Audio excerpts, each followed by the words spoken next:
Folks, ladies and gentlemen, welcome back to the live stream tonight. I know we're a little bit late tonight, but bear with me, guys. High energy tonight, high energy. Folks, welcome back. Lovely to have you on the live stream. Very, very happy to see your smiling faces through the camera. Today, we actually have something pretty cool involved for the live stream today. If you didn't catch it, I ended up posting a little bit of a prompt on my Twitter. I put a little question out to you guys, asking what your favorite Yu-Gi-Oh artworks are and why. We're going to judge them on stream tonight. We'll do that in just a little bit here. If you guys want to put in your best answers, feel free to do that before we get there. I'll refresh the page. Don't worry, they'll come up. Ditch Tournament Tuesday. I felt bad. It's honestly the last one before the new list, and I was just like not feeling it, honestly. I was like, I don't want to go up against Rourke or Jeff whipping out their tier limit. I'm done with it, bro. I'm done with it. I want a new format, fresh breath of fresh air for the next Tuesday. I'll bring my A game to there. Hopefully a lot of the decks that I want to plan on playing too are going to be a little bit better after the ban list. So it'll be a much better Tournament Tuesday experience. How deep are they in Tournament Tuesday? Anybody got the intel from the Crush cards? Oh, I forgot to pull up. I have something for news related to them. I'll pull that up in a minute. We'll get to it in the rest of the stuff. They're in round 1. Yikes, bro. Man, I could have made that. All I had to do was log in maybe like 15 minutes ago. Is what it is. Whatever. We'll leave it to the Crush cards today. Chat, talk to me for a minute, though. Tell me, how was your Tuesday? Anybody do anything crazy? Does anybody else have any in-person, any locals on Tuesdays? I always hear that's a pretty popular day for locals. What day is your day on locals, by the way, chat? I never actually know. I always think Wednesday's like a very normal day to have it, because that's what I've always been used to Wednesday locals. And like, of course, Saturdays, right? The weekends. Monday and Wednesday, which doesn't work for anymore. I think it's really, really not ideal when you have it on 2 weekdays, right? I think it's more than fair to give players a weekend day and a weekday day. Even if it like conflicts with a locals maybe like an hour away, which I guess you don't want to do, I still think that's like reasonable. You got to have like a weekend day, right? Monday, I think is... I've never heard of a tournament on Monday. I'm going to be honest. That surprises me. Have I ever played in a local on Monday? I don't think so. I don't think there's ever been a local anywhere that I've gone on Monday.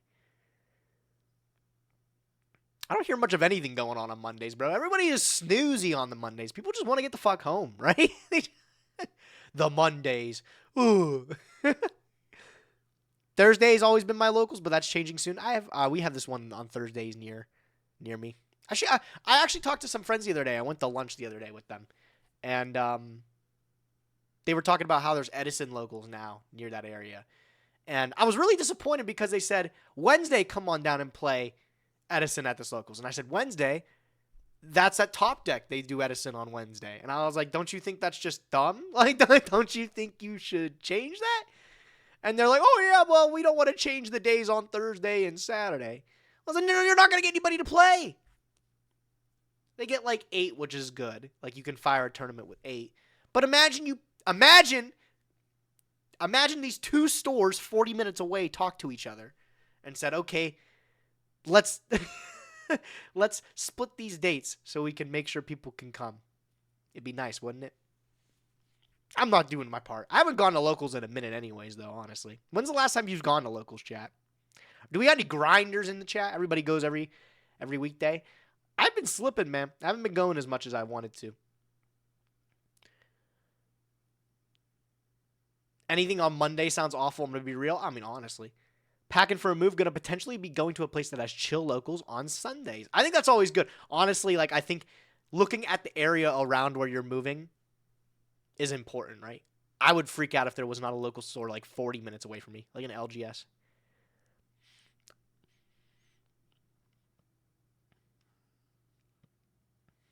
I be going every single week, dude. I'm mad it's not more often. Well, honestly, I mean, if you go every week, that's not even like grinding.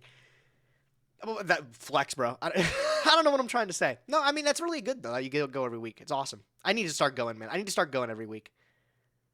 I don't know what it is. It's like it's 6:30, and for some reason, that time frame, I've talked about it before every time I do locals live. It's like I can't make it through the city by leaving at any time during the day. It's just so frustrating. Like, something always goes wrong with traffic. 40 minutes isn't even like a bad drive for me, but it becomes an hour and a half when things don't go my way, and things always don't go my way. So it always ends up being miserable. That's happened the last few times. I think maybe it's just I've been having really poor experiences the last few times.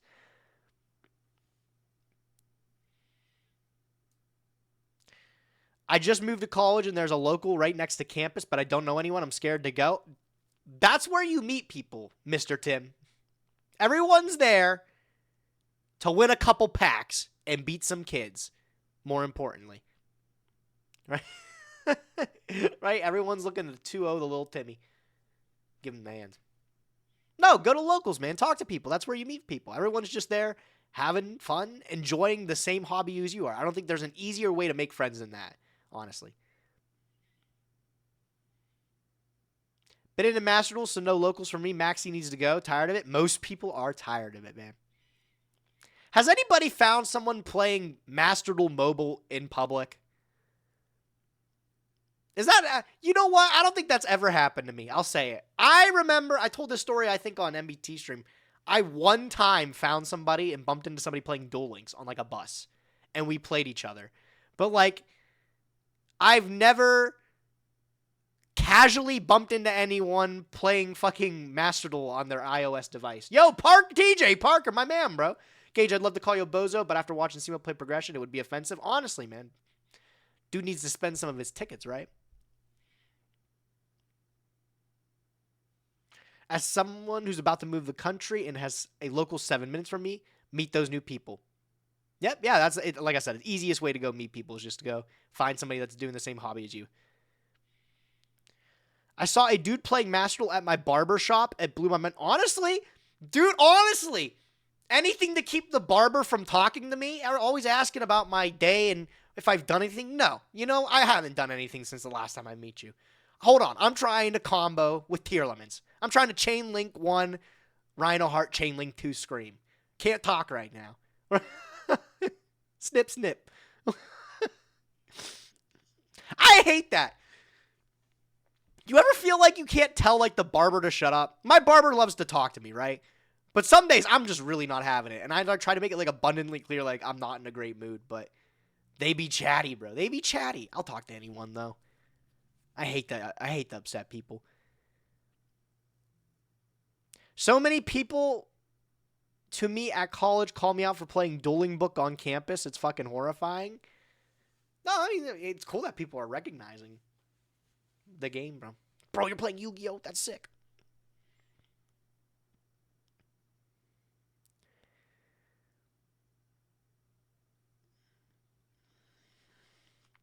I heard some frat dudes talking about how much they hated Drytron when Master Duel first came out. Man, how many fraternities do you think had a local Yu-Gi-Oh! Tournament after it came out in Master Duel, bro? Just slamming brews. Summoning Alpha Zeta.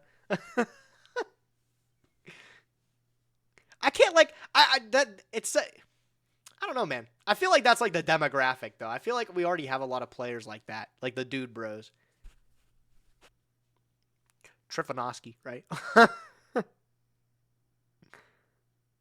The only person I know who plays Yu-Gi-Oh! Plays Dragoonity, and they have no idea what the fuck a pendulum and a link was. They don't ever have to... They could go their entire Yu-Gi-Oh! Career without ever pendulum summoning. Isn't there, like, a creator that has done that before? Like, has self-admitted that? You know what? I'm surprised they could do it, but those pendulum cards suck anyways, right? You ain't gotta read them. Links, though. I don't think the links are that hard to understand. But then again, I have a galactic brain. Nothing gets past me, so...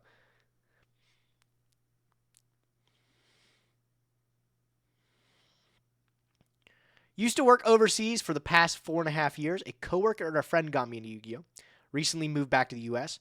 Not sure if my full decks would be good for locals. Never went. Have Madolce, Rika, Marincess, Labyrinth, Exosister, and Runic Sprite. Those all sound like TCG decks, my man. What do you mean by overseas? The game doesn't change whether you play it in Europe or U.S., unfortunately.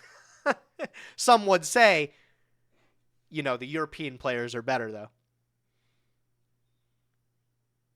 Or you hear Euro Omega Lol, right? No, but nothing changes. All those decks are still super viable, my man.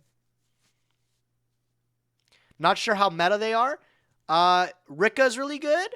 Exo Sister's a solid choice. Labyrinth is amazing. And you know what? The Runic Sprite's not even that bad either. You could play all those decks. They're a little bit behind things like Kashtira and Pearly, sure, but they're still relevant.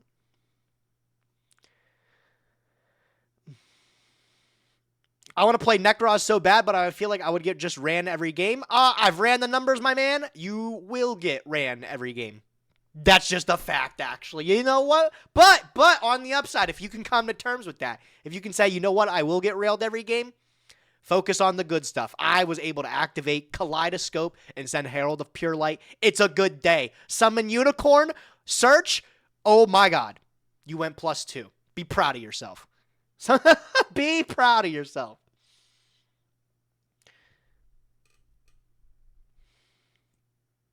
All right, let's get in the news today. I've been holding off. I'm talking to you bozos for a minute here, just trying to farm interaction. Truthfully, trying to get people to talk. All right, into the news today. Let's get to it. There's a little bit, actually. A couple things that have happened in the last 2 days because I didn't stream yesterday. Let's go. First things first, new Progression Series episode. Probably the largest episode of the season so far with one of the greatest sets. Who watched it? Can I get an I did smiley face if you happen to see this week's episode of the Yu-Gi-Oh! Progression Series Season 2?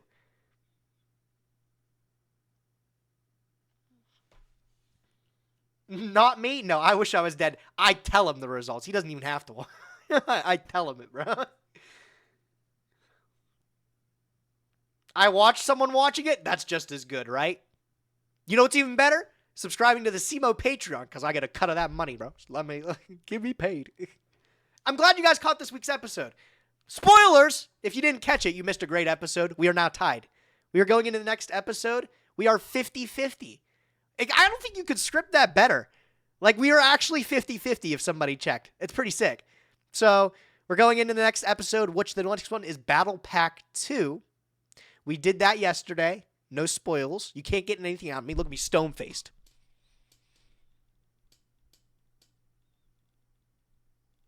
Can't even tell the result. I couldn't pull anything out of me with that, bro.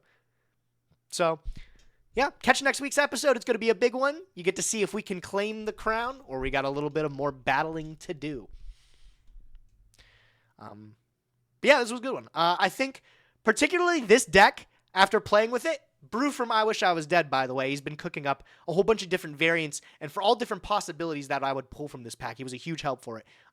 Pretty much coaching me through what sort of keeps I should take and stuff like that and to temper my expectations. When you compare it to somebody like Alex, I got 5 Dragon Wars in his second spin. I got pretty lucky getting 3 of individual ones. You could roll that again and somehow get 6 to 7 roars like we did in season 1, but that is far and beyond not realistic. I just got extremely lucky with that one opening. You would think since like almost every rare card in the set's good, like you're like, oh my god, like I could do better than that. Sometimes you can't. Sometimes you can't. Sometimes you roll 4 title and you say, man, I can't get better than that. So I'm really happy with the keep actually. We're low on redoers, but it was a solid first spin, and we got a nice little kind of array of them too, right? We got Tempest, Title, Blaster, tons of incredible things we can do with these cards up until, they get banned by Alex. But we got far and away a while before he has to do that, right? And there's a lot of cards he has to target too. It's not like he can just take one of them out of the game and it solves all of his problems. There's tons of things that are going to be ruining his day for the foreseeable future. I think this deck is amazing. In the 72 packs you guys opened, and there was 0 redox, that was crazy. Where's he hiding? Where's he snoozing, man? They didn't want to see us make the best play in the game. Redox pass. This season, bro. Wasn't meant to happen.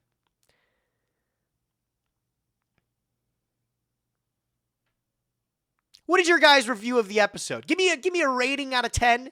What would you change? Don't say the host or the co-host. I'll ban you. All the reduxes were snatched by Joseph and Ava. Did you guys watch that? Their mirror match? You know, I was talking shit. I was like, I could play this thing too. I never realized I didn't play Dragon Wars back in the day, actually. I think I played Madolches. That was when I was just starting to take the game seriously.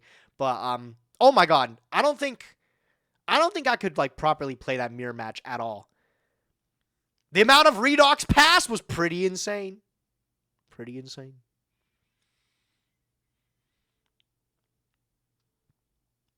I also think deck building, I looked at their decks too. I think deck building could definitely there could definitely be some changes in how people built their decks back in the day, right? Like, I feel like both of their lists played one Swift Scarecrow. I don't know if that's right. I feel like the deck feels pretty tight, though. I mean, you're just playing, like, really good Yu-Gi-Oh cards, right? Is there anything worth playing in Prague in Battle Pack 2 other than exactly Dandelion? There's a lot of interesting reprints in Battle Pack 2. Things that we can brush up playsets on and stuff like that. You'll just have to find out, Jory Beans, man. Act like you're not going to watch next week's episode. Look it up yourself. I can't even remember what was in Battle Pack 2. Isn't that a shame? Isn't that a shame? If you wanted to be the best in the game, you better memorize every single card in the Battle Pack database. Because if you were sitting down at the top cut table, you had to know what was coming to you, bro. You had to know how to be the rest of them. Let's bring back Battle Pack 2 for Draft Top Cut. Can I get an amen? Can I get an amen in chat?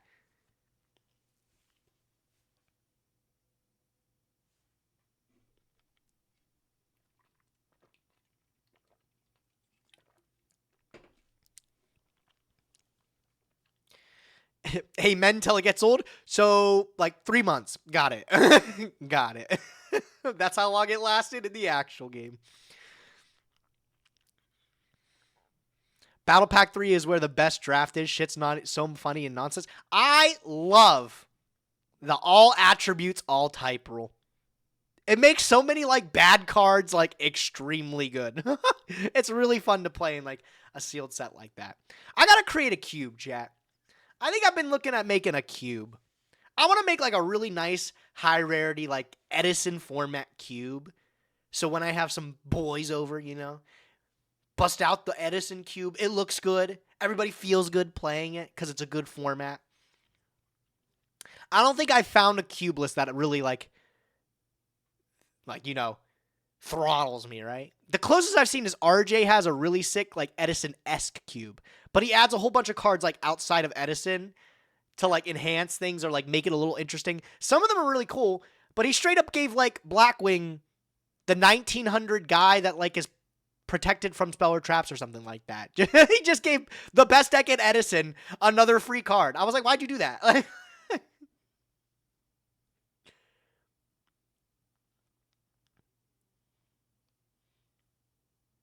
Edison is becoming extremely overrated very fast. Oh, absolutely not. No, hard disagree. Hard disagree. I think the format's just... people are just starting to find some cool things for it.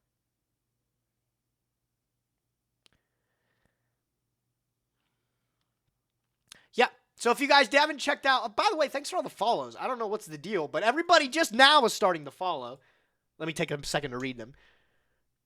Koj Megazuz and Los Vegeta, FRPDS2, Inubu, Easy for Cheesy, Ada Rosa, Sayu 13s, and then Carpe Diem was yesterday.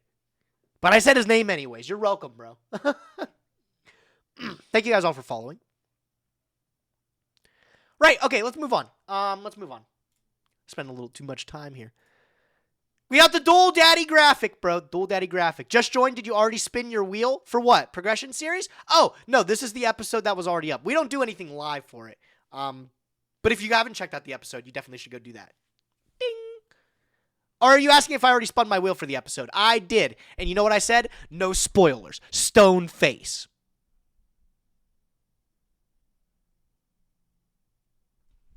Just like that. Just like that. You can't even tell. Can't even tell if it was a good or bad episode. You'll just have to watch and find out. All right, Duel Daddy.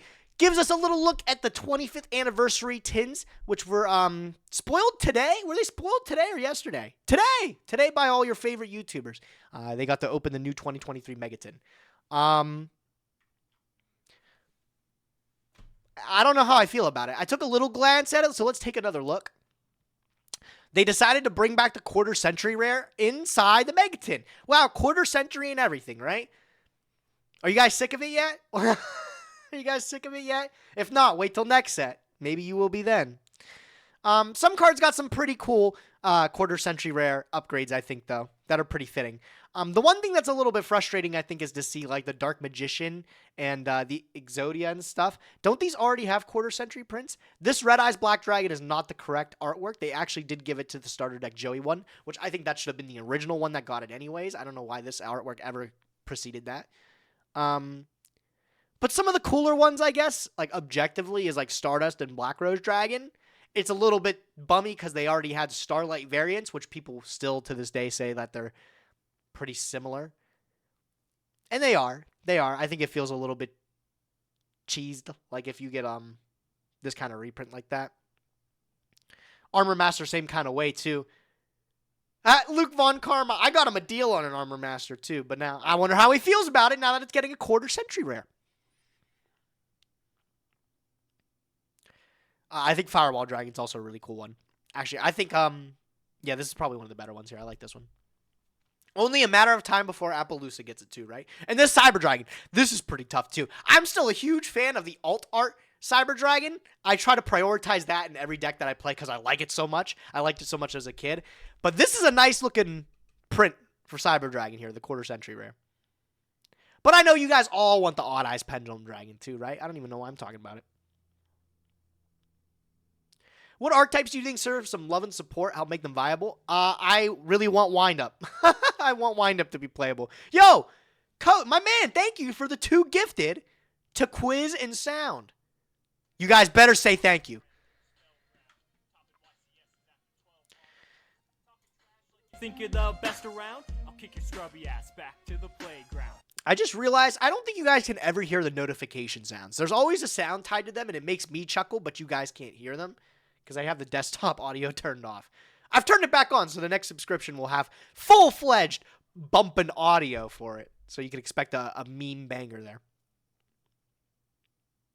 Thanks, Dodge. Yeah. I don't know.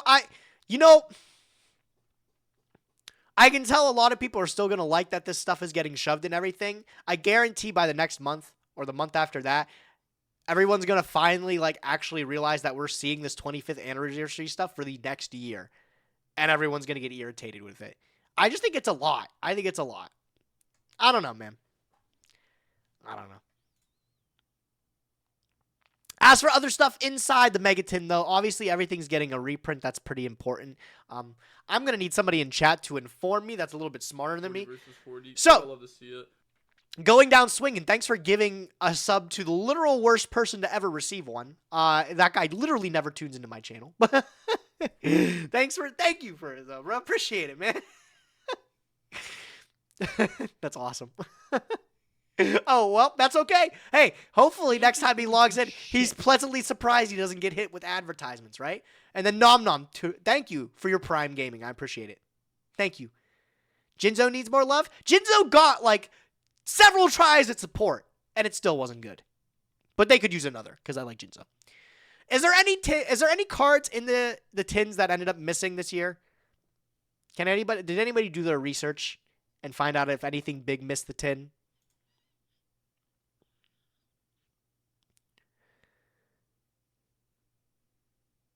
Most of the pots got reprints in last year's Mega Tin.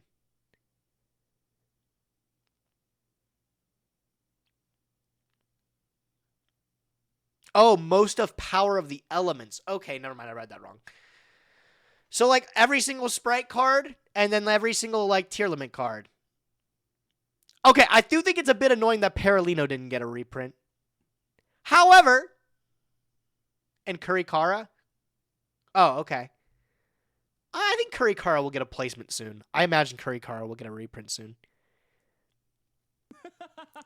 Hog Slammer, my man. That's a really good one. Thank you for gifting the Why are you giving these subs to these people that don't deserve them?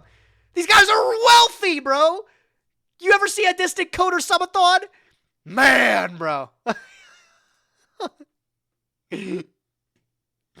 What just happened to my thing? There it is. Okay, sorry. Thank you for the gifted sub, though. We've hit level 2 of the train. Choo-choo! I don't even know what you get for that. I guess it's pretty hype. Will you guys be purchasing the Megatins this year? I don't know why, but I feel like everybody gets really excited over the Megatins, and then a month later, nobody wants them ever again. Everybody and their mother opens a Megatin, and then everything gets pulverized in value in it, and then nobody ever wants to open them ever again.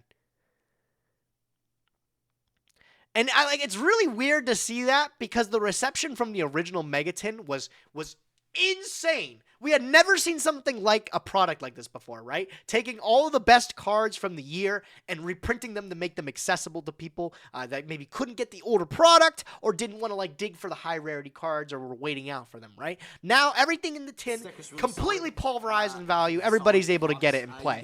It's great. You get it, solid rocks, brother. Going down swing. Very generous of you. Thank you for gifting to Doug too. He's actually in every now and again. I'm sure he'll appreciate that one.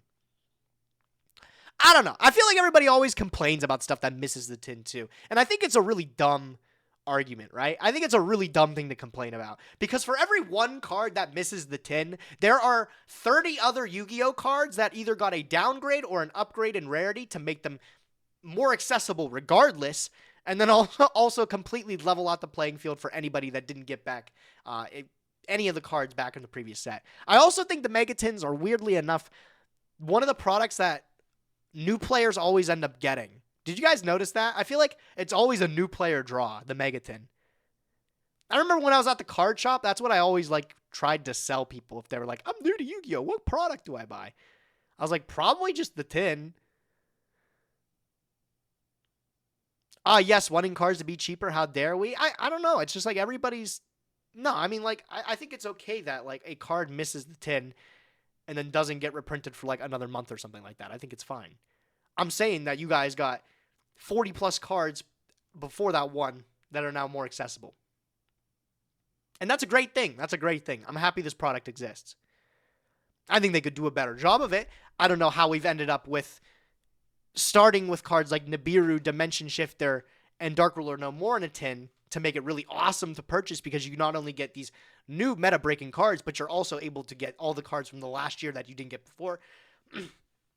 To now, where we got new support cards that are probably some of the worst support cards I've ever seen in my life. I'm not going to lie. They're probably some of the worst cards I've seen in my life. The one thing this set has going for it is the quarter century rares. I think that's actually a great implementation to sort of buoy the price of the Megatin. Because a lot of these cards I think are going to be good in the future too. I just think it's a little strange that why does this have another print? Doesn't this exact artwork of Dark Magician already have a quarter century print? Why are they giving that exact one another print? And Exodia, isn't Exodia the same way? I don't understand. That just doesn't make sense to me. I think that's really ridiculous.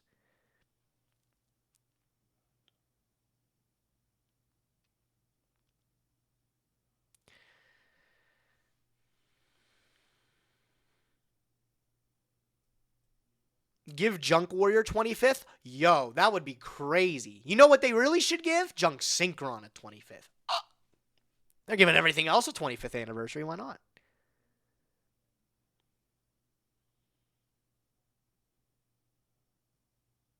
Give me the tier prints, even though they're all limited. I want a cheap Paralino. I think we should have gotten a Paralino reprint, at least in this set, but it's okay that we don't at the moment. Tier's still on the back burner. I think that what are Paralinos at? 30s? It could be worse, right?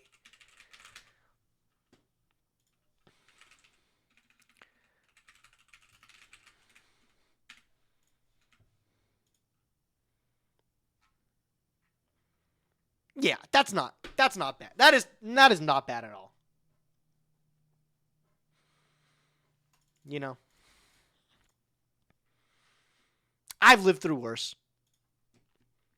I've lived through people paying $100 for Draco sacks. I've lived through worse. Alrighty. Yeah. Overall, I think the tin again. It's hard to project. You know, last year's tin was a total flop. They had nothing going on for it. The imports were some of the worst cards I've ever read. These ones don't do anything special either. They're not great. But maybe the one thing that keeps people coming back to this product is hopefully the quarter century rares. Hopefully this isn't something that ages poorly and they keep recycling or rotating some of the same quarter century rares in different products. I hope they just keep making better ones too. They have some weird choices at times, but I understand why. We'll see. Altogether, I don't think I'll be purchasing any of this tin. There's nothing I'm really interested in grabbing in it that I don't have already. The one thing I think I'd really actually want... Why is Regulus getting a secret rare reprint? Didn't it already have a secret rare reprint? A secret rare print? Same with Borea. Interesting choice there. And Punisher. Okay, interesting choice.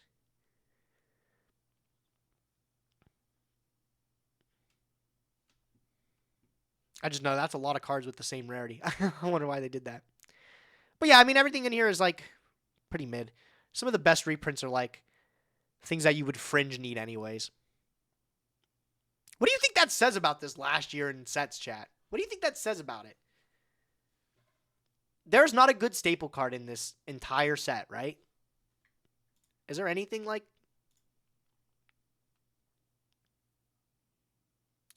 generically good?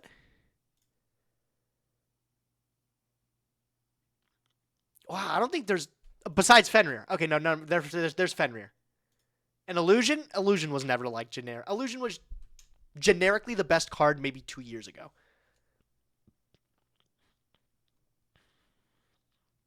The Adventure Engine? The Adventure Engine's already been reprinted, hasn't it? Fenrir is like the most impactful thing, I think. I think Fenrir is probably the most impactful thing. Where? I'm like almost positive it did, didn't it? Am I wrong? Not a legal night? No, not the $2 illegal night that didn't get the reprint. Oh, man. No. This stuff that mattered. There you go, Battle of Legends. Thank you. It did get a reprint in there. It's so weird that a lot of staples dodge the reprints. I think they've been doing a pretty good job of slotting them into other sets. I just hope it doesn't end up in like a maximum gold again. And like a really poor rarity. How come you're not playing in Tournament Tuesday? I just didn't get the opportunity to. I wasn't really sold on it this week. There's a new ban list next week. I'm like not thrilled to play. And then Ulti-Slayer Curry God. There's a few things. Give it 2-3 months. They'll be announcing a product, chat. You'll get your Ulti-Slayer and Curry Kara reprint. I'm sure of it. I'm still waiting for the Rarity Collection. That's got to be right around the corner. I still think that's going to be probably set in like the decade. When we get there. What are the world premiere cards for the Mega Tin? They're bad. But we'll read all of them together because that's what I do. So let's do it. The Noble Knights got a field spell. Camelot, Realm of the Noble Knights, and Noble Arms. Once per turn, if a Noble Knight card you control would be destroyed by battle or card effect, you can destroy an equipped card you control instead. During your main phase, banish this card until the standby phase, and if you do, place one Noble Knights of the Round Table from your hand, deck, or graveyard in your face-up field spell zone. Then you can special summon an Artorgus monster or add one Noble Arms card from your deck to graveyard. You can only use this of Camelot once per... I could have probably stopped reading this a while ago, but you guys know, like, the Noble Knights have far been from playable. Like, even since release, they were power curved. I think this is a great card for that thematic deck, but like Syke said, like, Round Table is an ass card anyways, too. like the fuck cards fucking blow, too, that you do anything with it. This is sick for, like, consistency, right? You get that, and then you get to special summon any Artorgus. Isn't Artorgus just a vanilla? Big thing is you get to add a Noble Arms card, I think. What does Round Table do again? Let us read. Let us read. This card's ass. Or an XYZ with no material. Didn't it say from your deck? That's only main deck then. From your deck. So you can only summon the vanilla. All right, Noble Knights of the Round Table. Whoa, look at that price increase. Oh my god, bro. They're bought out to 35 cents after this card getting announced. Jesus, better go get your copies, chat, if you learn anything from my stream. This is, put your whole bank account on it. During your end phase, you can activate each of these effects up to once per turn, depending on the total number of Noble Knight cards with different names in your graveyard or you control. If you have 3 or more, you send a Noble Knight card from your deck to your graveyard. Wow, end phase Foolish Burial, awesome. 6 or more, you get to special summon a Noble Knight monster from your hand. Whoa, and then you can equip 1 Noble Knight equipped card from it from your hand and monster. Wow, during the end phase, so I don't get to use any of my effects with it. That's awesome, right? 9 or more, okay, so you've got the whole archetype in your graveyard at this point, the entire archetype. You get to target a Noble Knight monster in your graveyard, add it to your hand. And get this. If you have every single Noble Knight card in the game in your graveyard, during the end phase, I'll also let you draw a card. I'll also let you draw a card. You're welcome for that. You're welcome for that, bro. And now you get to this card for free with Camelot. Where are the buyouts, right? Literally does not matter, bro. Can somebody explain something to me, though? Because I don't understand this. This is a field spell card, right? That says during the main phase, banish it until the next standby phase, and you place the Noble Knight round table. During the next standby phase, does the Camelot go over the round table? Or does it just never come back?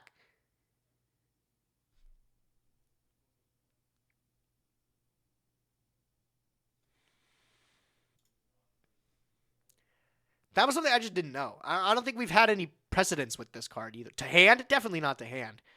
It's going to be something that either it doesn't come back or it just remains banished. Or it replaces it.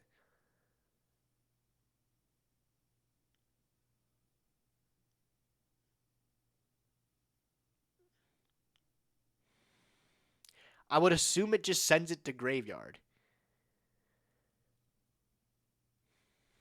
I mean, yeah, I guess. Why would you assume that, though? If Wind Up Rabbit banishes itself for its effect, right? And then we fill the board up with monsters, Wind Up Rabbit doesn't send a monster to graveyard to put itself back on the field.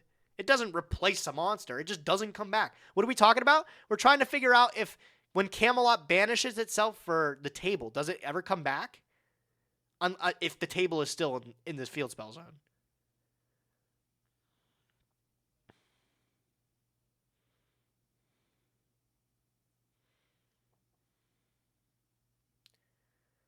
But you can place a field spell over a different one, right? We got a judge! We got a judge in chat. Wait! Oh my god, we got a judge in chat. Sure, it's in chat. Sure, help us out. Have you heard the question? If we activate this Camelot field spell, and we... And the stupid... Okay, shit, what's up now? We have a judge in chat. Don't worry, he can help us out here. So Camelot Realm of the Noble Knight's Arms. Read this card, Trevor, if you haven't. We're trying to figure out if we activate the main phase banish effect to place the Noble Knights of the Round Table.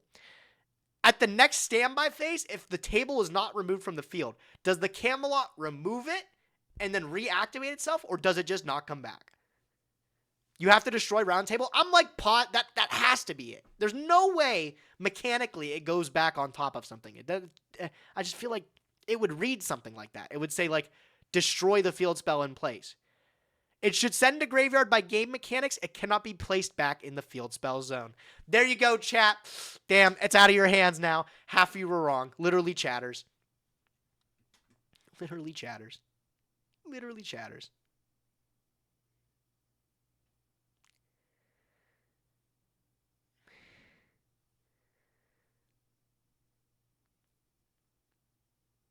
It will send table to... I am so curious now. I'm so curious now. I just don't know. Regardless, you don't want this card anywhere in your deck anyways, so it's not worth the hassle trying to figure out the ruling behind it. Alright, on to the next card. Time Thief Power Reserve. It's a continuous trap card. Special summon this as a normal monster. Psychic Dark level 4, 1900, 2500. Beefy ass trap card, bro. It's also treated as a trap. And then you can special summon a Machine Time Thief from your hand, deck, or graveyard. If you control an XYZ that has both a spell and trap as material, banish this card from your GY, banish a card on the field. This card's like really good, isn't it? This card's like really good, isn't it?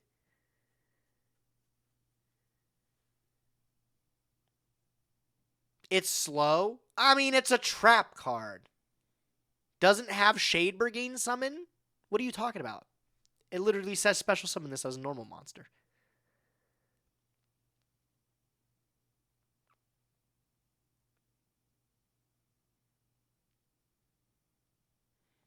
I know you can't really do anything with the trap card, but I mean, the monster, the vanilla monster on the field, right? Like, you can't really do anything. You can't summon it on the same turn you set it.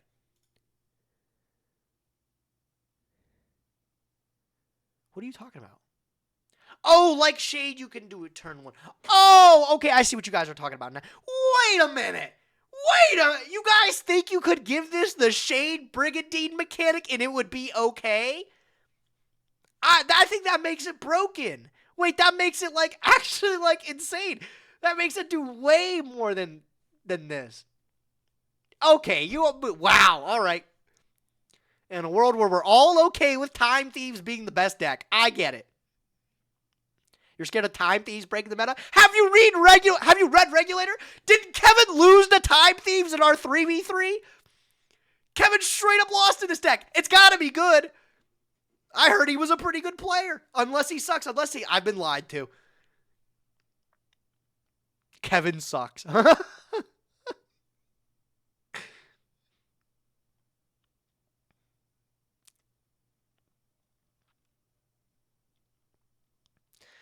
Okay, you know what I'm going to say?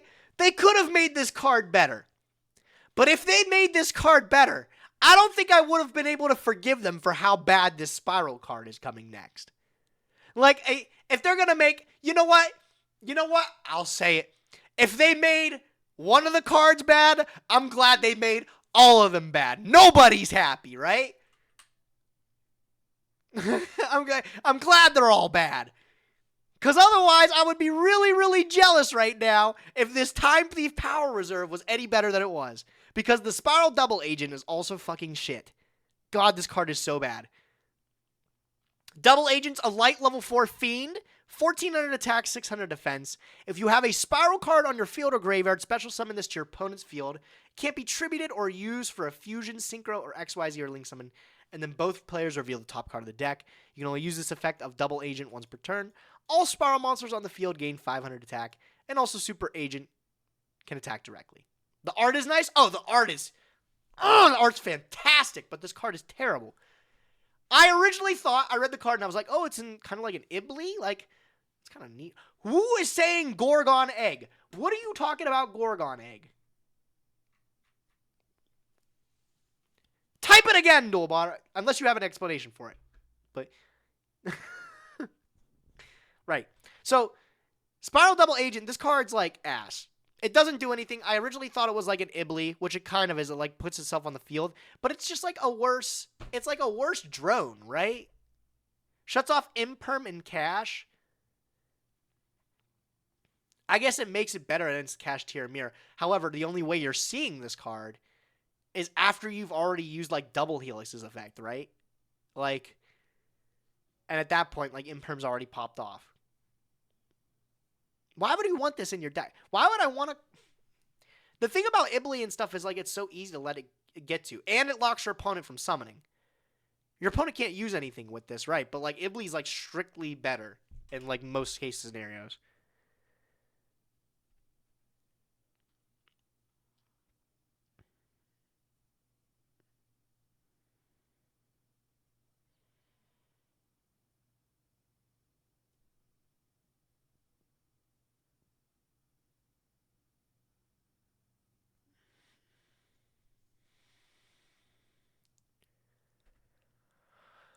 Yeah. I'm not impressed by it.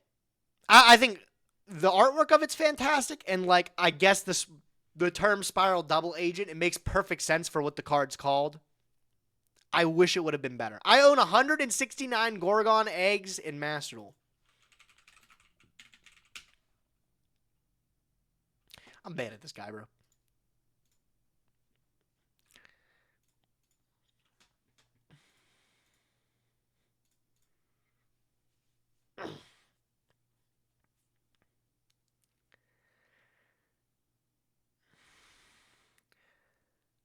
Yeah, so I don't know. Looking at it, like I said, I'm glad all the cards are bad on an equal scale because I'd be really frustrated if one of these cards was really good and they just botched the rest of them.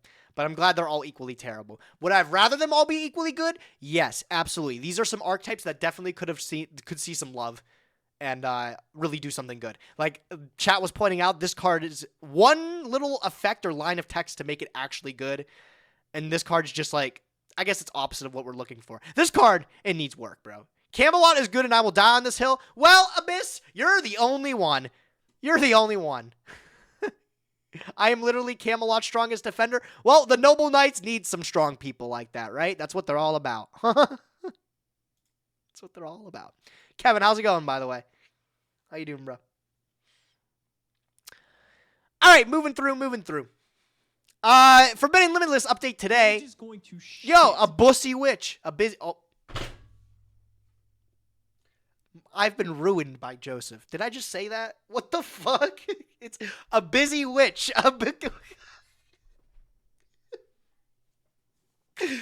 Yo, okay. Yo, I'm sorry about that.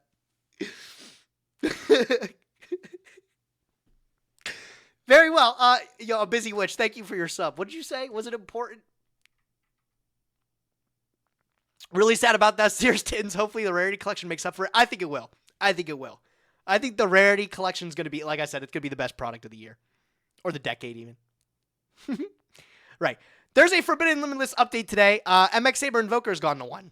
Has anybody seen it on ladder? This is the only... I just need to have this up to see if anybody's found anything to crack this card yet. Has Zodiac done anything cute with it? Has there been any developments with MX Saber Invoker? Or is it just like, oh, okay, he's there?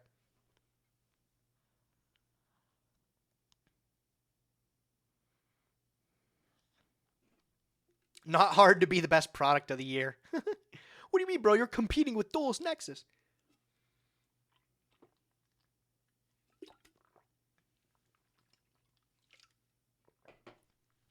He's just hanging out. Chilling out with the schoolyard with my man MX Saber Invokey. I think you look back at a lot of cards, and it makes you wonder if the cards were like only really good because the cards around it, like surrounding it, were legal. Like, do you guys think like MX Saber Invoker was actually the problem?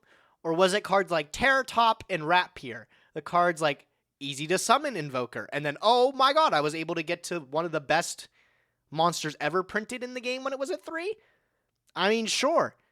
I mean, that's, I guess, how MX Saber Invoker functionally works, right? It pulls out a generic card of any one of these types. So if they release really good cards, then Invoker's really, really good.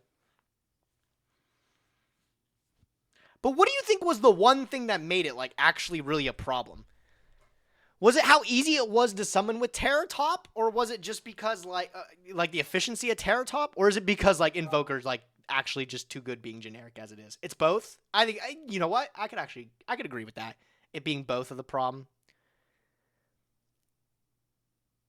I think Farfa is a really big advocate of, like, really against these cards that search things from the deck generically. I think he's made a whole point of saying, like, there's a lot of cards with that sort of effect, chain and such like that are banned, and for good reason.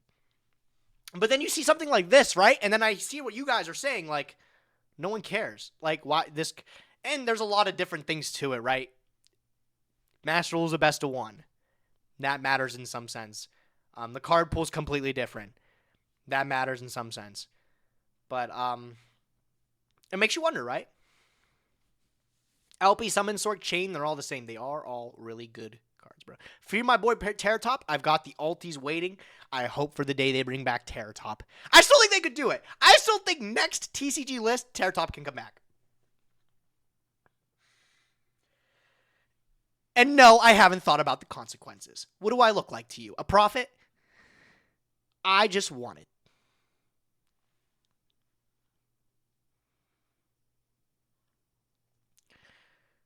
Free my boy Dryden. Like my man Syke here. Wait, what does he say? I don't care if Dryden comes back in TCG. People are too scared of old Dryden to realize a single pop's not cool. Nah, free my boy Dryden. You know what? Listen to me. Here's what's going to happen. Here's how we fix Yu-Gi-Oh, chat. Everybody always talks about Yu-Gi-Oh being dead and stuff. Here's how we fix it. Zodiac Barrage to 3. Zodiac Rapier to 3. And then we ban all the XYZ monsters. There, game fixed. There we go. Game fixed. No.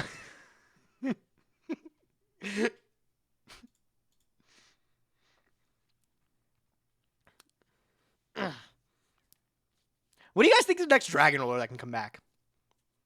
Do you think they bring back Title before they bring back Redox? I think so.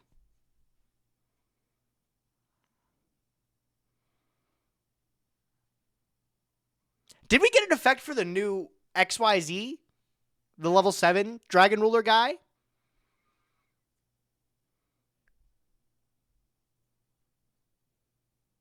No, we haven't. Not yet. Literally all the rulers could go to 3 at this point. I actually thought about that the other day. I was really thinking about that the other day. It's a shame that all the Dragon Rulers not only are so efficient, like, together, but they're also, at times, really efficient in the decks that, like, play them, too. Like, Title's insane in Mermail and stuff. Which I don't think Title and Mermail would make the deck tier 0, but it makes it very hard to, like, future-proof, like, justifying releasing the Dragon Rulers to 3, right? Because imagine we get, like, I don't know, a fucking amazing water support again, too, and then the deck actually becomes crazy because Title's just all of a sudden at 3 because we thought it was okay. It's like the Rhoda effect. Oh my god, chat, look at this post. You know what? I'm about to start hating. Look at this. Let me see if I can find this. I love Paul. But wait.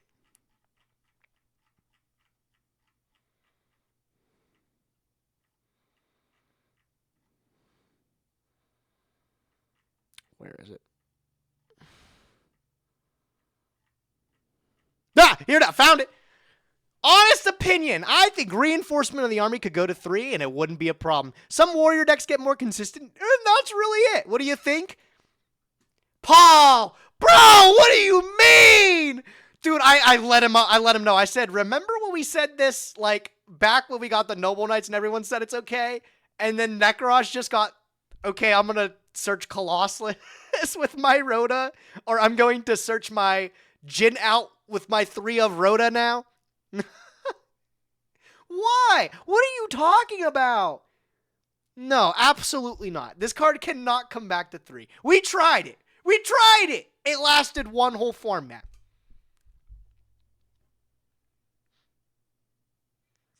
Warrior is one of the best types. I feel like it goes through droves, right? I feel like you go through a period of time where you're like, God damn, bro. No one's playing any warrior monsters.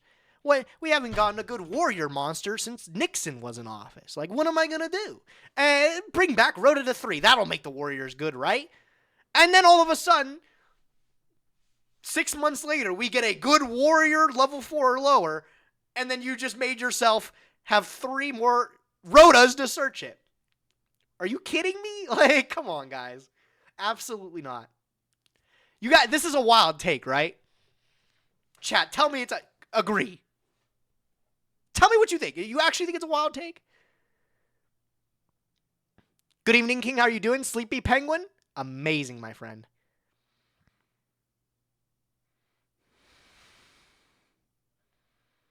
I think 3 Rhoda would have improved Goki formats. Thoughts?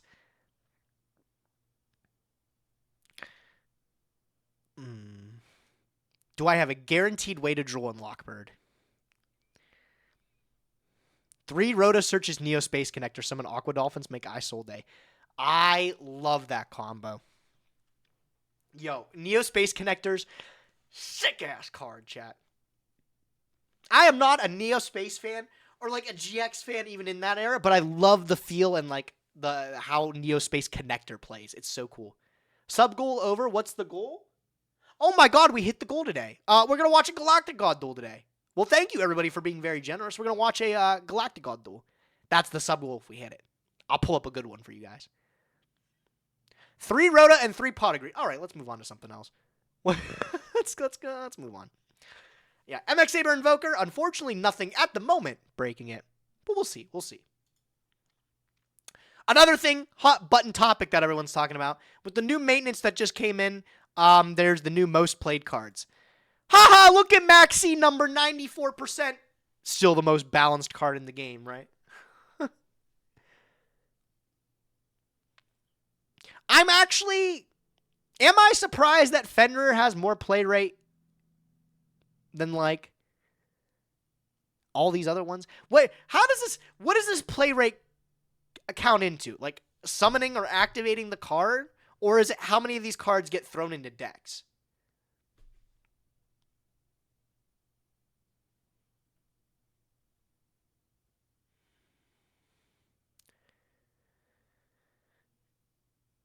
It being inside deck lists that have been used. Okay. See, that's what I was looking for. In the deck list of Master 5 and above. Okay, so the people that actually know what they're doing. I see. This still shocks me. 50% of people still play this card. I'm not one of those, bro. I'm not one of those. I'm the majority. This doesn't surprise me, though. Fenrir being in, like, 64.5% of decks. Does this surprise anyone? Like, this card's amazing going first and second. In a best-of-1 format? I don't know. I'm not really surprised at that number. Honestly, nothing else really surprises me either. None of these other numbers really surprise me.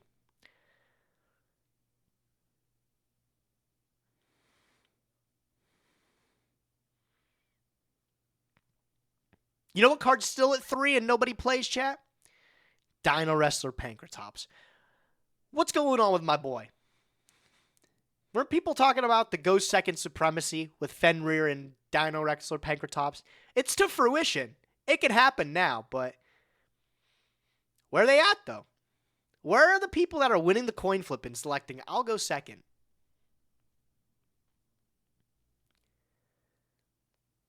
In all seriousness, why won't they ban C? What's the legit reason? It's a lot of things. I don't even know what's the correct argument anymore.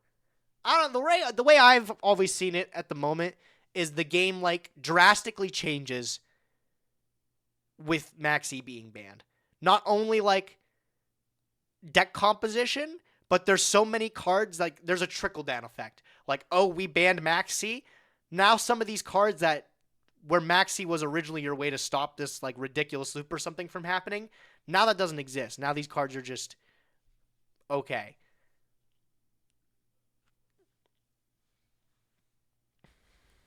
There's like a huge trickle-down effect for banning Maxi. And I don't think it's something that Master Duel is particularly ready to tackle at the moment. Even though I will say, if there was any time to do it, it would be now. It would be now. Like, after a World Championship, with a literal brand new game ahead of us here, moving into a new World Championship, like, training season, I couldn't think of a better time. But if it's not banned now, sorry to disappoint, Chad. I don't think it'll be banned for a while.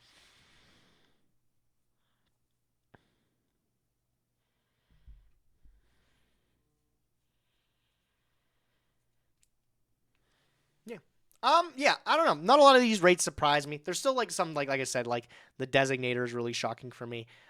Unicorn seeing a lot of like play. I don't really see the Cashier Pure decks on on ladder too much. All I'm saying, bro, is if you summon Ogre against me, all I do is laugh. Why are the cash? It's because we don't have a Rise Heart. That's why the Cashier decks feel like they suck on Master Duel. They're still powerful because you have some of the most efficient cards in the game, but it's not like nearly to the level it should be. All right. Moving on, chat. A little bit of a self-plug before we get into the main event today that I'm really excited for you guys to be here. Self-plug. Jeff's in chat, and he's been doing great work putting stuff on the Clip channel. The Clip channel is blowing up.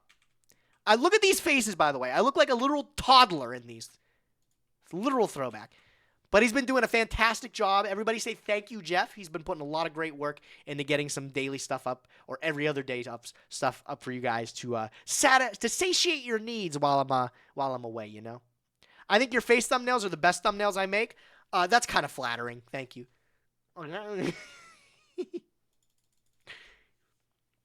But yeah, thank you, Jeff, for your hard work and your continued hard work. I have something set up for him when we hit 1,000. We have a little deal going on when we hit 1,000 subs. So what I'm going to do is I'm going to link it.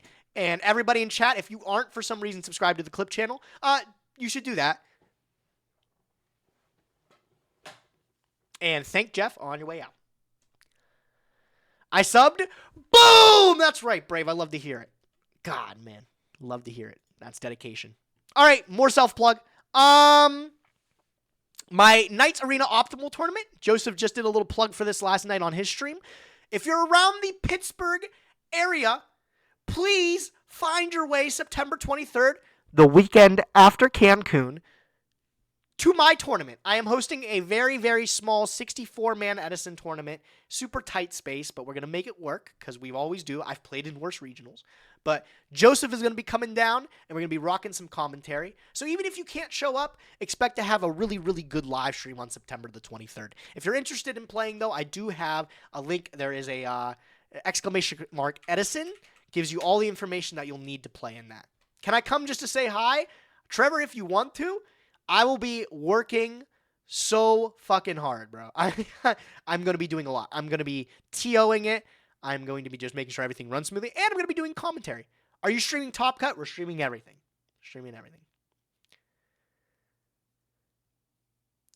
Trevor, I mean, hey, man, if you don't mind making the trip, I need a judge.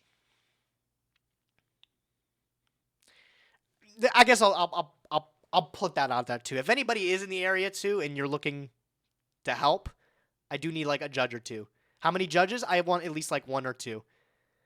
And I'm making this all work on my end. I'm actually taking a lot out of pocket to make it work, but we can work out something for compensation. We'll make it work. I do need help for this, a little bit of help. The prizes, like I said, are pretty cool. There's stuff that I've put up a few. I put up like a Stardust Overdrive box, sealed.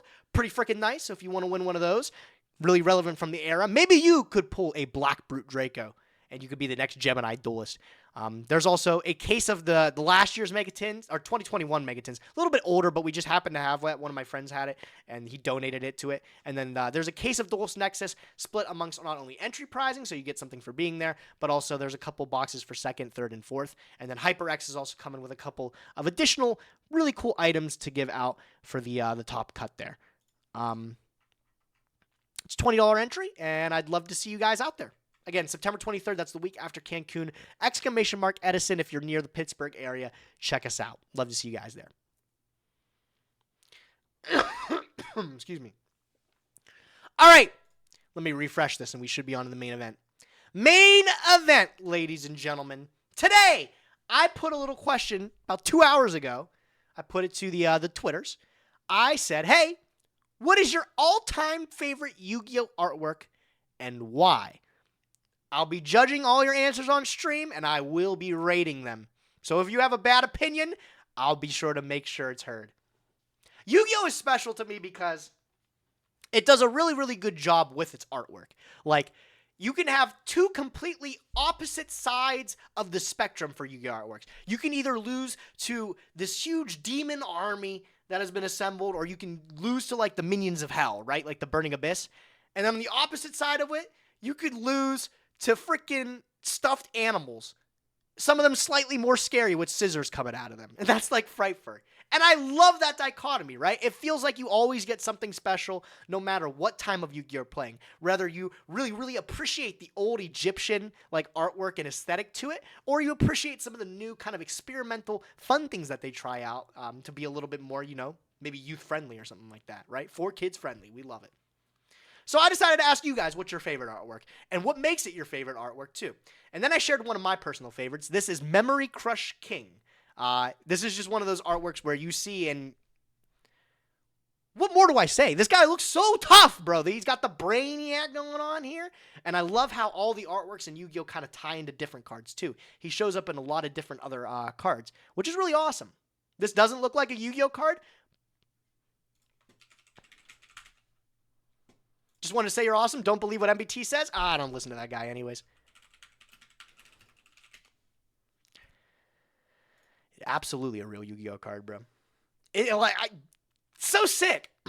This is back in the day. You have the Shining Darkness. This is one of those cards that stands out. Like I said, it's one of the really the artworks that kind of pushes the boundaries, right? Gives you that little gritty style that Yu-Gi-Oh has. I love it. So let's see what everybody else said. Oldie but goodie. We just roasted Paul. From his Rhoda experience. But don't worry, I'll give him a little look for it. This is the beginning of the end. I feel like this is one of those cards. The artwork is actually, well, rather dark and hard to pick out. It is one of the artworks that I think goes wildly underappreciated because of the foiling pattern on it. Do you guys ever think of that? Like, have you guys ever seen an ultimate rare copy of this card? You can't make out anything on it. You can't see anything on the card. And the sad thing is, I think it's made a lot of people like not really appreciate how good it looks. Because when you see it like without the foiling or something, it is a genuinely beautiful card. Just a little bit on the dark side. I like it though. Definitely one of my favorites. I want to get a rug with this. Could you imagine getting like a space rug with this design? Oh my god, bro. Interior designer Nyhmnim. Sign me the fuck up, bro. Let's go. Inner Crescent comes in. Everybody say thank you, Inner Crescent, for the hard work that has been done for the Diamond 1 speedrun series. We have the final episode coming out pretty soon here, I think. So something to look forward to. So many to pick, but the one is Gallatin. The serenity of the scene. It's peaceful yet beautiful. The town, illuminated by the setting sun, guarded by righteous blade. I like a lot of the Noble Knight sword cards. I also do like a lot of the Noble Knight artworks. Like, I'm a big fan of Lady of the Lake and like Noble Knight Madra. I love how Yu-Gi-Oh pulls from different like lore or like different like mythology and stuff like that to create cards and stuff. Magic and like other IPs typically just pull from their own IP or build stories out of that, which I think is unique and cool on its own. But I really think it's special that Yu-Gi-Oh can take things and just pull them out of thin air, maybe concepts even, and make them into actual cool archetypes. Now you like the Noble Knight cards? I like them aesthetically. As for playable, they've never been good. My boys have never been good.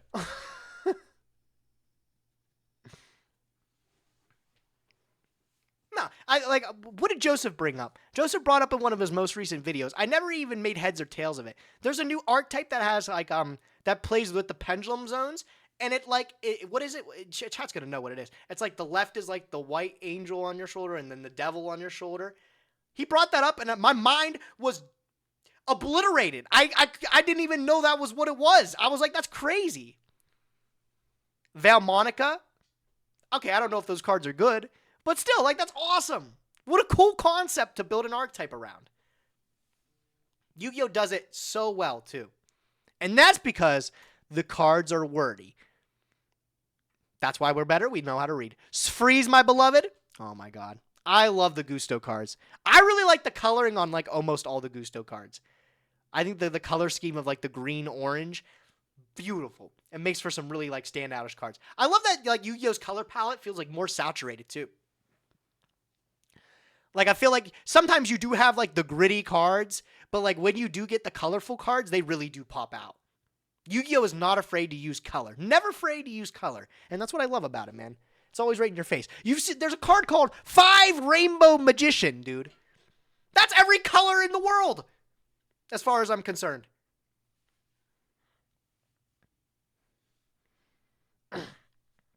No, I do like all the Gustos. They're good. Is it Gusto or Gusto, chat? Is it Gusto? It's definitely Gusto.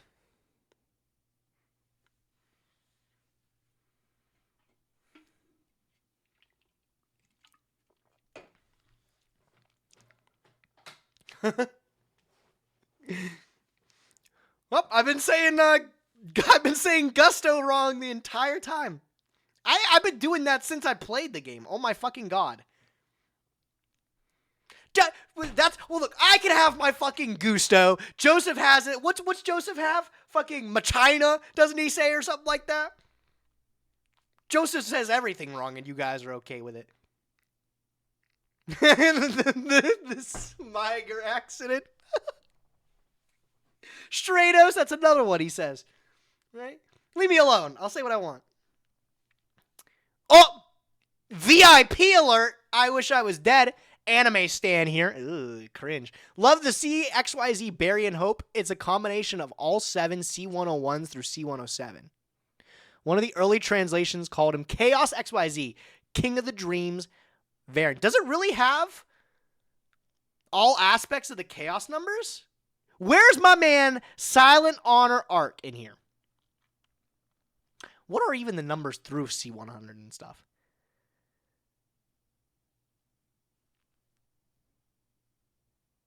I gotta look that up. Is like Giant Hand a part of it too? I gotta check this out actually.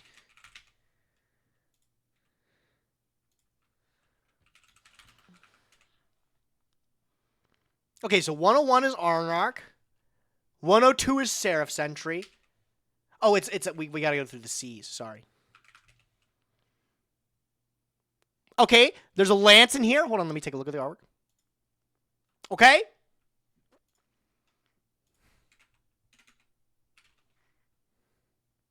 Okay, I'm seeing a trend. There's another Lance in this one. I will just call it even. I bet there's something else to it too. Hold on. Maybe just the armor it looks like. I swear, if Ragna 0 has a Lance... Oh, okay, don't even let me see the card. It's fine. I'll believe there's a Lance there. I'll believe there's a Lance. There's a Lance! Oh my god, he's got a staff or something too. What is up with the C numbers and two-handed weaponry? I don't get it. I don't know. I feel like there's like... Yu-Gi-Oh has a fine line though. I feel like Yu-Gi-Oh has like the gritty artwork and then like the super simple like cute artwork.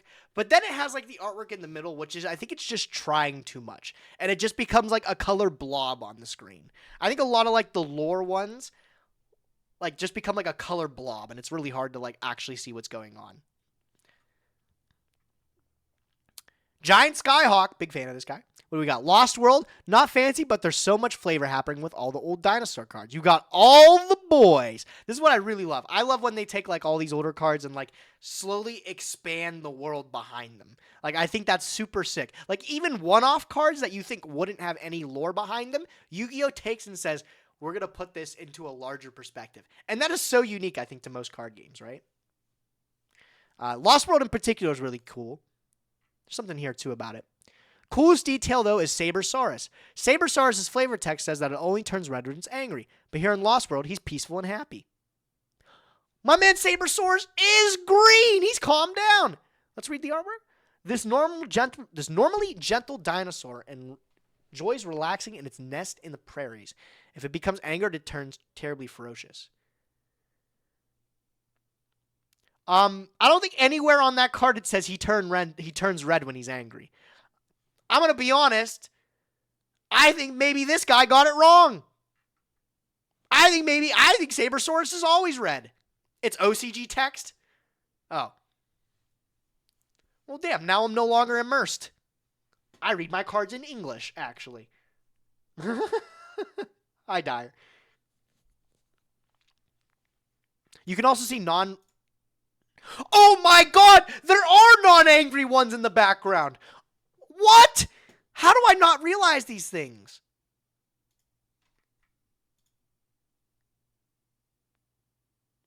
Crazy.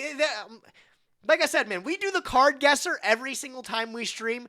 There is still something there's always something I'll never, never catch on my first look of a Yu-Gi-Oh card. Actually a big fan of Lost World 2. The dinosaurs I think are really cute. I had a friend that started playing Yu-Gi-Oh with me, and he was super, super into dinosaurs and the Jiracs. And I always remember all the Jirac cards. I really like the artwork of them. And then some of the ones that when they really get together, a lot of the dinosaur cards would feature them. I really like that. This guy, this Fabled thing. Look at this derp little pony. What are these? Can somebody explain what these dumb little things are on the Fabled cards? What is this like based off of?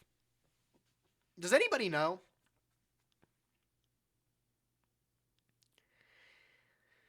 They're little imps. They're just little imps.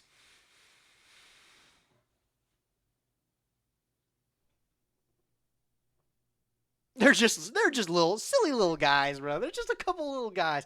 Oh my god, bro. This dual botter guy. I'm a perm you next time, man. I'm surprised he lasted. Let's see if he lasts 40 minutes.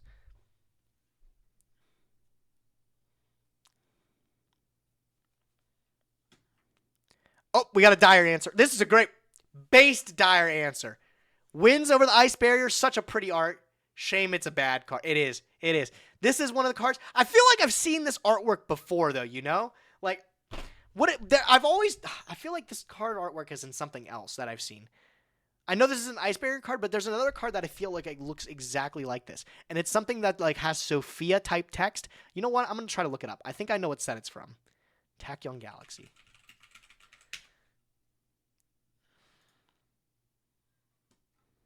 It is a common. It is a common. I'm going to find this.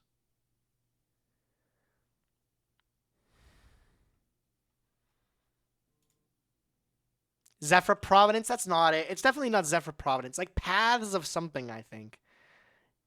It is an exceptionally bad card, let me tell you. Maybe Primal Origin. I'm gonna try one more set. Commons. After the Storm, Sacred Serpent's Wake. That one sounds sort of right.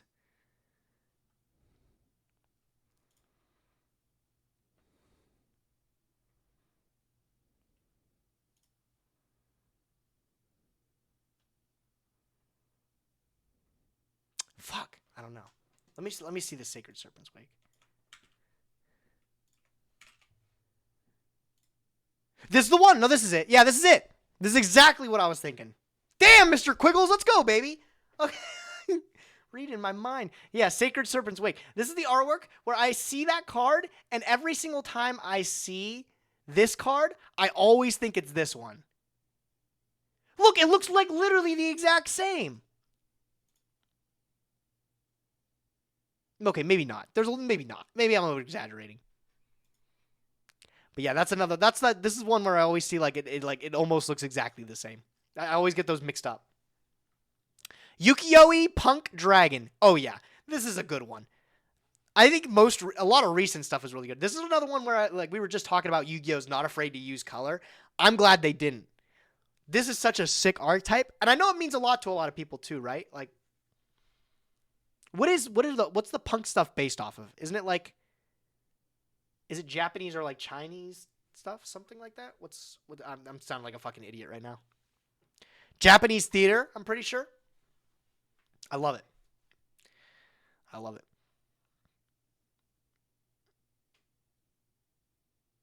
Yeah, no, this is one of my all-time favorites, for sure.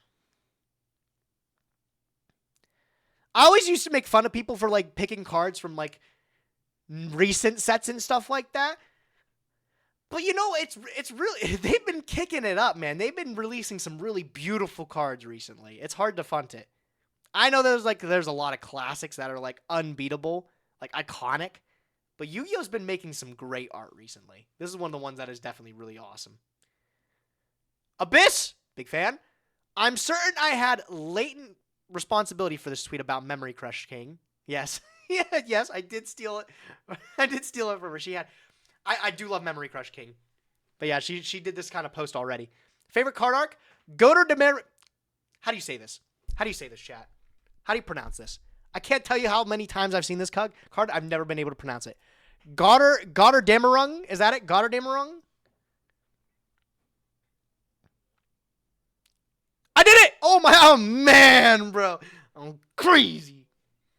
This card is ass. But it's one of those cards that sucks, but you appreciate the art of it. I actually think a lot of the Nordic cards are beautiful. I wish they were more playable. I think the Nordic gods look awesome. All of them look pretty tough. Except Loki. I think Loki looks like a fucking idiot. I'm not going to lie. I just wish this archetype was better.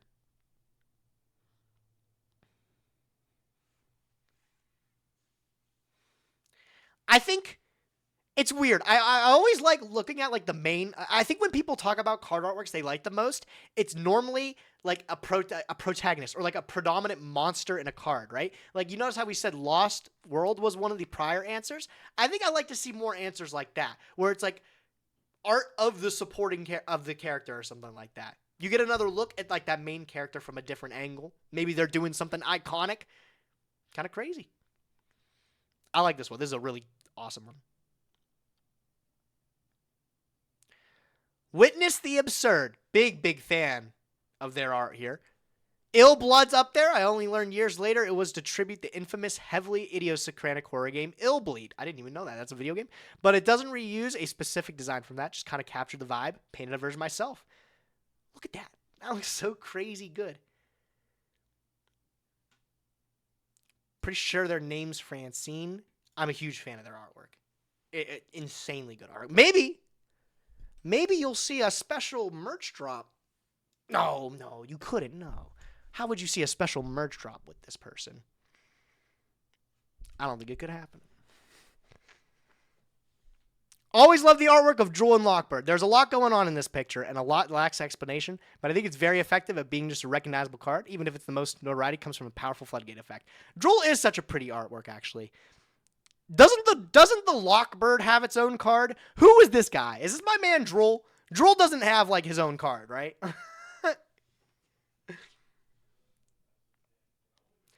Does this amulet have a card? He does! He does! Wait, he does? Who is he? Is this, Night End Sorcerer? Duel is the bird. Wait, then who is this dude? Who is this dude? Is it Night End Sorcerer? Wait, oh my god. I'm embarrassed because I know that card. Oh my god, I never put that together. Wow, I never put that together.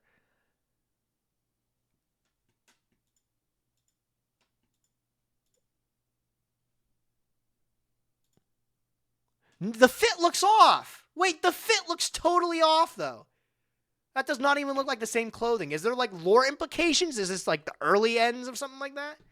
Night Ends Administrator. Okay, it's a completely different card.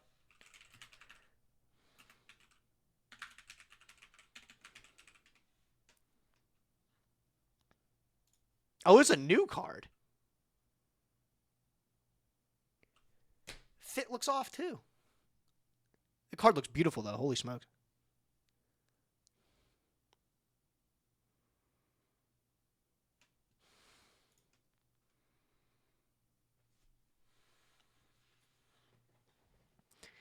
No, I've always liked Duel and Lockbird. Do you only have one outfit? What are you talking about?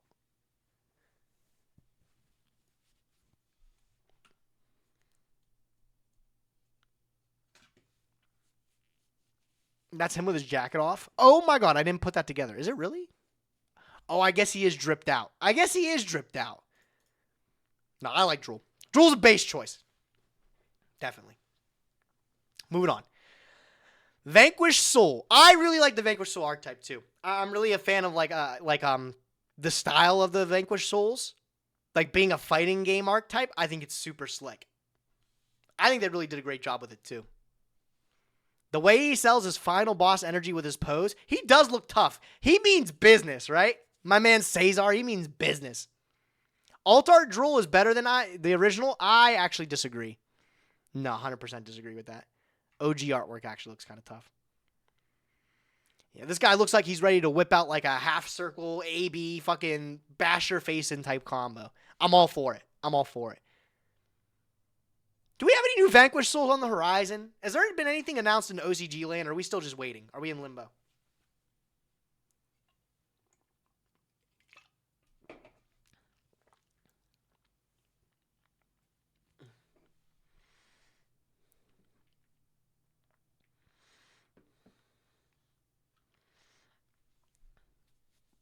They got one new card.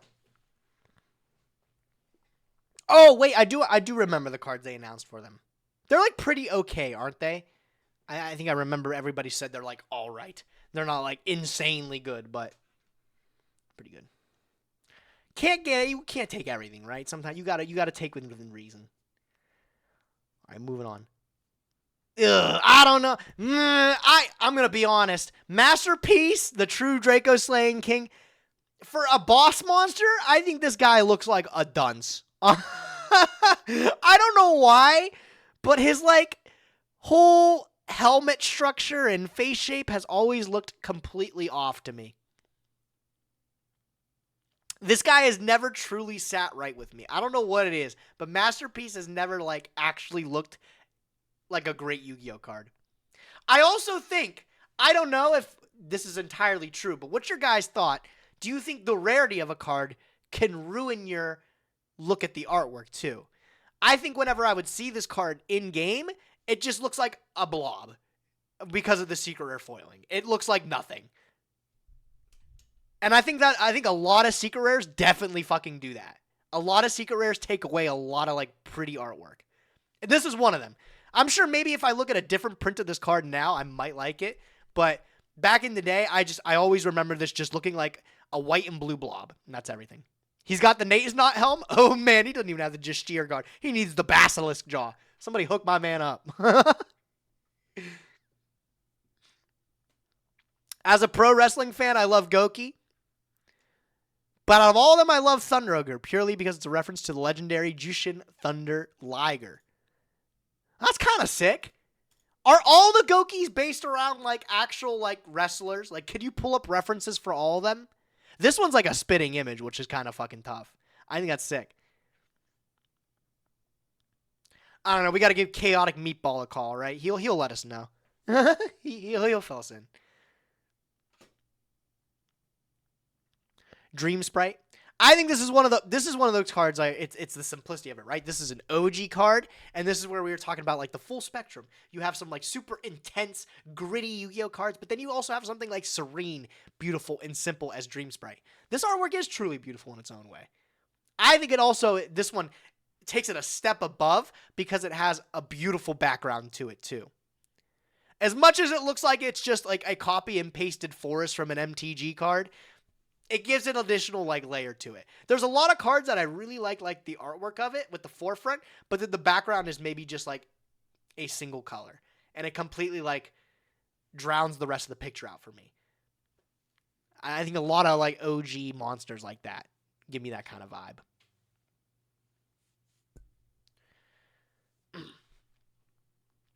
Diviner of the Herald. I remember seeing this one. This is especially one of the more beautiful ones here. Again, nice little cloudy background you got here. It just looks prominent. Another one I think actually, as much as I like the way the card looks in general, ruined by the secret rare.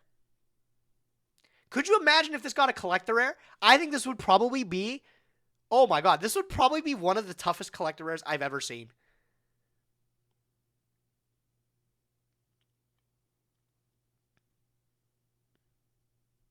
But imagine it as a ghost rare, though. If I wanted to appreciate none of my cards' artworks, I would print them all in ghost rare. That is the worst rarity. That is literally the worst rarity.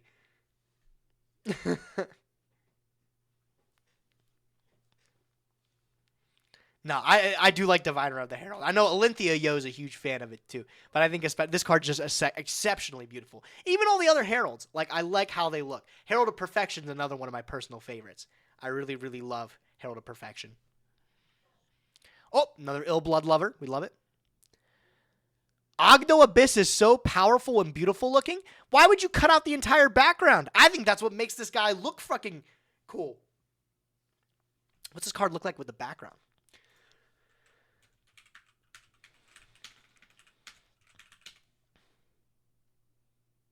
Yeah. Look at that blue sky type thing it's got going on around it. It makes the card look a million times better than that. I will say he does look pretty tough, though. Taking a closer look at just him himself. Big looking snake guy. What is this? Abyss Script Dramatic Story. Our boy finally gets his well-earned spotlight. I gotta be honest, I have not looked at a lot of the Abyss Actor cards. What do you guys think of them? What do you guys think? You guys are big Abyss Actor fans?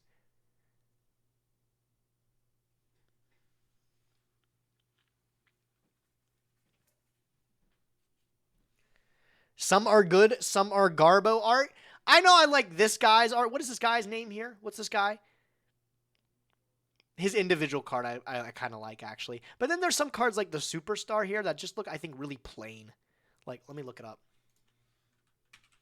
Let's just look at the Abyss Actor cards, actually. Like, I really wish Leading Lady was better, because I really like the artwork of Leading Lady. But then I think some of the artworks don't look great either. Like, you don't play Comic Relief. You play Extras, though, and I don't think that one looks that great. I don't think Curtain Raiser is a particularly cool card. I think maybe the better ones are the ones where, like, the spells and traps. You think? I think Evil Heal, that's the guy. I think he's pretty cool. You play 3 Comic Relief? I gotta play the... Oh, and he looked... You mean I gotta play the worst one? That's such a turnoff for me. I'm so petty like that, though. Like, if I love every card in an archetype and there's one that gets me down, sometimes I just won't play it. Like, I gotta play the ugly card in my deck. Stop. No. I want all my cards to be cool. Wild Hope is cool looking. He's cool, too. I think a lot of the ones that probably look good are the ones where they come together. Rehearsal. See, look, we got all of them. They're getting ready for the act. I think that's pretty neat. Dingirsu. It took me the longest time to realize this thing in front of him was a horse, chat. Am I the only one? Am I the only one? I don't know what I thought this was before, but I didn't think it was a horse. Took me a minute. Don't question mark. Come on. Wait, it's a horse? Exactly. Exactly. That's what I'm talking about. Don't question mark me. I thought he was a centaur guy. Oh my god. Is he a centaur guy? A minotaur? That's not even the same thing. It's not a minotaur. For sure not a minotaur. I'm pretty sure he's just riding up on his metal horse.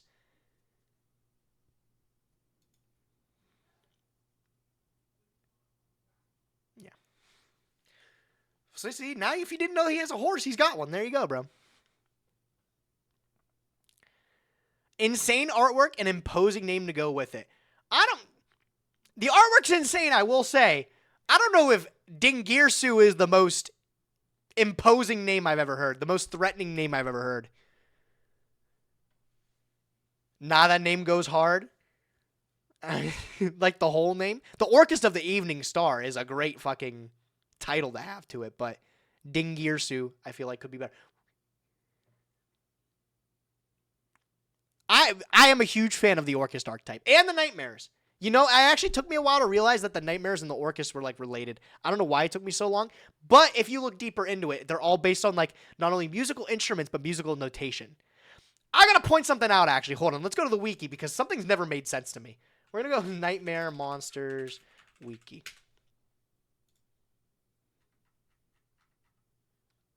All right. All right, yeah, here we go. It says, the Goblin is the double repetition mark, right?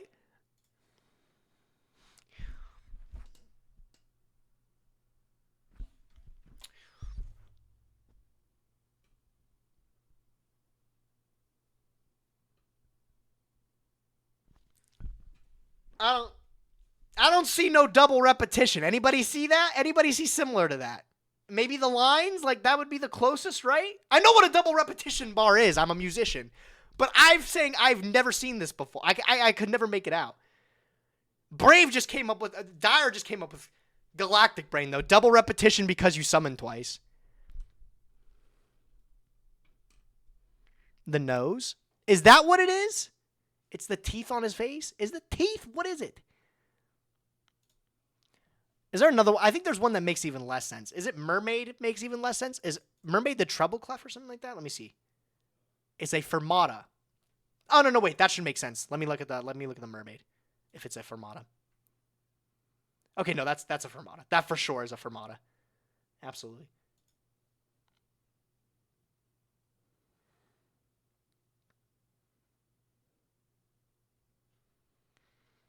All right. Maybe I'm a little too hard on Goblin. Maybe it is just his nose. Maybe it was right in my face, and I just didn't see it. But, I don't know. That always used to confuse me back in the day. I love that archetype, though. I love it because I'm a big musician and big fan of it. All right. This one's pretty good.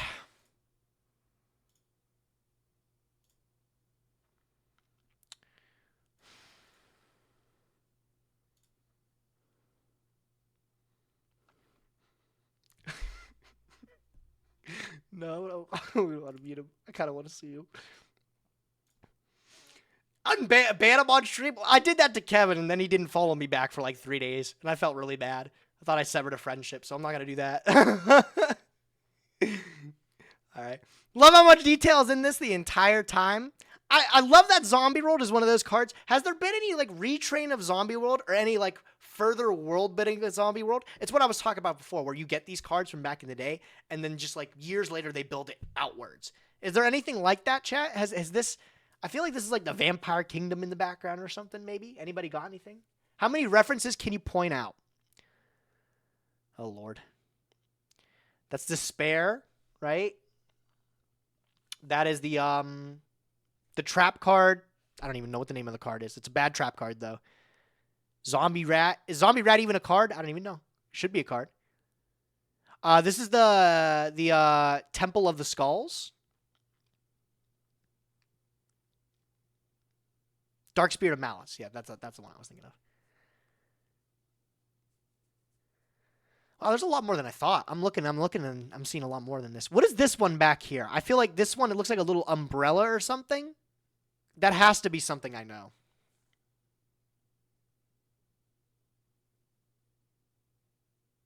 Vampire Genesis? You think so? That's the wings of Vampire Genesis.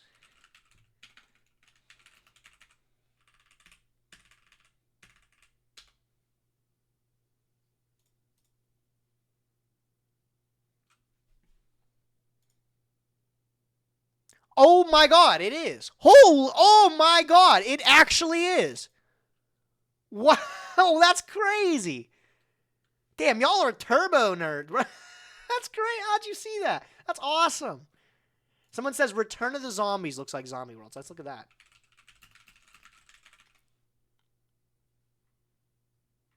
Okay, clearly it's not a card. Oh, damn, yeah, that is a different angle. God, I love these cards, man. I love Yu-Gi-Oh, bro.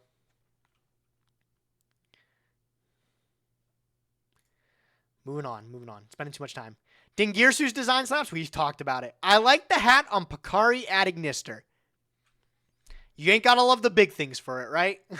You ain't gotta love the big things. Invoked Purgatrio. Yeah, it's an alright one. I don't even know if it's my favorite Invoked, though.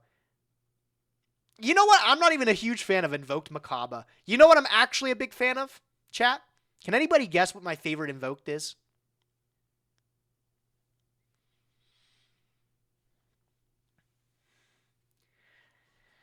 Skelly got it right. It's Elysium. Elysium is actually a really cool one. Invoked Elysium. You guys ever take a look at this card? Another card ruined by rarity, I will say. The secret rare print, I think I never could have really appreciated, but this card is beautiful. Card's awesome. Makaba? No, Makaba's like the most generic looking guy, bro. He's a generic. He looks so dumb, bro. I don't know.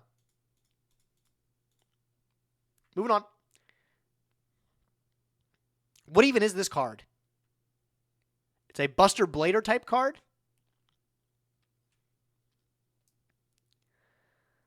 Destruction Sword Memories. I'm gonna be honest. I'm not the hugest fan of like any of the Buster Blader lore. It all kind of just like melds together for me. They all look so similar. That's probably a really bad take. Maybe I'm just not maybe I just don't appreciate good art. You're a little guy hater. What can I say, man? I don't like Pac either.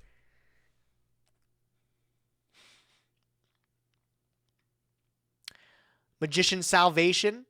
Oh, of course. He got the Oh my god. He didn't even get the Lost Art version. That's the only reason making the card good, though. This is a good artwork. This one's pretty tough. This one's nice. This is a good one. Grapha in the 144p.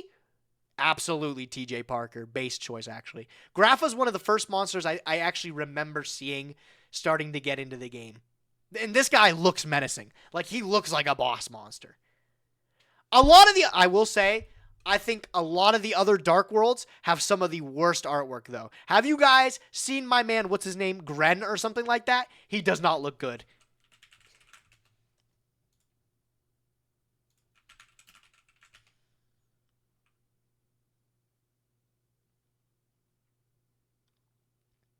Ceruli looks like a dumb little idiot. I'm not going to lie to you.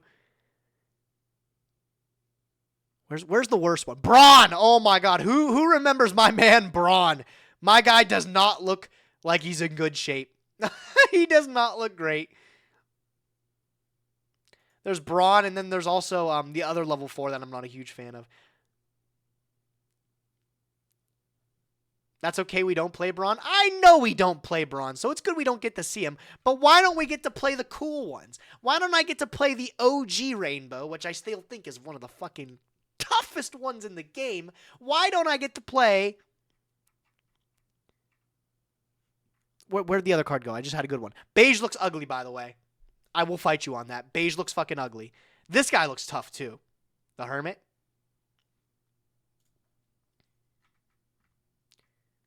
You literally are forced to for the new fusion?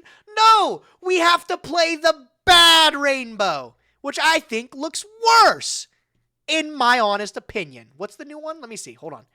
Rainbow.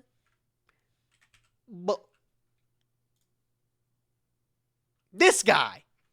Okay, this artwork looks good, but I think the OG Rainbow looks way better. I think the OG Rainbow. It does force you to use the old one? What are we talking about? I've never seen anybody use original Rainbow. For colorless. For color. Is this a card that's not out yet? Is that why I'm not putting this together? Okay, that's why. I haven't seen the card in TCG land, therefore it does not exist. Those are the rules.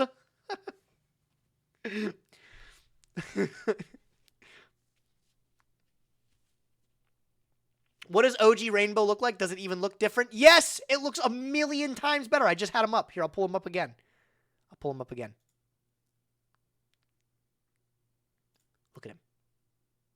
Look at him. That is so crisp. Beautiful card. You guys want to know actually the best looking Dark World support card?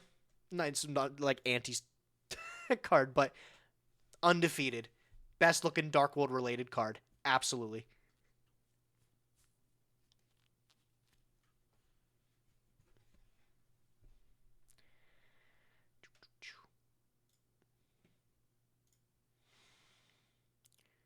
I was torn between this and Grapha.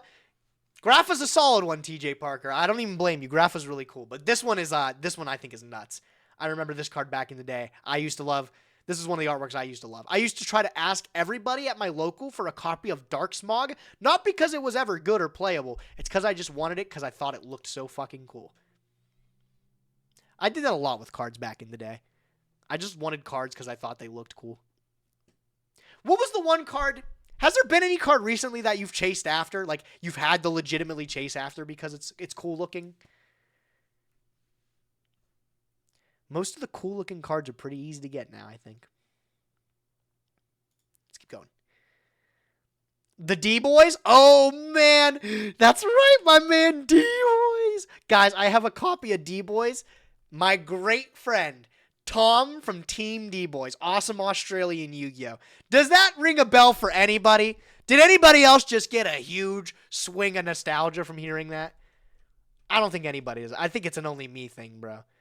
But that was my boy, man. Those are my boys.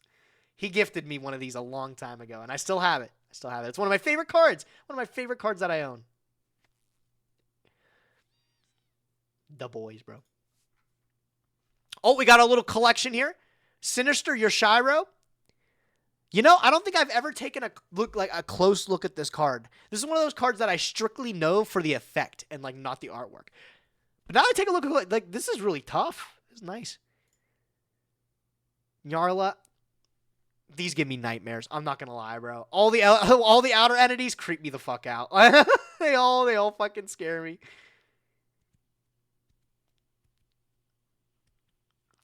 I think this one looks good in person. I think this is a card that's enhanced by rarity too. If you ever see the collector version of Meteonis, I think it's a beautiful card in collector rare. Because it really accentuates like the light lines coming out, right? The beams. What do you call that? It's got to call something, right? There's some kind of like actual term for it. But it really like accentuates it and makes it like pop. Oh, and oh my god. This is, I think, probably one of my favorite recent releases, right? Radiance. I guess that's what it'd be called. This is one of my recent, like, favorite artworks here. Again, another card ruined by its secret rare rarity. I feel like if you looked at this card in person, it doesn't look anything close to this. But if you just appreciate the non-foil texture on the artwork, it's stunning. I love it. Love it, love it. He's actually so cool. I love Misk. You're the only one, my guy. Hate that card. What even is this? Oh my god, is this the egg? Trevor, why are you fucking sharing the Gorgon egg? Please, bro. I'm indecisive. These are some good ones to pick from. Oh my god, yeah, great ones to pick from. Look, we've got all different, completely different realms of the Yu-Gi-Oh universe. Which Ghost Trick card is this? Is this Ghost Trick, like, Festival? Is that what that is? This is one of the ones where I think you look at all the individual Ghost Tricks. Oh, it's Parade? I don't think it's Parade, is it? It might be. Festival's the link. Oh, it is Parade. Okay. This is one of those cards where I think it really appreciates, like, you look at a lot of the Ghost Tricks, and I think a lot of the Ghost Tricks look really great, but they all kind of look samey with the background. What's one that I think looks extremely good? I remember one of my favorite Ghost Tricks was... Oh, here we go. Yuki Onna. It's a shame this one sucks, but I always like the artwork of this. And, you know, I think the background's pretty nice, too. One of the more backgrounds that I appreciate kind of in the same vein is like Lightsworn. Very simple, just like triangle in the back, but giving them different colors really makes them feel separate. This one, all the Ghost Trick monsters kind of feel samey because of that background, but when you put them all together in like their own artwork like this, I think it's beautiful. I think that's great. You get to see all of them doing their own thing. Look at him! The mummy is cheesing, bro. He's so happy. I always do get bent out of shape, though. Does anybody else feel this way? When the really cool artworks of the archetype end up getting like really bad effects, and then like some of the mediocre ones end up being the good cards. Like I remember Stein was a playable one, and he's ugly! He's ugly! Why can't Doll be playable? Why can't the Witch be playable? Why can't the Nico Gal be playable? Why? Why do all the ones... Why? Man, that's all I'm saying, bro. At least my boy Spectre's playable. I don't know what I would do if my boy Spectre wasn't a playable card. I'd be so upset.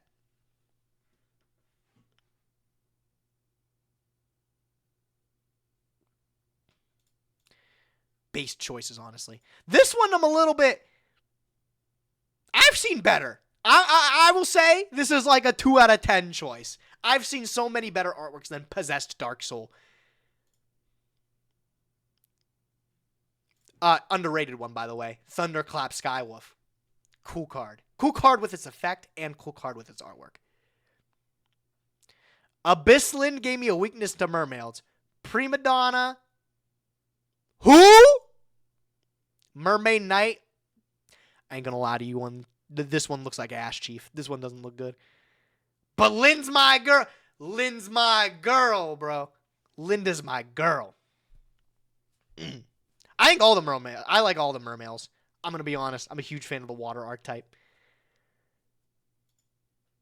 Who is this? What is this card, chat? What is this card? Don't say Gorgon Egg. I will ban you.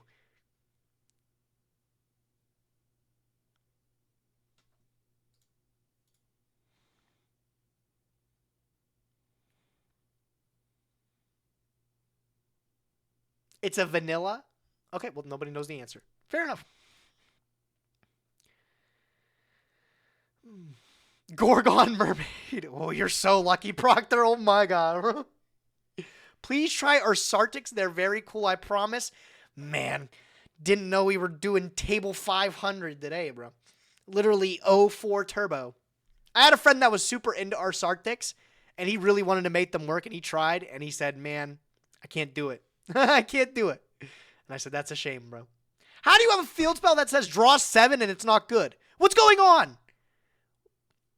I'm going to be honest. Worm Zero is objectively a cool artwork, but where is the worm in it? Where's the worm, man?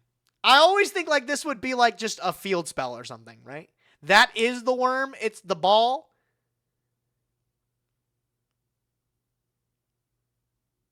It's a colony. It's a big skull.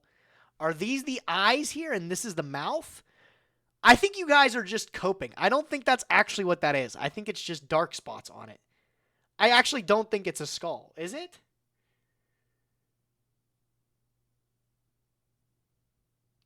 It's legit a skull, I promise.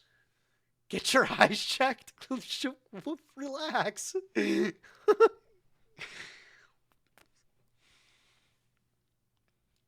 I don't know. I've never truly thought Worm Zero was goated artwork. Blob. What do they say here, though? Worm Zero's appropriate, grim, and apocalyptic for a final boss monster. Shame that it and its archetypes are balls. Don't be saying that about my man Worms X and my man Worm Yagan. Do not put some disrespect on their names. Yo, America, my man, bro. I hope your stream was good today, dude. Thank you. Another Yugioh Punk Dragon fan. Fellow Gage, too. Love to see it. Oh, my. Oh my, I completely forgot the Madolches. One of my favorite archetypes. We've talked about the spectrum again, complete opposite sides. This is the total cuteness side, and I'm all for it. The Madolche archetype goes so hard. It is definitely goated. I am even more so than Hoot Cake. I think Hoot Cake is cute. I am a huge Mageline stan. I am a massive Mageline stan. God, I love this card's art. I love this card so much. This artwork is so good. Oh, I remember first seeing this card, and this is the people don't know. This is the first real archetype I built in the game. I played Watts at my first local, but it was a really poopy Watt deck. This is the first archetype I actually built out. I love it, man. She has different color eyes. I know. I love this. You remember playing this with Spellbook? Unfortunately. I need to get me some OG Magellines. Anybody got a place set of OG Super First Magellines? Hit me up. Paying well.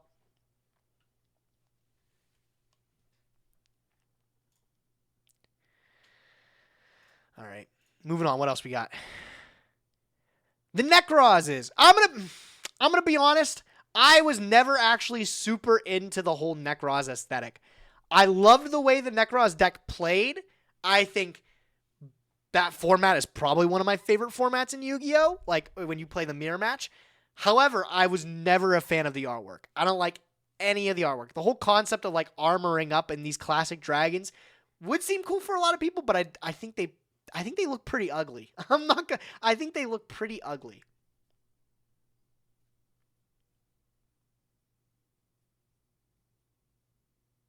Am I basic bitch for having Dark Blade as my favorite artwork? Not really. I think that's a pretty good one. The mirrors, however, cards like Kaleidoscope and stuff, I think those cards look great. Unfortunately, I just think the monsters of them look a little bit... I use the word bad. I'm going to use it again. I don't like it. Blue Eyes Abyss Dragon. This is one of those ones, man. Again, we're talking about the foiling, removing the background. I think it looks better without the foiling, though. I will say the secret rare looks a little better.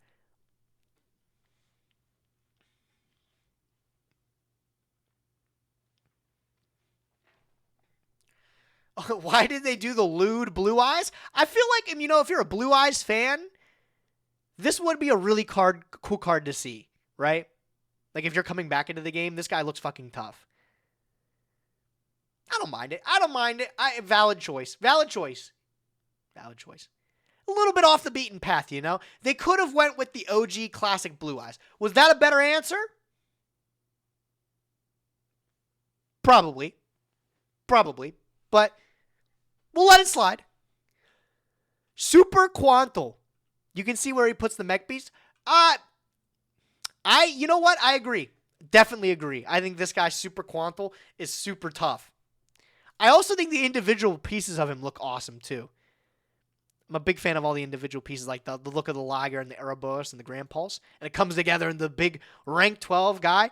I remember seeing this card on release, and everyone discounted this because it was hard to summon, and he was just a big rank 12 bozo. Nobody ever summons those, right? And the latest and greatest, Calvin DeHaan, wins an ARG with it, and everyone goes nuts, bro. Everyone goes nuts. How did he do it? How did he do it? We just talked about Night End Sorcerer. I'm a huge fan at Night End Sorcerer, too. I didn't know he was dripped out in this new card, actually. But he looks even better in this new card. I feel like the foiling's placed a little weird on this, though, right? Like, even the screen cap for it looks a little strange.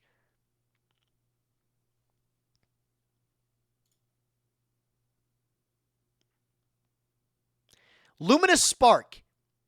I will say this is an interesting choice. I'll leave it at that. Not one of the ones I typically remember. I think if you push me, I'd know this card's name, but it's not one of the ones that I would definitely call back as one of my favorites. Oh, yeah. The Creator. Definitely a crazy one. Creator's definitely one of the... I think also as an ultimate rare, this is like the one where like the rarity I think really made the card for me. Like seeing this card in the foil, it was something you had to have, right? It just really pops. I love this card. I love the Creator. Big fan of the Creator. My brother was a huge fan of the Creator, too. That's why back in the day, I like him here. We got a couple of them. What do we got here? Zeus is tough. I think I think the one thing you don't actually get to understand, though, is the scale of Zeus by looking on him. Some cards do a really good job of, like, putting something small in front of it so you can appreciate just how big the card is. How big is Zeus? Like, isn't Zeus, like, the size of a planet or something like that? Isn't he fucking, like, massive? He's planet-sized. He's fucking massive. He does not look planet-sized in this picture. Even Dyson Sphere. Like, Dyson Sphere is another one where it's literally, like, galaxy-sized, but it does not look big at all when you look at the card. Badass art, though. I don't know how you give it scale, but badass art. We already talked about Kaiser. Huge fan. Much better pixels in this one, though. It's looking good. The Pearlies are so cute, too. This Pearlie's eating good, man. I'm trying to be the... What does Pat call it? Yellow Cat? I'm trying to be Yellow Cat right now. He's even got the chips in the guac. Is that what that is there? Who leaves their chips in the guac, though? Weird choice. I don't think anybody ever puts the chips in the guac and just lets them simmer. That's a good way to get them soggy real quick.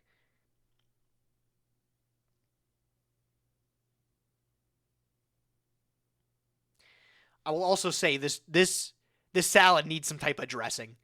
John looks dry as fuck over here, man. Throw a little bit of ranch on there, suddenly we're dining. I think he's also got soup dumplings. Oh my god, he's got soup dumplings too. I'm really trying to get like this guy. I'm really trying to get like the Yellow Cat.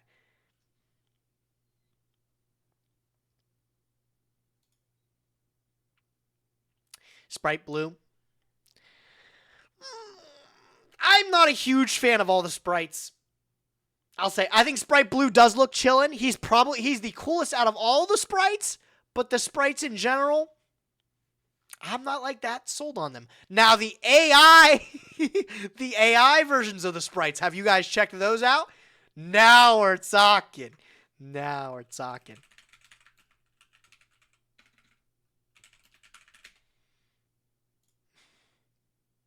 Oh, yeah. Now we're talking. Look at my baddie! Sprite is such a baddie! Oh, my God. How? Do not support AI-generated art. Don't do it. There are at least 20,000 more talented people than a robot.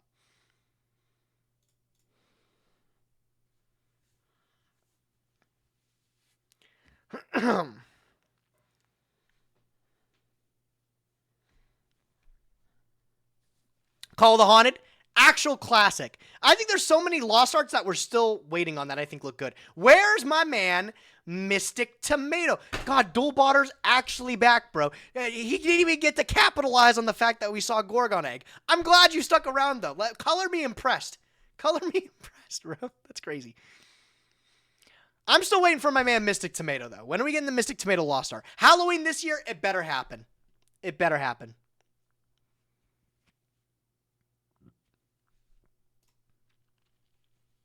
The Doodle Beasts. Are there any more Doodle Beasts that we're missing? This is an anime archetype, isn't it? I love that we can get away with having something this ridiculous. I love it. Like, where else would you see something like this card game and it not be out of place? There's only 2 in the trap. What a shame. What a shame. We could have the whole book of Doodle Beasts, right?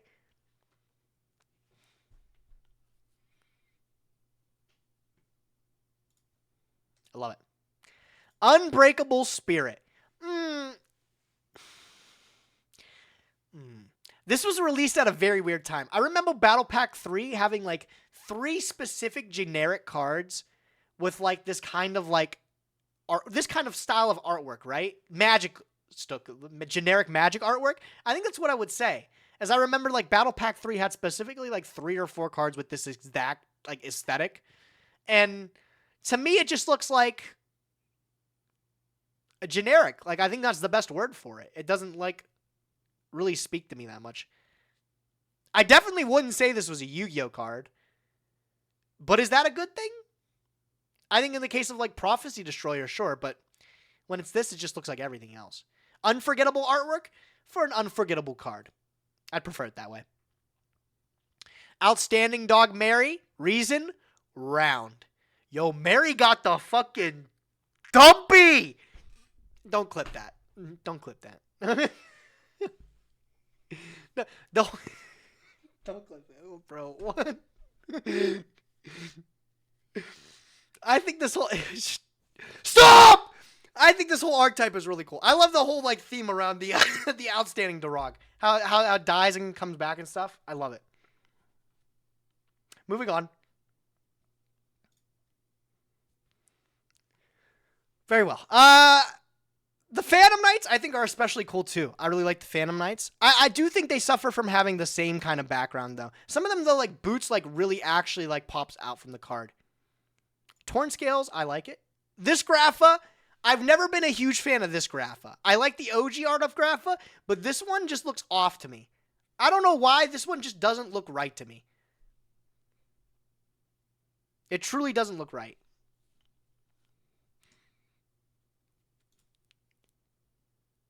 Avermax. I mean, this guy's looking like a stud, isn't he? He's looking pretty tough. I love how simple the background is, too, actually. Again, I never truly actually really looked at the background and appreciated it because I've always only seen this card in Secret Rare. And I think this is one of those cards that just has too much going on. I've seen the Dark Requiem Dragon in like one angle, and I feel like I've seen it in every angle. They all just kind of bleed together at some point. Stained wings on the glass is kind of nice. It's a nice touch, yeah, but like this looks like I said, like every other Dark Requiem XYZ dragon that I've seen. Storage Pod. First time I've seen this card. No, I've seen this before. This is a really cool artwork. This one's actually kind of neat. I'm not going to lie. I love how, look, you can see just how fucking gigantic this thing is. Because you have this beautiful look of the rest of, like, the art. This is a gorgeous card. Yo, open up. How's it going? Yeah, this artwork, this is an outstanding looking card here. Never really took the time to appreciate my man's Storage Pod, but he's looking big. He's looking big. A classic, Necro Valley. Cannot go wrong with Necro Valley. Absolute classic. I'm a huge Summon Skull stan too, chat. I love the Summon Skull. I think out of all my OG cards, trying to think, like Book of Moon is like my all-time favorite card, right? And like as for monsters, I really like Vampire Sucker. I've said it before. There's a lot of ones that I say I like a lot, but Summon Skull I think is easily one of my favorite OG cards of all time. And it's not just, I think it's not just because of the Summon Skull, but all the cards around Summon Skull. Like the Summon Skull where he's using the electricity, he's an effect monster. It sucks. It's a terrible card. But that's one that always looks so sick to me. Anything that Summon Skull is involved in, he's looking fucking mint, bro. What they did to him in Fist of Gadgets is insulting. I agree. I like the OG summon card. This alt art goes hard. Oh my god, please don't be the anniversary pack. Hot take, I disagree. I hate this artwork. Oh god, this is a huge fucking hot take. I don't like a lot of the anniversary pack artworks. I'm not saying all of them. There's some of them that I think are gorgeous, but a lot of them I don't think look great. I mean, by a lot of them, I mean 2 of them. I don't like the Buster Blader, and I don't like the Summon Skull. The other ones, gorgeous cards. I actually can't ever imagine myself using the OG version of this card. Gyaku Tenno Megami. Ever since I've seen the alt art of this one, there's never been one better than it. This is a beautiful Blue Eyes, by the way. Still like number 4. Oh, who's this? I think I've seen this card before. I remember this one as a kid. I always tried to make this card work. Darkness Neosphere or something like that? Yeah. Yeah, I knew what it was. That card is tough. I always used to try to make that card work as a kid. I don't know why. Because I just liked it. I liked the artwork. Forbidden Droplet? Definitely a good looking card. Definitely a great looking card, actually. Again, get the secret rare off it. I'm ruined because I have it in such pretty rarities objectively, but it doesn't allow me to fully like appreciate the artwork of the card. There's better. There's definitely better than Final Sigma. There's definitely better than my man Dreadmaster. Dreadmaster's an ugly looking dude, bro. I think there's could have been 18 million better choices, bro, than Dreadmaster. However, the better master is Zombie Master. This guy, I think, is awesome. I love Zombie Master's artwork. He just looks crazy, too, man. I'm a huge fan of Zombie Master.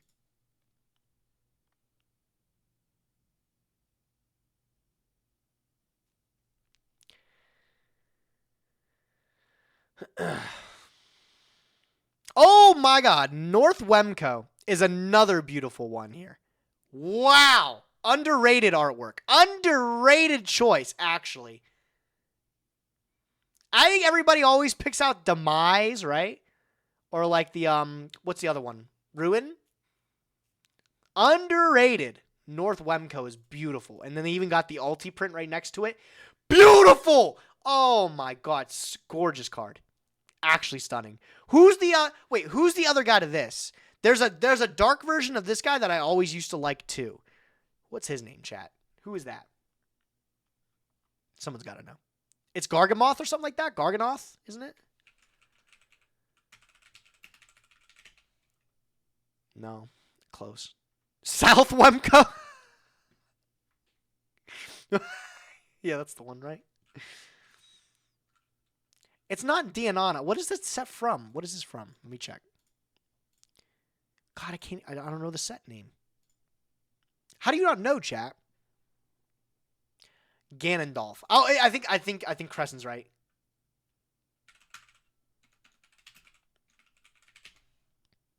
This guy.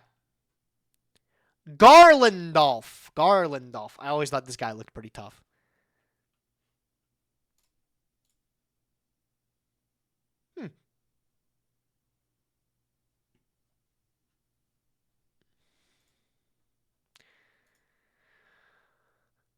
I think a couple people posted Albazoa here too. This one does look kind of fucking crazy. This one does look pretty crazy. Honestly, this one's kind of creepy for me. I'm not gonna lie.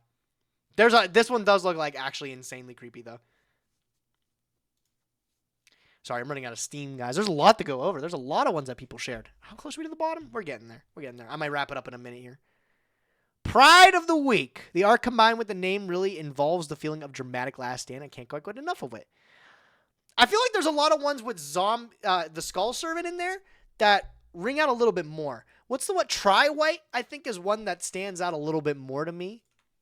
Tri-White is one that I really like. Yeah. Look at that one. Menacing, bro. That one's really sick. I like that one. This isn't the first one that I think of, but it is a good one. I will say that is a good one. Wouldn't be my first choice. Diviner Albazoa, yep. I don't think any of the Magistus cards really. This one just looks like a blob. I'll be completely honest. What is this card? Onigami Combo. Target a face-up XYZ you control and detach all of its XYZ material. That target can attack twice during the same battle phase. This is a real card? Oh, yeah. This is a sick artwork, though. My man, Gem Knight Pearl is fucking getting in the fucking fists. He's getting in there. It's a real card. I mean, it sucks. I'd believe it was a real card. The effect is definitely current age tech. Orchestrated Return is really beautiful. Again, huge fan of all the Orcus stuff and Nightmare. Dark Necrofear always used to scare me as a kid because of the doll. Always creepy. Jim-Jo. What do you think, chat? Alt Art Jinzo or OG Art Jinzo? I said I don't like a lot of the anniversary packs, but the anniversary pack Jinzo is so much better. So much better.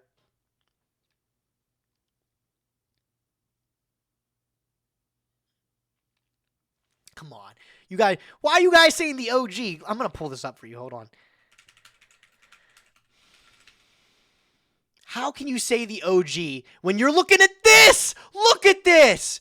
This is so much better, bro. Oh, my God. This is so sick. The pink on the card. He's got the thunder coming out of the hands. Boo. Yeah, all right. Whatever. Whatever. More for me. I'll enjoy all the anniversary copies myself.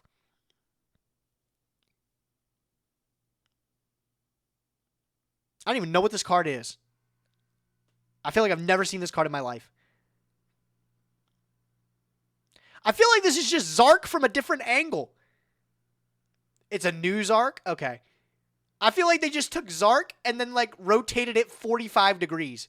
And then, like, lit up the background a little bit. They turned on some lights or something like that.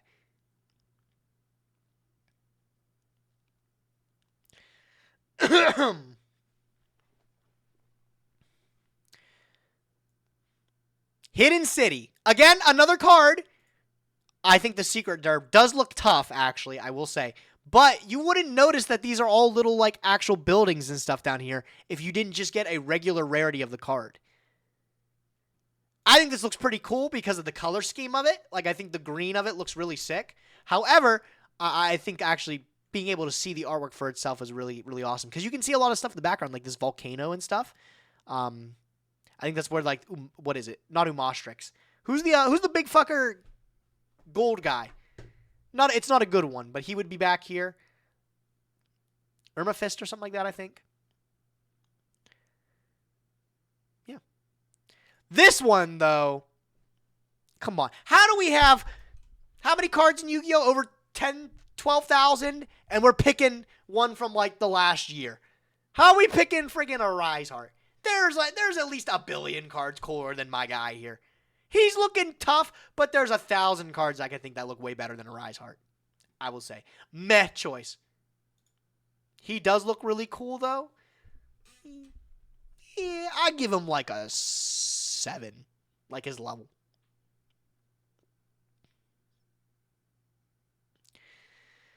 Quick Draw Synchron. This is one of my favorites, too. I love the simplicity of Quick Draw. And I also like the bullet holes in the background. I think it really just makes him pop. I just really like him. I just really like him. Element Valkyria is not one that I would pick. I'm not going to lie. Not only this is a 140p image, but it looks like they literally got the picture of Element Valkyria and then like copy and pasted it on like a picture of like the moon pole from H2O. Yo, Shoopty, thanks for your tier 1 to Duel Butter. Why did you gift it to him? Of all people, you gifted to the Gorgon egg guy? Oh, man. Yo, your priorities are all fucked up, guys. What the...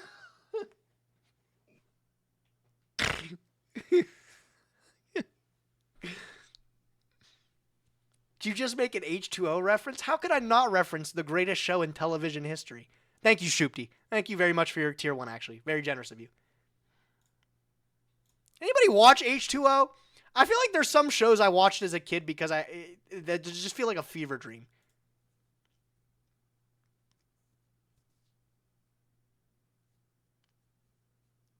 The Mermaid Show? Yes, The Mermaid Show. Yes, The Mermaid Show. Cleo. Oh my God. Saravis is definitely underrated. Saravis is so underrated. This is a beautiful card. I'm still waiting for the day that Saravis is playable. I'm just waiting until I can go activate Nadir Servant, dump Herald, pick up Saravis, and then use it for a negate or something like that. I'm waiting for it, man. Every now and again it comes up. Every now and again. It'll have its time. He'll have its time. I'm going to sneeze. Ugh! That was a violent one, bro.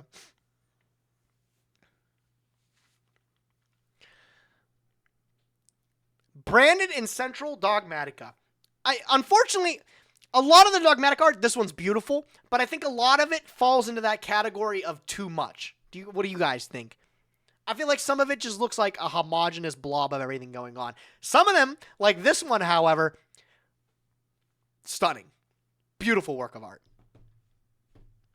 But I do feel like a lot of the cards fall under that. It's just a whole bunch of nothing. Not a memorable art for a non-memorable card. I also don't like, in particular, that they take some of this gorgeous artwork and they plaster it on cards that are just genuinely unplayable. I think that's such like a sad fate for an archetype.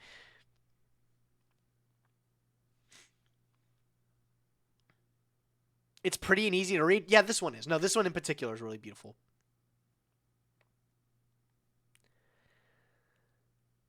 Naturia Fruit Fly, there are way cuter Naturias. Fruit Fly is definitely not the top one. But he's actually a fruit fly.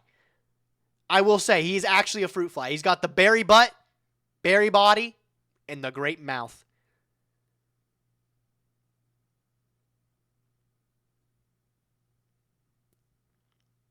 I never noticed that. Your world's been changed, Crescent. Your world's been changed. These cards all look the same to me. They're saying they're biased because they're into Chinese history, though. I get it. Again, another great opportunity for Yu-Gi-Oh! They take off a lot of cool, like, different things that you wouldn't normally see, right? The Ice Jades. I wish the Ice Jades were better because they do have some beautiful artwork. I use the Azurin as my, like, icon for Master Duel because I really like the art of it. And this is stunning, too, right? It doesn't seem like there's a lot going on, but it's beautiful, man. This is definitely, I feel like this is some new age Yu-Gi-Oh! Art. Like, I feel like once you get past a certain point, some Yu-Gi-Oh! Art just looks like a little bit, like, above the curve. It's a lot of those cards where you say, like, that doesn't look like a Yu-Gi-Oh! Card, and that's not a bad thing. I think these ones definitely excel at looking great. A lot of the Ice Jade cards even look good on their own, too. I'm a big fan of a lot of the Ice Jade cards. Sulfa Cords! Oh, man. Oh, another underrated archetype. I wish the Sulfa cards were playable. I wish these cards were playable. One of the most beautiful cards I've ever seen. I love this card to tears, chat.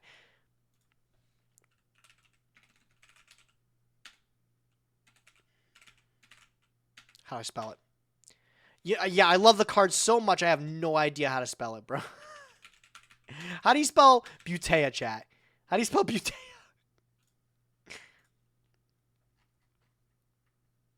Ancient Guardians, Ancient Guardians. Ancient Guardians, Ancient Guardians, got it.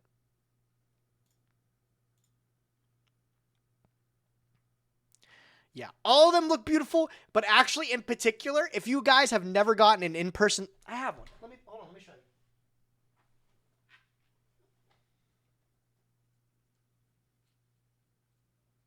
One of the most beautifully underrated collector rares is a copy of Tisulfacord Butea, chat. Let me see if I can get you a good look at it and you can like really appreciate how awesome this card looks. If you look at the foiling on it, it's got like this gorgeous pinwheel effect, which just really pops when you have like the card in your hands. I don't think there's a more stunning collector rare. It is not an expensive one. I've had these since the release because I just love them so much. But I think it's definitely one of my favorites. I love this archetype aesthetically too. I just wish they were better. I wish they were better.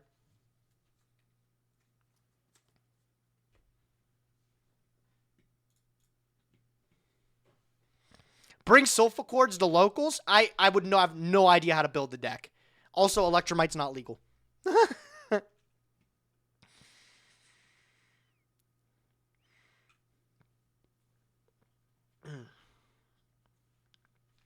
Got another Punk Enjoyer. We love it. Fluffle Penguin. Mad cute looking dude, bro. Look at him. He's muffed up. He's muffed up. Love him. He's a cutie, bro. I like him. The entire BA archetype. I wish Virgil was more playable. Because I think Virgil is so badass.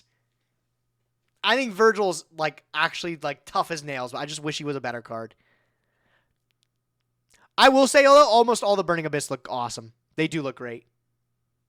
The only one that I don't like is Libic. This is the only one that I'm like not a fan of art because I think he looks like derpy, but the rest of them look incredible.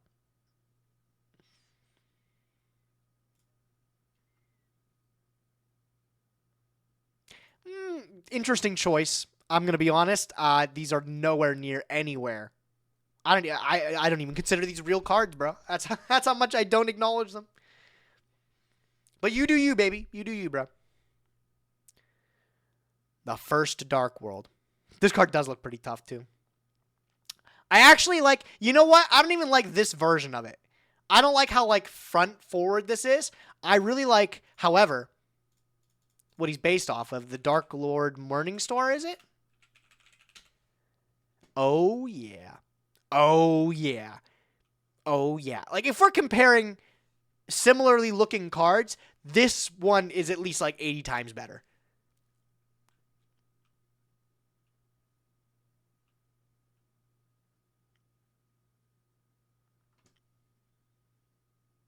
Man, I wish the Dark Lords were better. Ixtral's like not a bad card too. And I like the art of Ixtral. I like Ixtral. Another masterpiece lover, bro. Another masterpiece lover. I don't get it. I don't get it. Not a fan.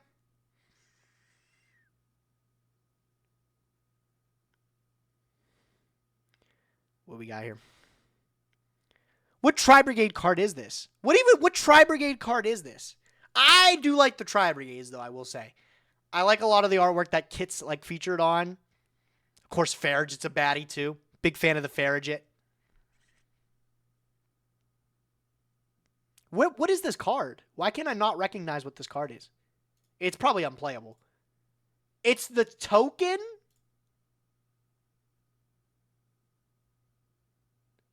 It's a token.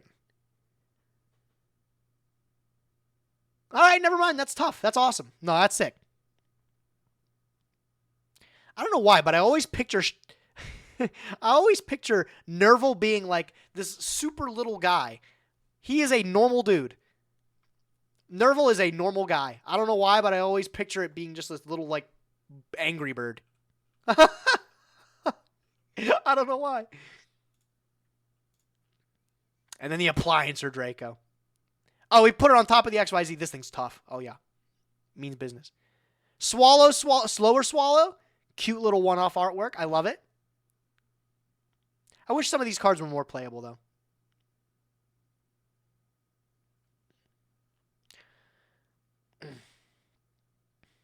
Okay, I will say, this retrain of the Red Eye Zombie Dragon is awesome. I wish this card was better, because as a kid, my first structure deck I ever owned was the zombie one.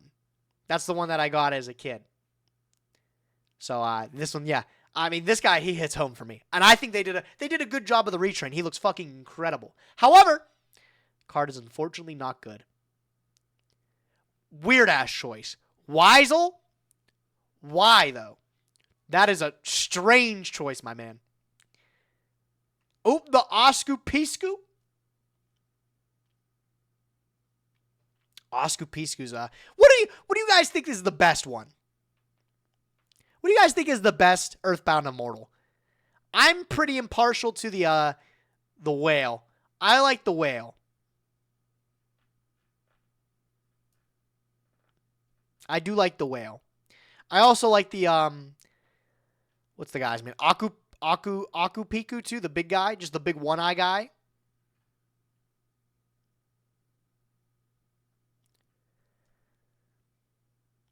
Kaka Poo Poo is my favorite. That's him. Same.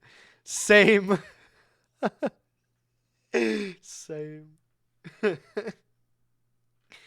Blackwing Former Master, awful choice. I'm not going to lie to you. I think any other Blackwing looks better than this guy. This guy looks like shit. I'm not going to lie. Prophecy Destroyer is the go-to for everyone. It is a good looking artwork. It is a good looking card. It is a great looking card, even. Doesn't look like a Yu-Gi-Oh card, but it still is badass.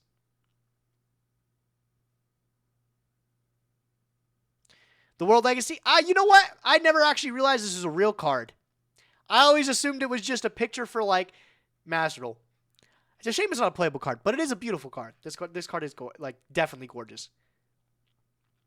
When can we have back my girl, Ib? She wouldn't even be a problem. Bring her back. Bring her back. Oh, we got the new Edison tech, the Zeta. I think some of the aliens look particularly cool. I think what is it? The Golganic guy. Yeah, go figure. I don't know the name of him. Whatever he is, I think he's like one of the toughest artworks in the game too. Golgari or something like that. I don't even know. Soul Release is a beautiful card too. I feel like you could get this printed on a canvas and throw it up somewhere, and you just look fancy. This also looks, I don't know why, I get like not Dasani vibes from it. What am I thinking? This looks like the cover to a trance album. I'm not going to lie. That's why I'm a big fan of it. Quite partial to it. Soul Release is a fantastic pick. Really like that one. Draco Sack. Nah, I've seen better.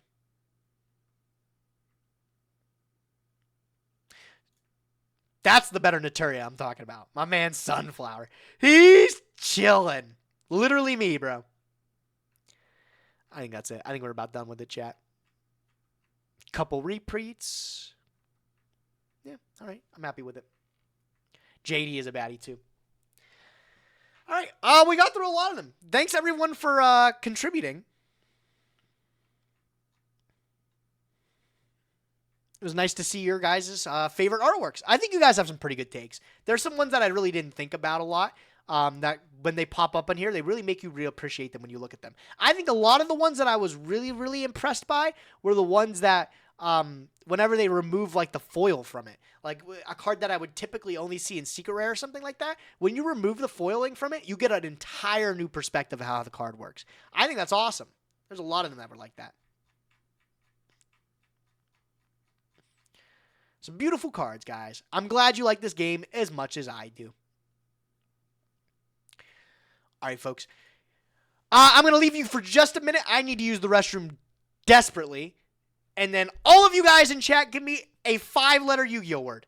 5 letters, and I may pick yours if I like you. I'll be back, okay? Enjoy the tunage. Today we're going to listen to Adam Bayer, because that's what I'm in the mood for. So I'll be back in a minute.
No way you guys are making me use Gorgon.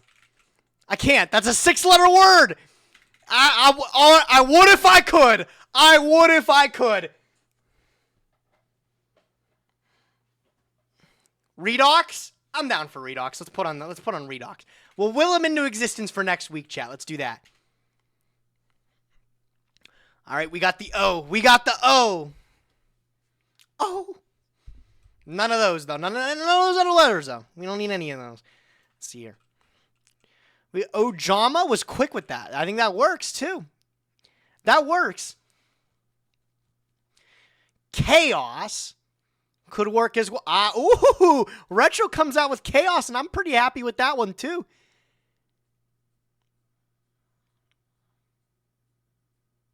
No, wait, it can't be Chaos. The O needs to be somewhere else. That's my bad.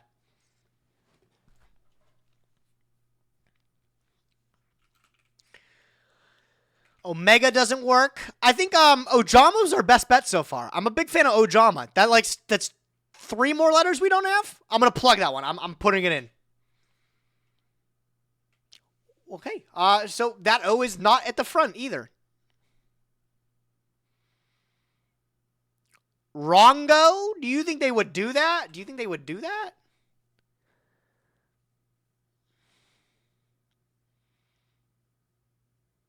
There's no R? There is no R. You're right. You're right. No R.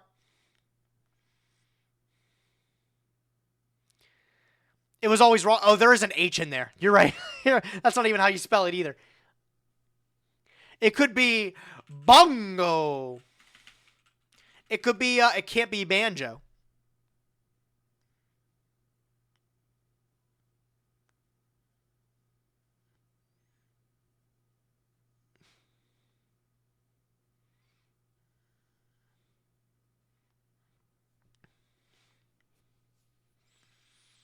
Remember, guys, it can be anime names, too, which is especially frustrating. Someone said Gusto. Creative said Gusto. Creative's always on the cusp of coming out with bangers. This one completely works, I think, too. I like it. I like it. This could tell us where the O goes to. I'm executive decision. I'm putting it in. Okay. Well, this O is gone everywhere except, like, the middle 2 zones. We now know there's an S in it, too.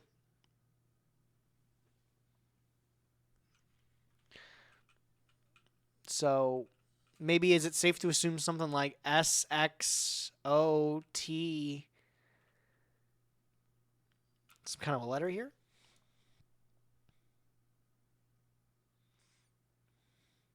Points?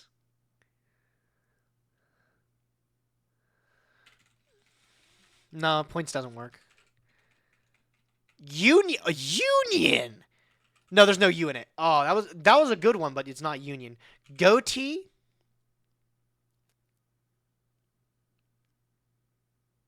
There's no G. That was close though. Damn.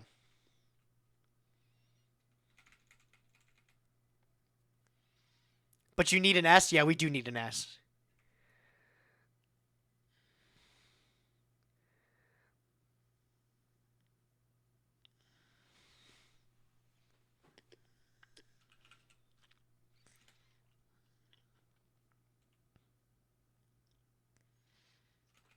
Why is this one so difficult today? This one's just not giving us any leeway to it, too. I feel like we used a lot of letters, and I've learned, like, next to nothing. Shots is possible? Why would it be shots, though? There's no, like...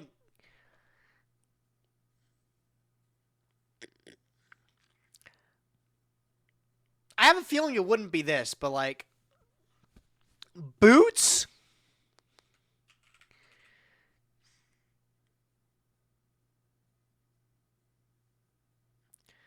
I mean, boots works. It could be like the... Maybe?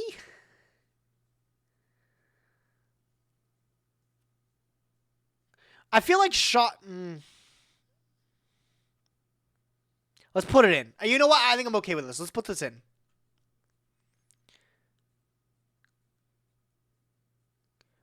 Man, this one's tough today.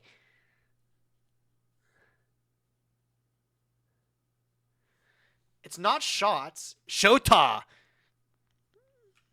Someone said Shoti, but that is definitely not like a real Yu-Gi-Oh thing, right? Is that anything Yu-Gi-Oh related?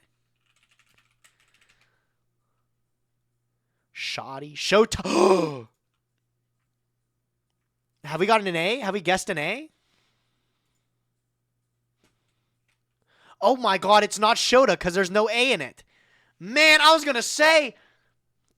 Ugh.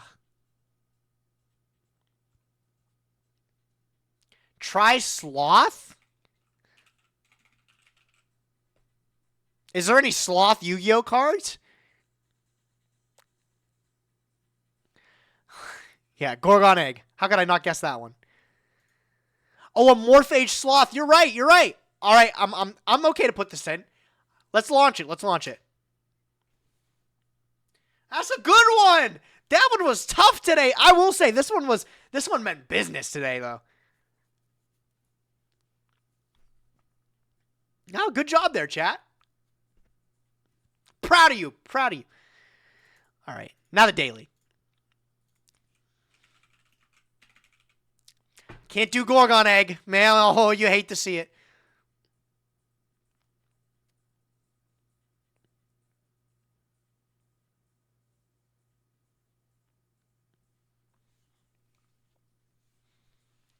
All right, give me another daily now to use, chat. Penguin Soldier? Oh, wait, I love it. We got to use the Penguin Soldier. The game-winning Penguin Soldier. Put him in. All right, we learned a little bit about our friend here. We got an effect monster. Newer card, larger than level 2. More defense, so it's not a link monster. This would be 0 if it was a link. Alistair the Invoker.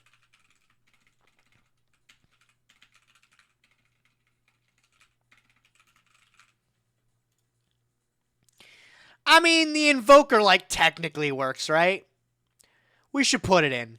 I'll put it in. Oh, we got the year. Wait, okay, this could matter. We got the year. So we have, it's not a dark, it's not a level 4, but it's an effect monster from 2017. I mean, that doesn't narrow it down too much. We still got a lot of work to do. But it's an effect monster from 2017, chat. Higher than level 4, lower than 1800 defense. Whiptail? Was that 2016? Let's find out. It wouldn't be a level 4 either, so it wouldn't be it. But Zodiac is 2017. You're right. Sneeze. Shadow Beast? I don't think that's the same year. No, it's too old. Goki? Is there a level 5 Goki we could use? These guys all have 0 defense, unfortunately. We need something with more than 0 defense. Ignis.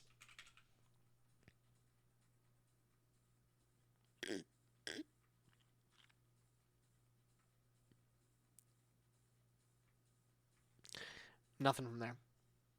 What format was 2017? It's like Zodiac era. Raging Tempest. Around that time. The True Dracos were 2017. Okay, that's a really good guess. Let's see what True Dracos can find to fit the bill here, maybe. We could do, like, Ignis Heat. Somebody mentioned that before. I feel really embarrassed. I think somebody mentioned that already. We could do Ignis Heat, and that's a good one. I like it. I like Ignis Heat. That's a great guess, actually. New attribute, new level, new type. Fits the defense and the attack requirement. I'm putting it in.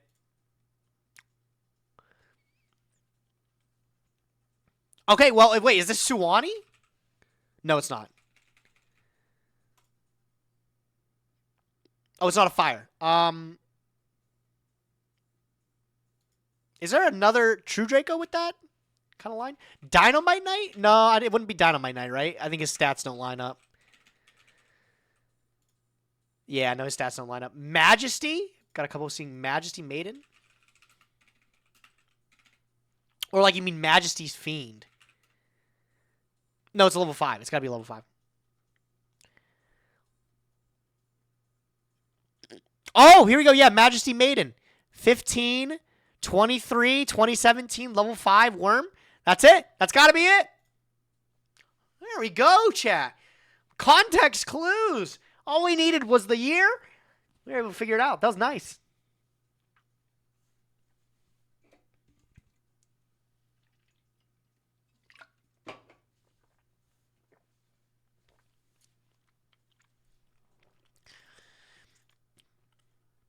All right. Now this is the hard part, chat. The card guesser. Am I still synced up? I think somebody mentioned that my mic might not have been synced up. Do I still look good, chat? Tell me I look good. I need to hear that.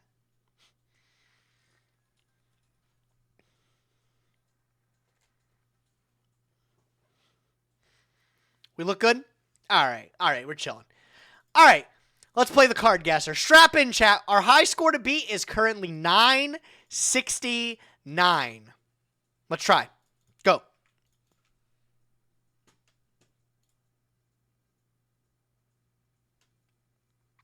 High Priestess.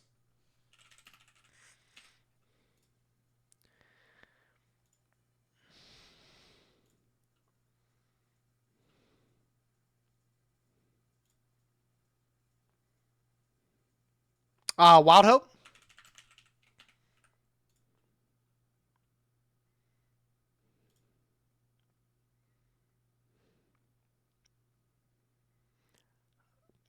Some kind of Predaplant card, I think. Megalith. What Megalith is it, chat? Is it Araton? All right, we'll go with it. I knew that wasn't it. It is a Megalith card, though, I think.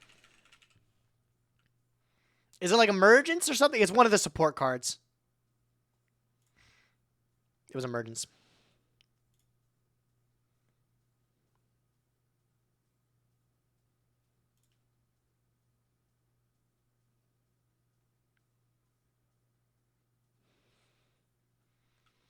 It's not a Resonator. Some kind of fire crotch, bro. Red Warg. Crazy. Crazy. Nice.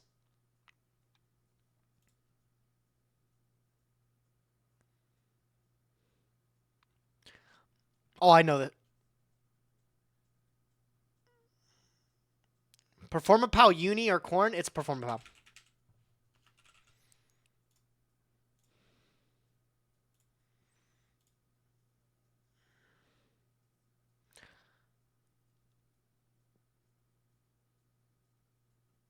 I don't want to zoom out again. It's a trap hole card, ain't it? This is a really bad trap hole card.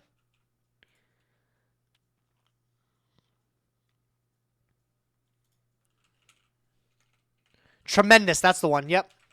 No, what is it? It's a trap hole for sure. It's not Deep Dark. Deep Dark doesn't look like that.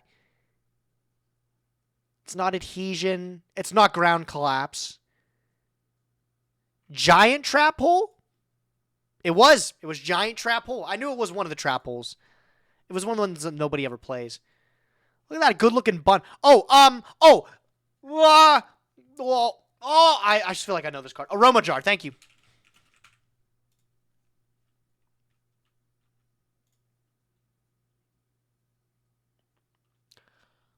Ancient Leaf?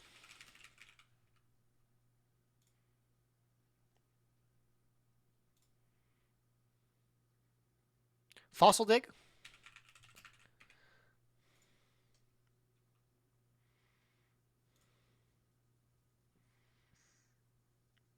This is a Six Samurai card. Six Samurai Lightning, maybe, or something like that? Anybody know this card? Six Samurai something?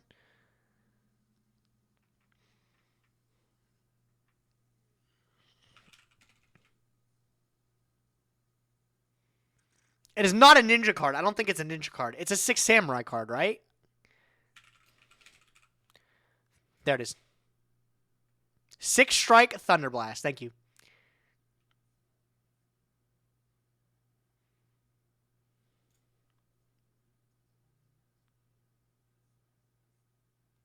I don't know this one. I don't know anybody. Any guesses, chat? This one, I absolutely have no idea. We're going to skip this one. I don't think anybody's got this one.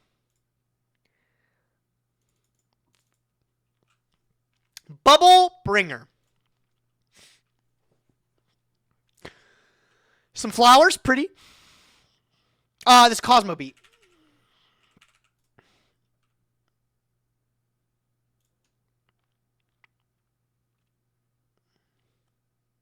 Kind of looks like Gardenia Autos, but that's definitely not what it is. Oh, this is Hawkeye Joe.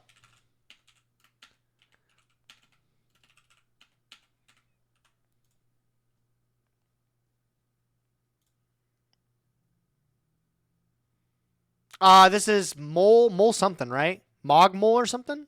Mine Mole? Fuck! Ah! I knew Mine Mole wasn't right. This is Jirac Velo, right? Oh, I don't know what Jirac it is. Serato, someone says. I don't think it's Serato either. I feel like it's one of the ones that nobody plays. Like Velfito or something. No? I don't know. We're going to skip this one. It's not Guaiba either, chat. Definitely not Guaiba. It was Tyrannus. Creative did say Tyrannus. I did not give him enough credit. This is a Red Eyes card, I think, right? Maybe not. I don't want to take this out again. I feel like I should know this one. Red Eyes Wyvern, is it? It is. Brainiacs in chat. Oh, this Panzer Dragon. I didn't have to zoom out again for that, I don't think. Yep.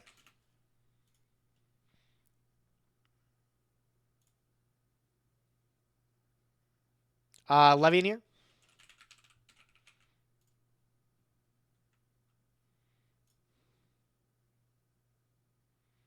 This is Gimmick Puppet. Which doll is this, chat?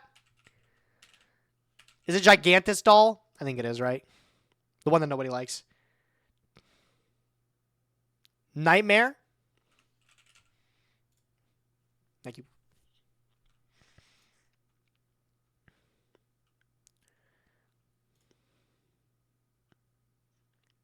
Oh, this is Elemental Valkyrie. We just had this one. Not a fan! Like I said. Swing of Memories.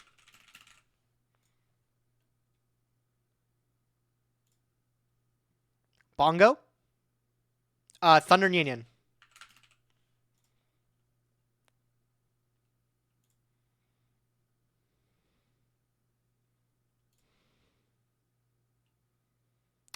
This is All or Nothing. Right? What is it? Double or Nothing, sorry.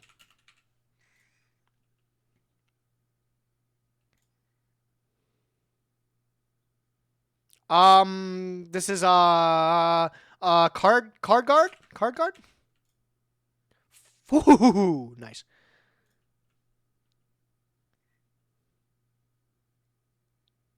This is some kind of UA card.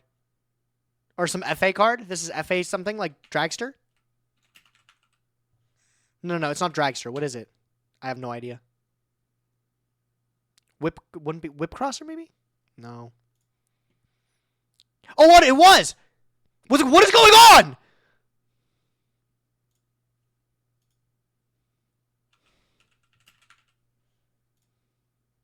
Okay, sure.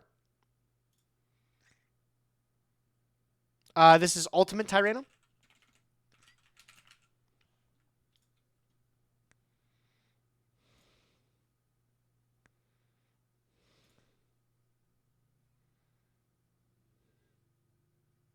Oh, this is Bogger Knight.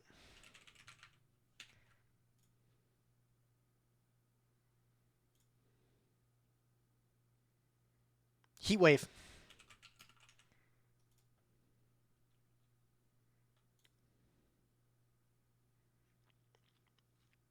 Blaze Accelerator? Hoo-hoo-hoo! I'm on one. Here we go. We're cranking it up. Advanced Ritual Art.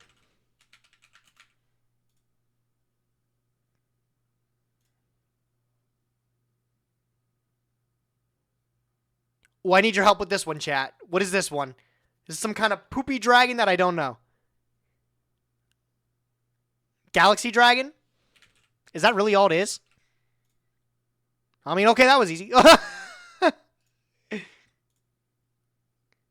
Some kind of Utopia card, chat. If nobody say Utopia, say something similar. What is it? What's the name of it? I don't know the name of this one. I hate that. Lightwing shield? Good thing I got people smarter than me, bro. I would never get that. Another fire card. Why do I know this one? I feel like I know this one. Some kind of claw here? Rekindling? No, it's not. That's definitely not rekindling. Is it Goka? I don't think it's Goka. No.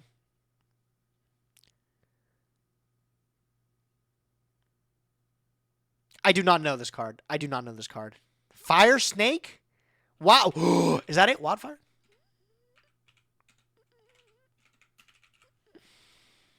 Oh, it was. Oh my god. Good job, chat. Chat, I don't want to alarm you, but we're doing extremely good. Like, if we do a little bit better here, we can, like, maybe beat our score. This is some kind of Infinity card, right? Phantom something?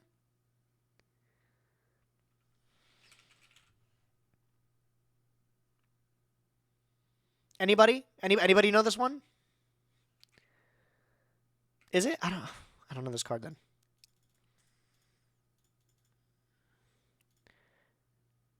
I don't know. I think this is actually a Gishki card. I don't know what the name of this Gishki card is, though. We're going to skip it.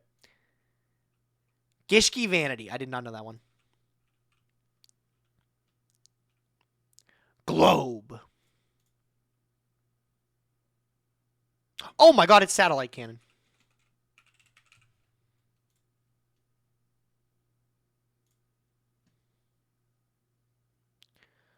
We got some kind of bug going on here, chat. What's this bug? You guys got to know this one. Why don't I know this one?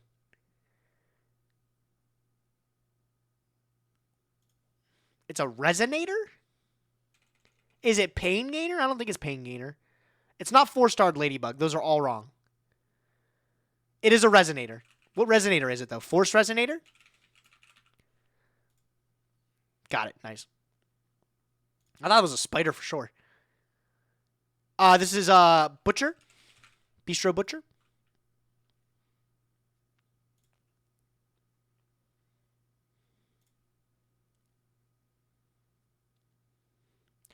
Is this the positive dream mirror? I don't know. I don't know.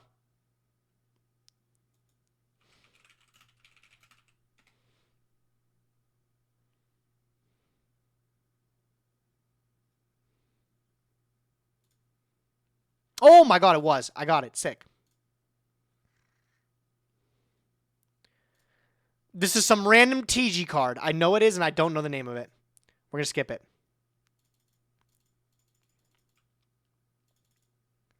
Morphtronic Accelerator. Nope. Alright, I hate that. Alright, some stupid vanilla. Come on, guys. Oh, we're so close to beating our high score. But this is a dumb vanilla bird. What is it? Something eagle or something? Gorgon egg? I'm going to scream.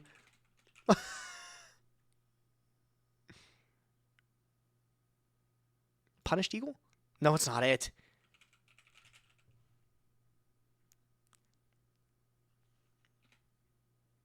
I don't know this one, chat. I don't know this one. We're going to skip it. We're going to skip it.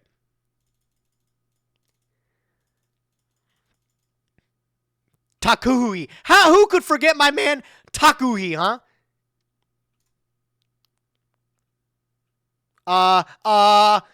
That's Jack Atlas. What's the card, though?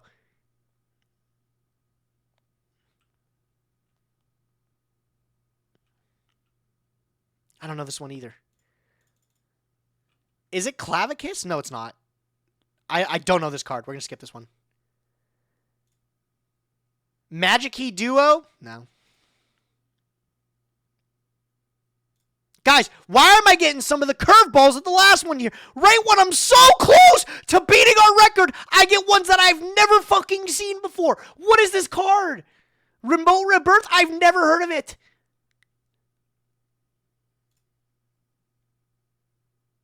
Oh my god, is this Tsukiyomi or something like that? Aramatasu or something like that?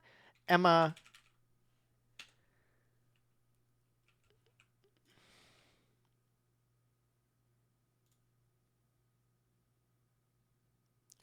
Gold Crotch! Oh my god, what is this fucking card? Some kind of bouncer?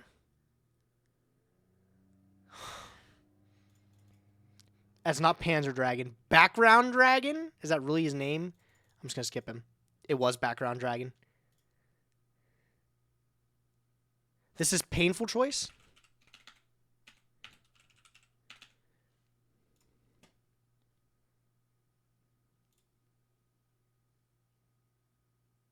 Raviel.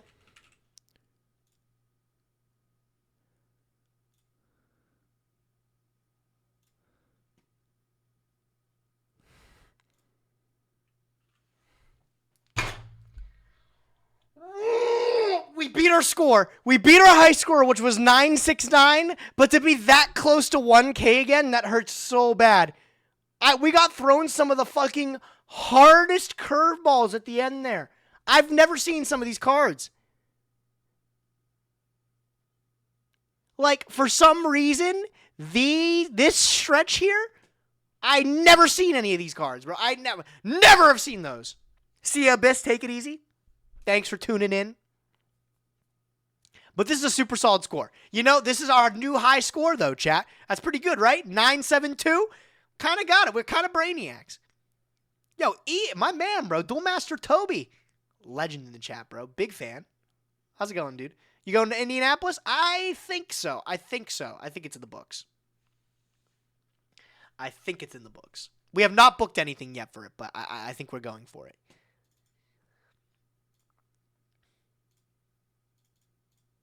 Well, that was a good 3-hour warm-up.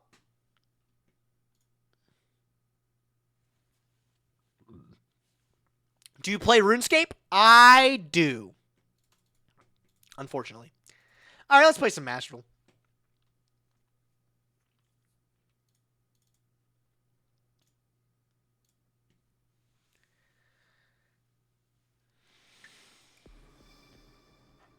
All right, fellas. As for things for Master Duel related, I don't got too much to do today. Tried out RS3 Necromancy. I don't play RS3, my man. I play old school RuneScape. Some would say the good one.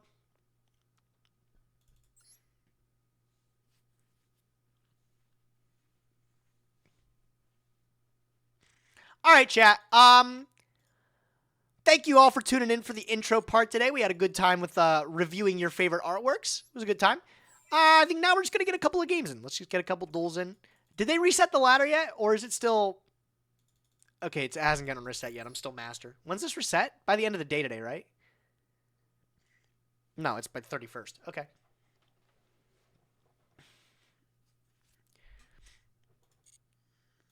That would have been the popular opinion about a decade ago. Have you seen the player bases now? I'm pretty sure Old School is still like absolutely crushing RS3.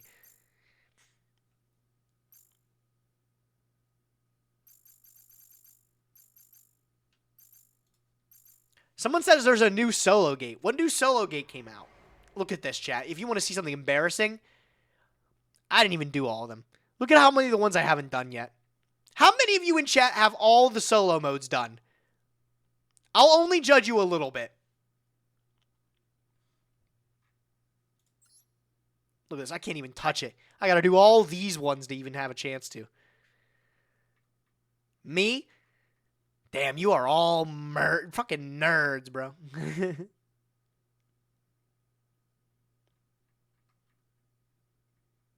I'm going to the YCS. We should meet up if you go. Yes, absolutely, bro. Let's do it. I'll let you know. I think we're going for sure, Ian, but I'll let you know, bro. Congratulations, you've been actually enjoying your life. Yeah.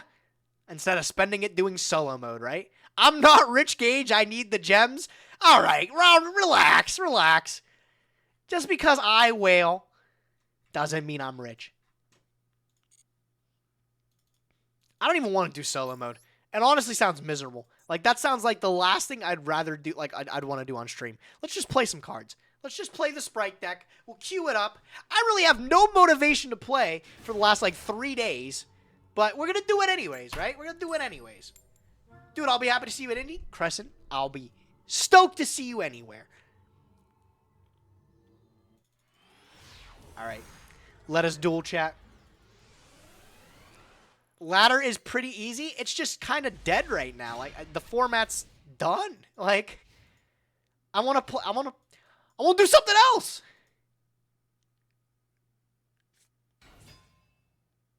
Okay, good card. Okay, even better card. Do you like rank 10 trains? Unfortunately, I am not a peeps enjoyer. This guy's playing very interestingly around maximum C here.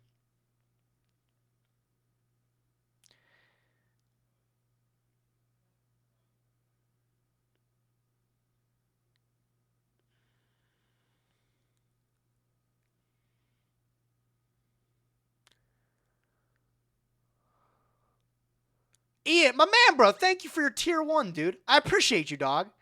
I mean, you max C now or later, it doesn't matter, really. I feel like if I max C... I'm only going to get 1 draw, but I want to force him to use his Mole Cricket.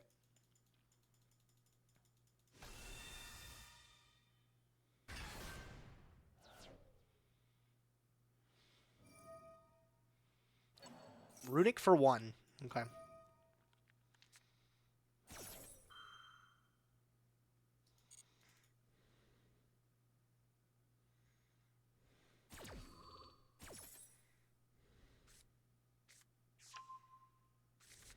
His hand seems ass. His hand is most certainly ass. His hand is not good at all.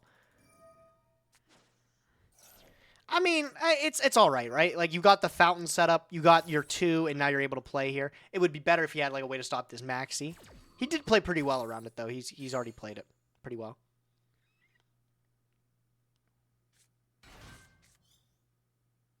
Beautiful.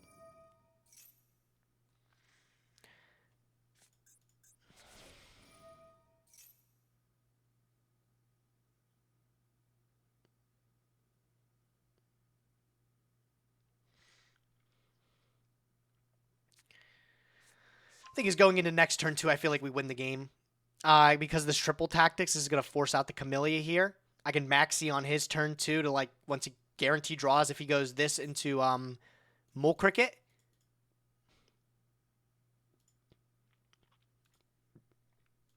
Play Gorgon Egg? I'll try. Is Gorgon Egg a level 2 or a level 1, chat? Maybe if the egg was a level 2, I'd consider. Call? Oh, powerful card.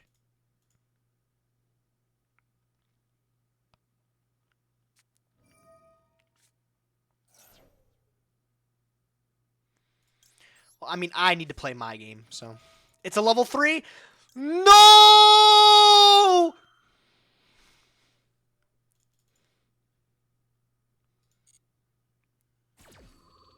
All right, chat. I now have a dead maximum C in my hand that I will be normal summoning for value.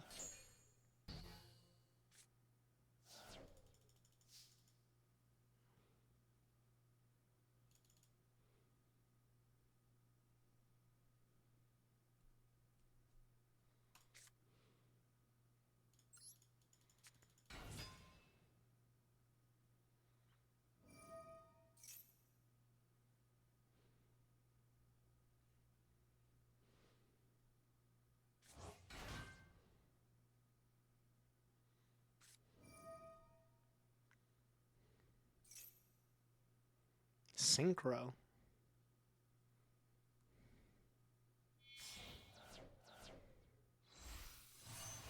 Oh, I mean, yeah, I guess. Sure.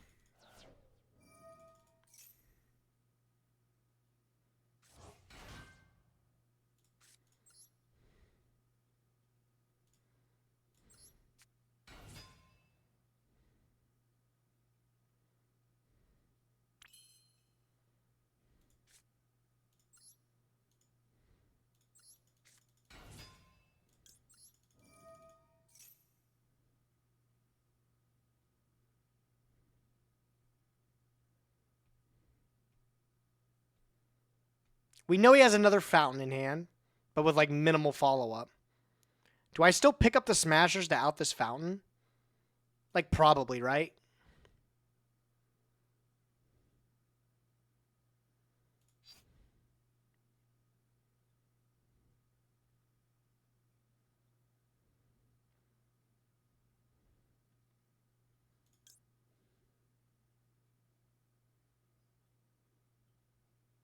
Just a Zeus line here.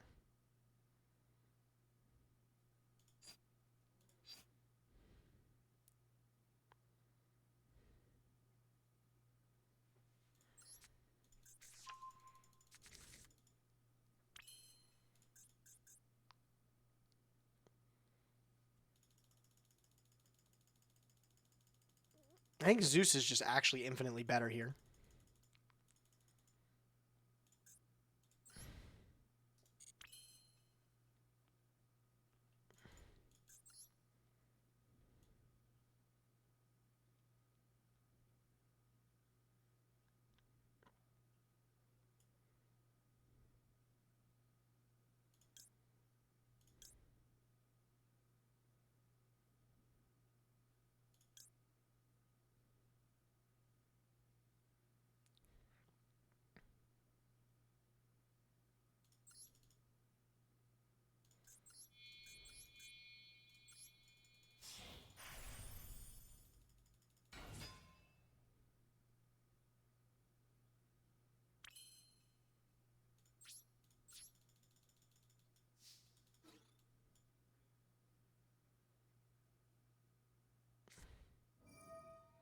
Unfortunate. He drew that too.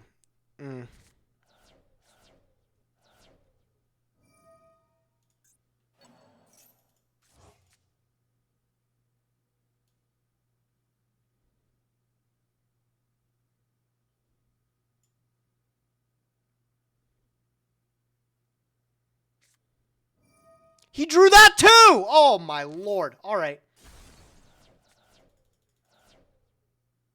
Wow, I lose. I fucking lose now. Wow.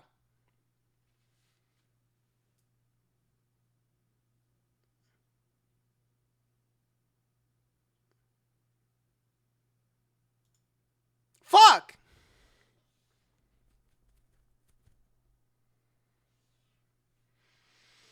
Okay, yeah, I don't think that was the play. What was the fucking move then? It wasn't Centaria, but it wasn't make any XYZ. Then again, he did get super lucky by, like, top deck. He got super lucky by top deck into Slumber. Because he didn't draw any art. Like, he didn't draw a tip for it. Gigantic.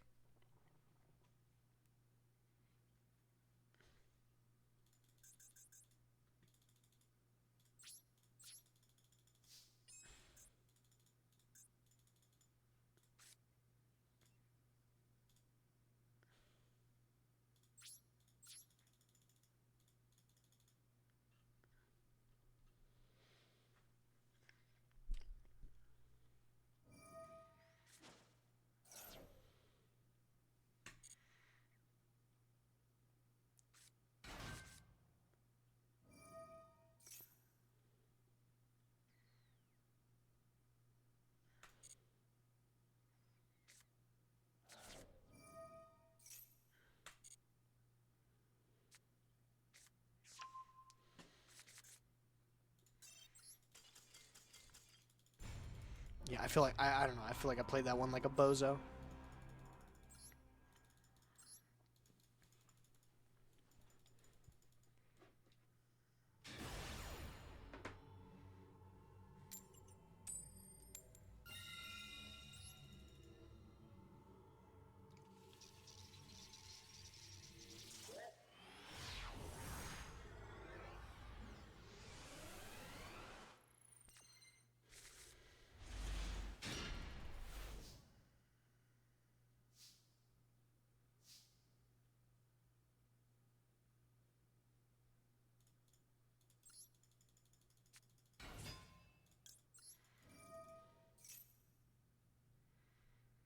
To be fair, Runic Naturia is hard to play against. It's annoying. I think I just could have played it better. At some point, you have to look at it, and it's like, it's frustrating that you're losing games to like that, but there's also, it's I can't just go by saying it's not my fault, right? Like, I could easily be playing better. I could be playing so much better.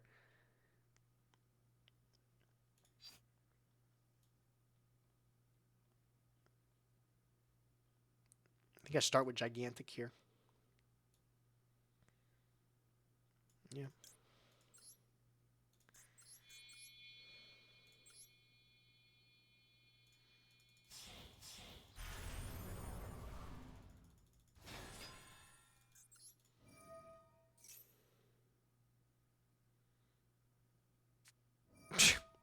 Yeah.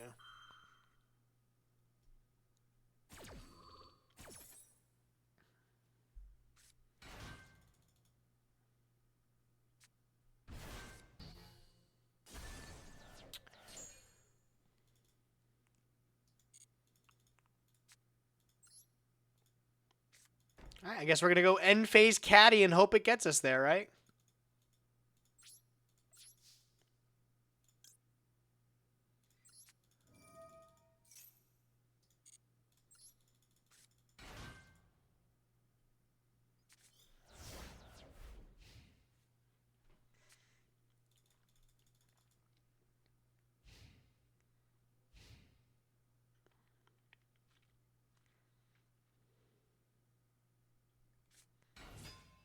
Mutants!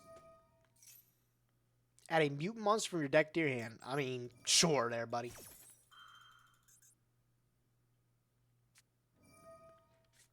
Depressing.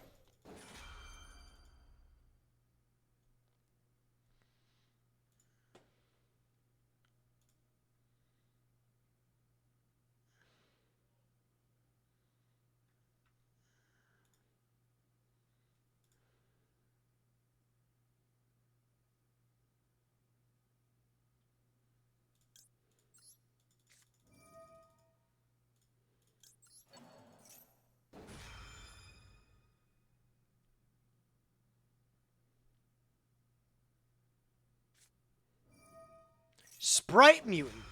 Well, I mean, does that even exist? Is that a real deck? Oh, he's making it work. All right.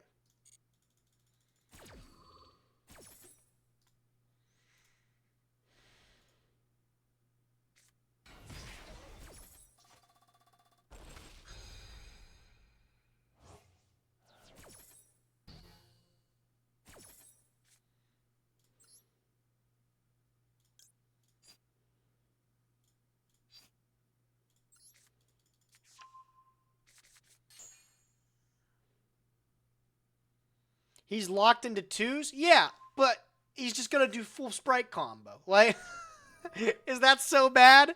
Like, it's still fucking great. I don't feel any better about my position.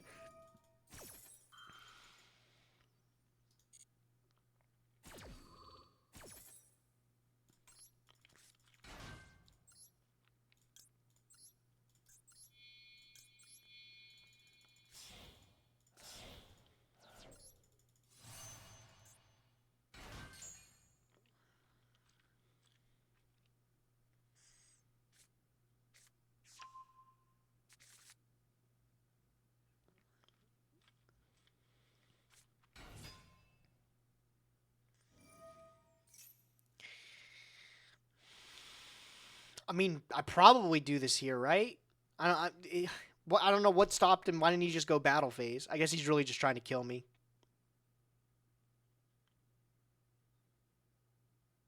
Yeah.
I don't feel good about that. I feel like we lose.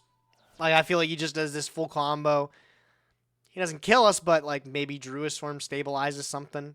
And then, like, I gotta beat everything next turn with one card in hand. Like, I need, like, specifically, like, draw Swap Frog. Like, I don't know if I have another card that really does as much as draw Swap Frog here.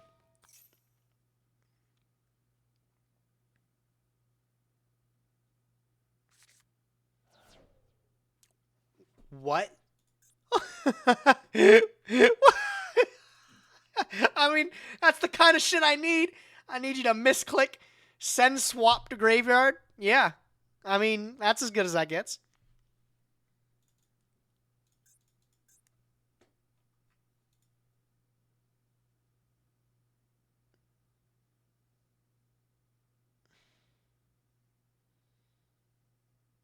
Shame Scoop? Shame Scoop? Possibly?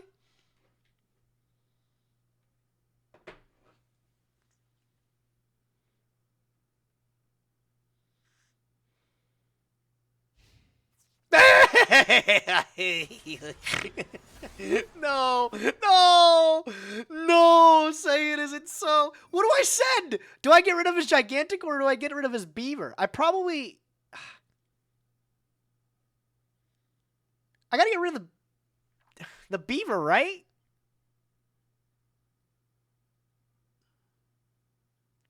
Has to be gigantic. I guess he probably doesn't have another name. We'll send gigantic.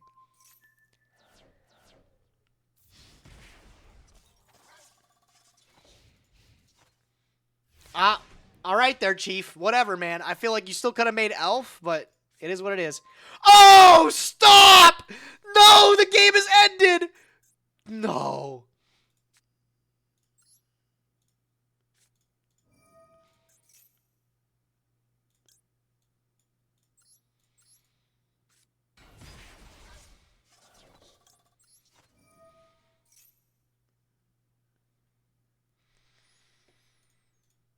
What are you thinking, chat?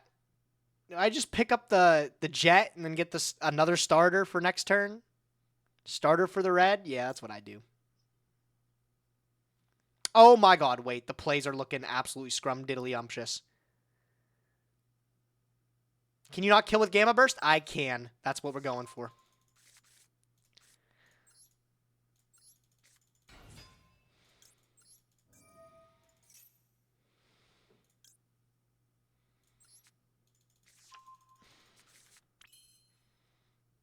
Alright. Do I go Exceed into Gigantic? Gigantic Summon Swap? Or do I go Elf here, maybe? Elf into the Gigantic to get the big guy, make him bigger?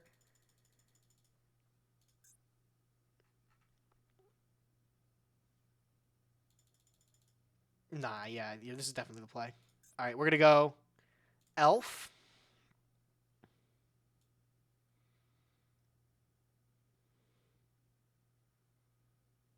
No, I mean, I don't need to go Elf, right? Let's go Elf. Let's go Elf.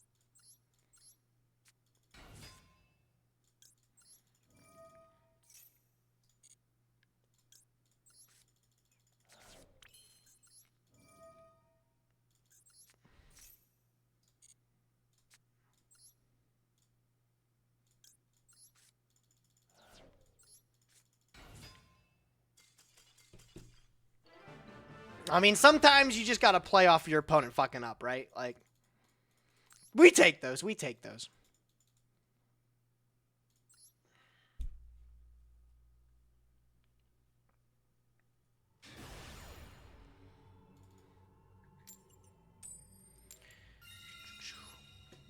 I am not feeling this Adam Bayer set anymore. I feel like I want to change it. We're an hour in. It's a banger, but I need something different. Let's do Zimmer. I haven't listened to this set in a minute. This set is really good. Hand is looking scrum-diddly-umptious for going first. I'll take this one. Thank you very much. Maxi me. I dare you, bro.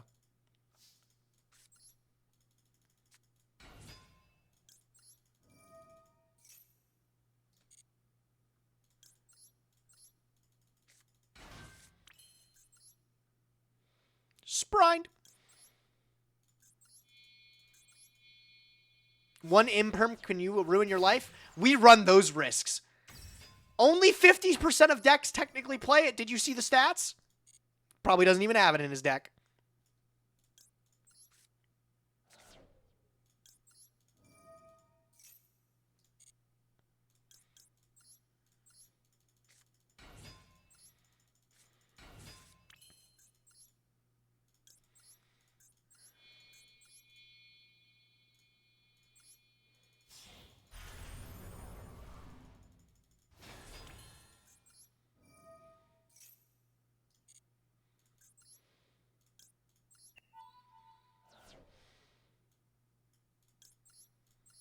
Will Frog Sprite be viable after the ban list today?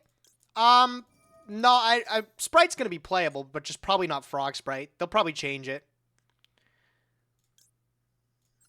Chat, I got to ask you, because I never know what's right here. I'm going to jet here, and then what do you get? Do you get starter, or do you get, like, smashers or double cross? Because if I get starter, it allows me to get, like, one of the negates, right? In this board state, I don't end with a negate with, like, carrot or red, unless I pull starter. But, like, smashers is, like, so much more high impact, right? Like, always? Is that like, always the case?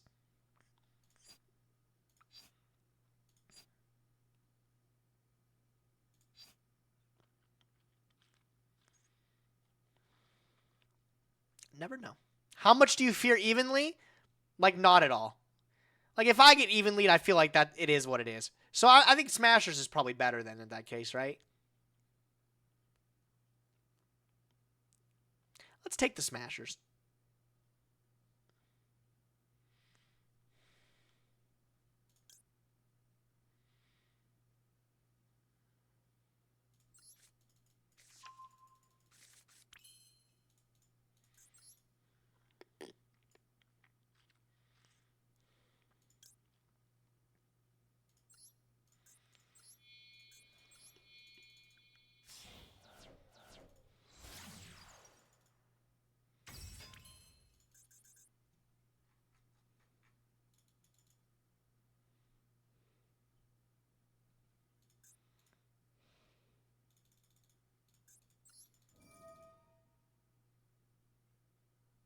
What am I ending on here? What am I ending on?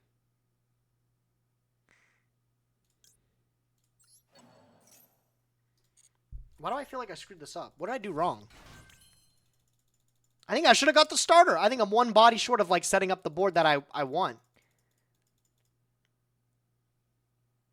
I can do, like, IP here. Or I can do, like, Melfi. Oh! No, I make Melfi, I get Caddy, and then I still make IP here, right? Yeah, that's the board.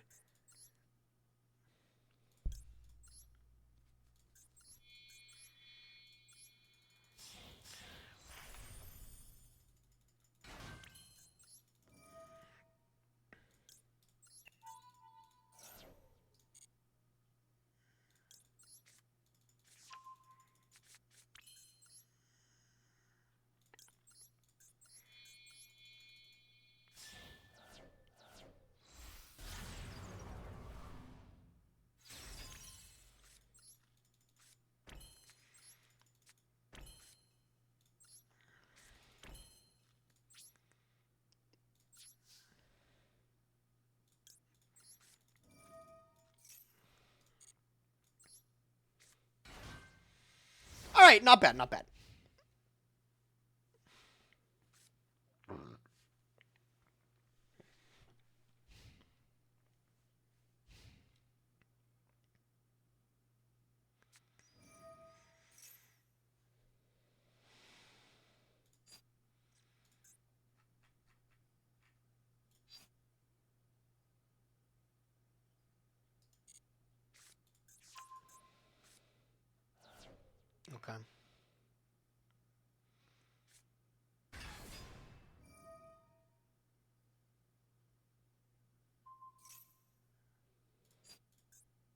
Not my smashers. Ugh.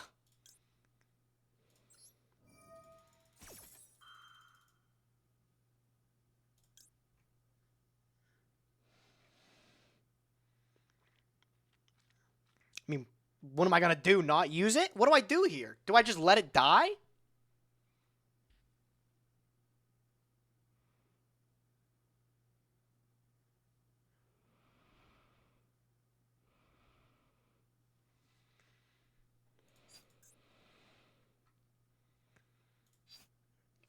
Yeah, I'm gonna let this. I'm gonna let this die.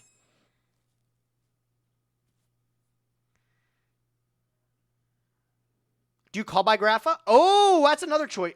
I didn't even think of that. Let's do that. I'm way more down for that. Good call. Good call, chat. I didn't even think about that.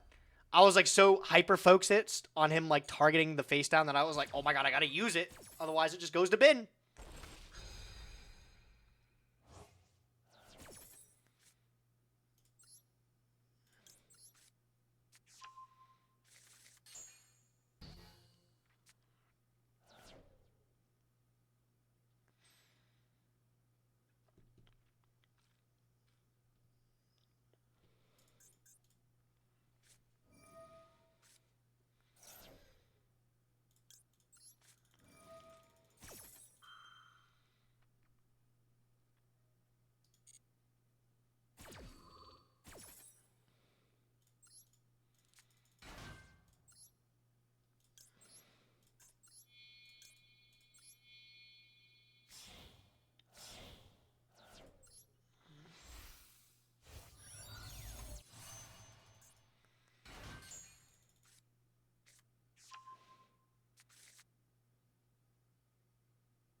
They can run White Woman to out Avermax. Well, I mean, yeah, but Avermax plus Herald, like, everything's getting banished, too. Like, it makes it, like, immensely more difficult to be able to out this.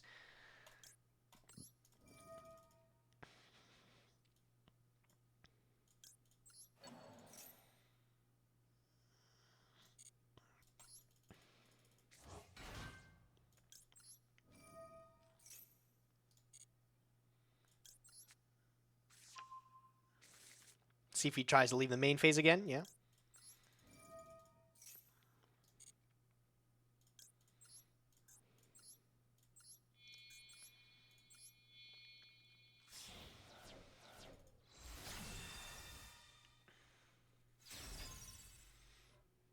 All right.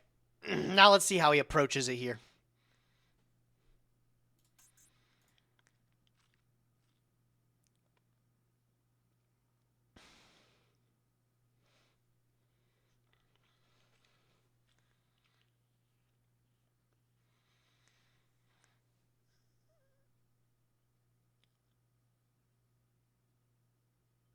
Are you interested in something from the new pack? Not particularly. It's the kind of like the middle middle of the pack, middle of the road kind of pack. There's like not really anything for me in it. I don't think. Nothing I'm really looking for. Gates of the Dark World, yeah.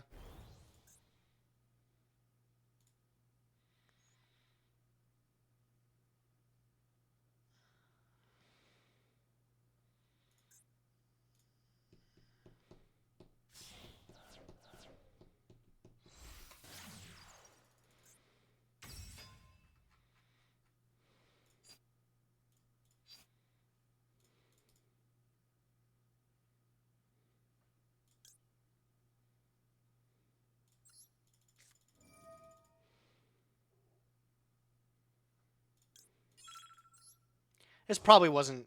It was probably better to just impermit, but I'm aggressive like that.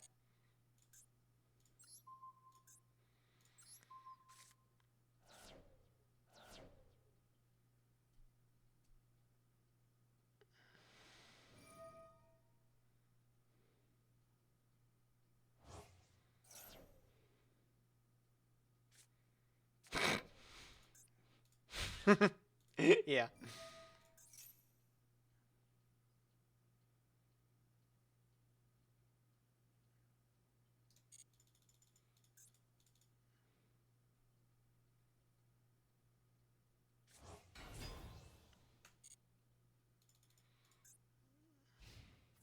Oh, he doesn't know.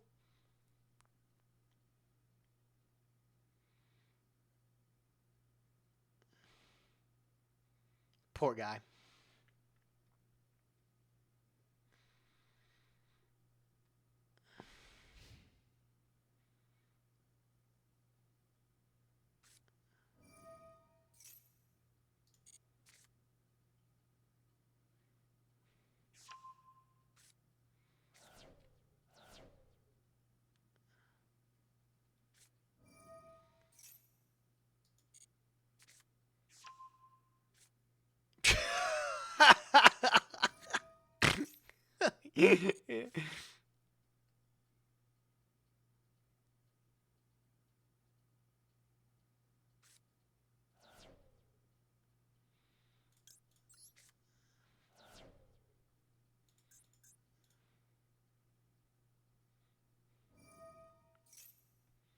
I like how these trigger even when they're banished. Honestly, kind of fucking sick. I'm not gonna lie.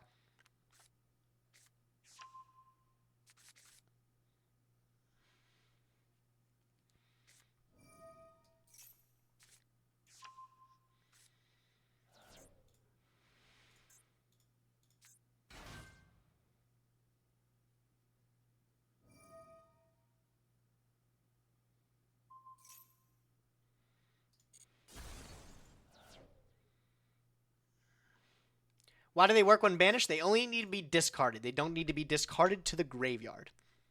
Very important distinction.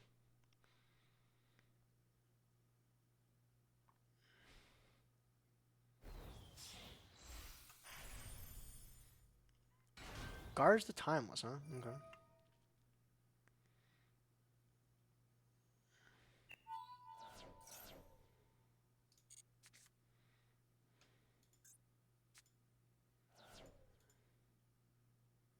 Annoying that he got to that, actually. That actually does out my Herald of Arc Light.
That's fine. I'm like kind of bent out of shape about it. I'm not going to lie, because those 3 cards were like auto win. But this is just as good.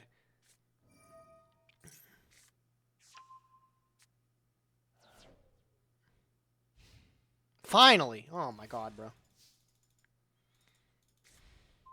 Come on!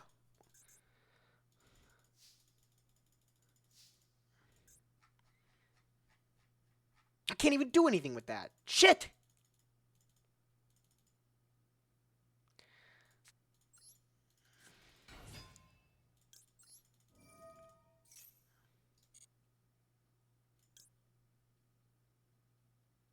You can make Elf in full combo.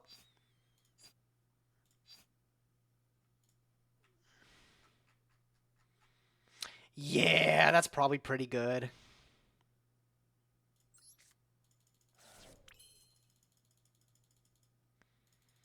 Is that better than keeping my boy Avermax, though? Is it? Yeah.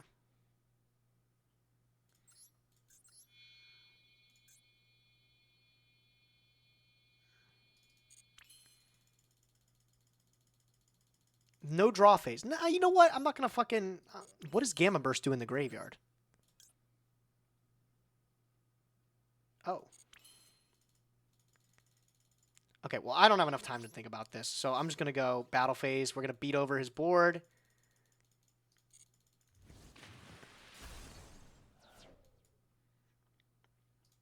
My guy has no draw phase going into another Called by the Grave. I think we're fine.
I mean, he's already used gates. I shuffle this back 100% of the time. Yeah.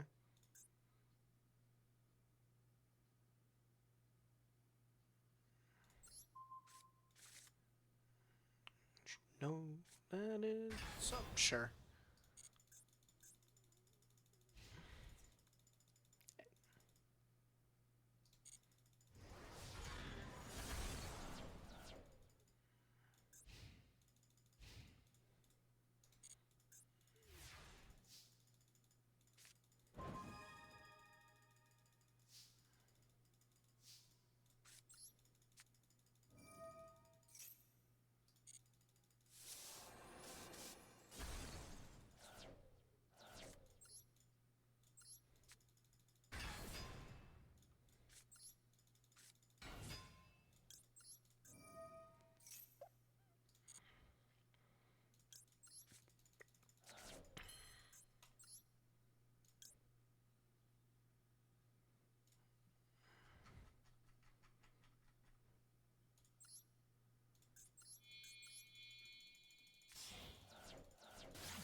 Dance with me, baby.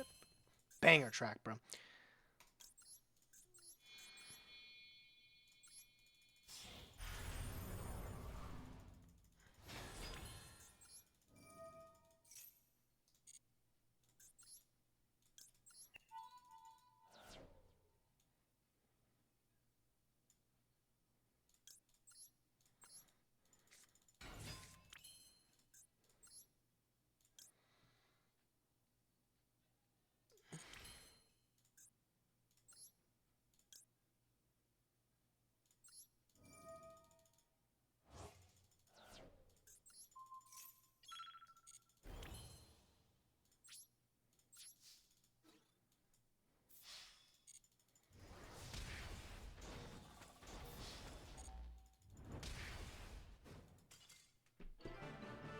Nice.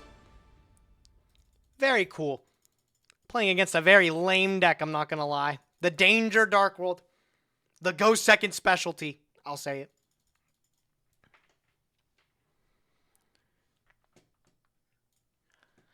I apologize, chat. I have to leave you for another second. I have to use the restroom again. I will be back momentarily. Please do not go anywhere. I will be back shortly, okay?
Y'all enjoying the Zimmer?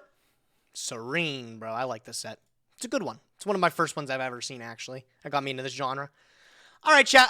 Let's do one more Master Duel game. And then I think we'll wrap up with like a half hour of Hearthstone. Because I'm craving it. I've been logging on every day, but I've been like literally tanking my legend rank. Just because I'm trying like really shitty decks. So I'm like ranked like 7k legend or something like that. But I want to get like a half hour in there. I've been trying to learn Outcast Demon Hunter to no avail. Let me tell you, Outcast Demon Hunter, difficult fucking deck to play.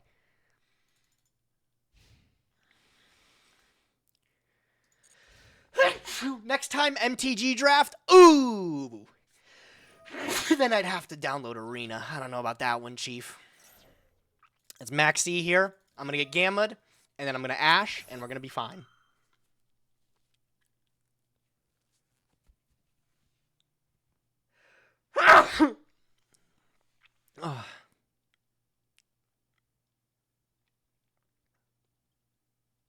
Concede? They're playing Verniself Naturia. Maybe it's definitely a possibility. I also could totally expect this guy just to go summon and then pass, which puts me at a huge advantage because I go summon Fenrir, battle phase, Ash's Cricket, and then he's like stuck again.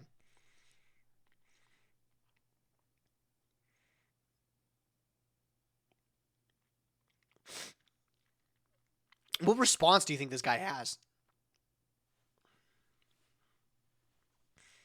Okay.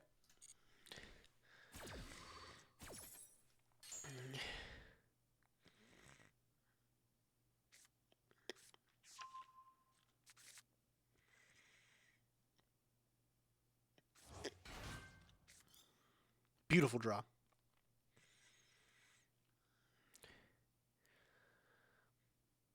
Now I'm like in a super, it doesn't matter what he does here. I'm in a super advantageous spot. If he just passes, I've got the Ash to combat this. And of course, Fenrir going second, which is, might as well be GG. And then I've got like Summon Caddy into Jet, which is just as strong. Which is, I think that's an OTK.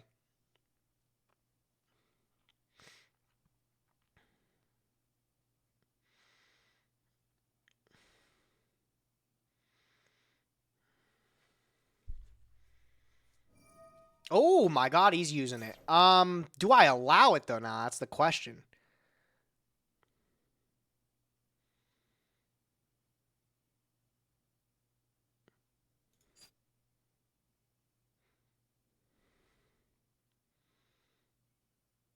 I don't think I care. I don't care. I don't care about this. I'm going to take my free draw. I'm going to let him do it. I'm going to take my free draw.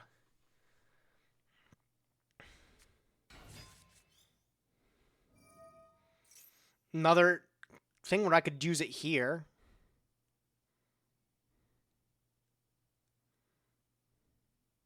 No.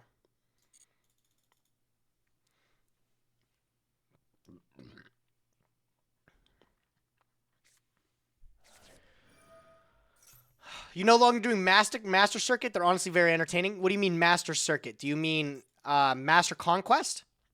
I have another one of those banked. My good editor, Dan Kirby, is hard at work on it. I've been waiting for it for a minute, but hopefully soon enough we'll have it out.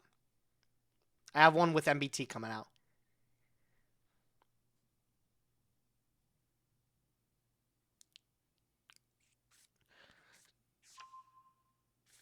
Okay.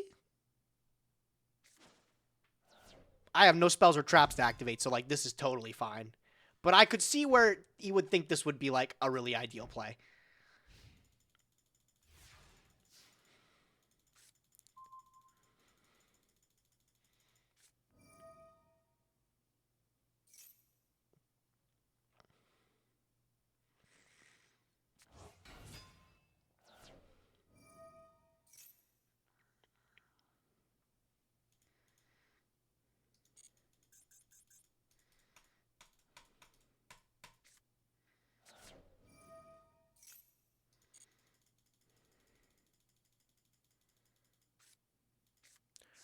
Gage, before I die, do you think the Twitter thread content would be good clips or not? I'm considering using it for the main channel, but I don't know. Jeff, I'll message you tomorrow about it. You can pass out for tonight, bro. I got you, man. Hi, cutie. Can't wait to see you. Weekend is soon. I cannot wait, Crush Cards. I am ecstatic to see you guys. I really cannot wait. All right, well, we'll start by Special Fenrir. There's the Camilla, which that summons back the Mole Cricket. We just ash the Mole Cricket, and we're like, again, we're winning.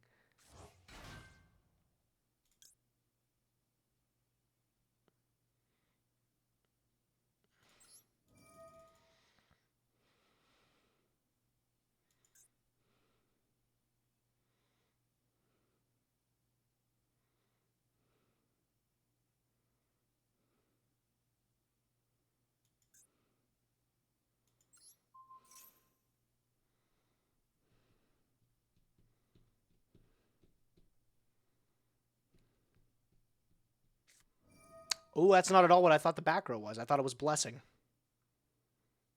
I mean, this is totally fine, though.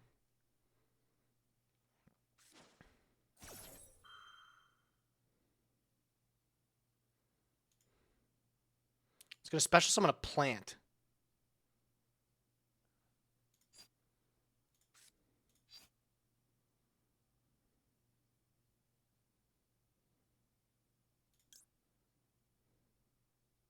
Yo, Hog Slammer, my man. Thanks for the 5 gifted, bro. Very fucking generous of you, dude. Thank you. My man, thank you, bro. I appreciate you.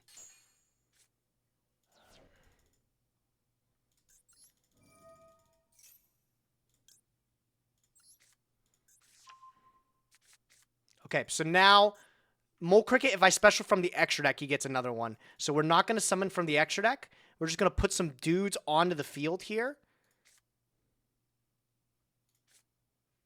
I think I got the play here. We're going to summon Caddy.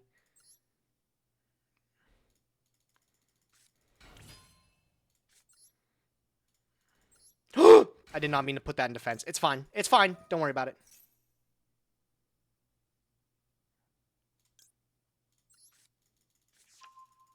Spinning it strong. Yes, sir. Thanks for the content, man. Thank you for your generosity, bro. I'm glad you're enjoying. Happy to be here. Gamma Burst is just a kill, right?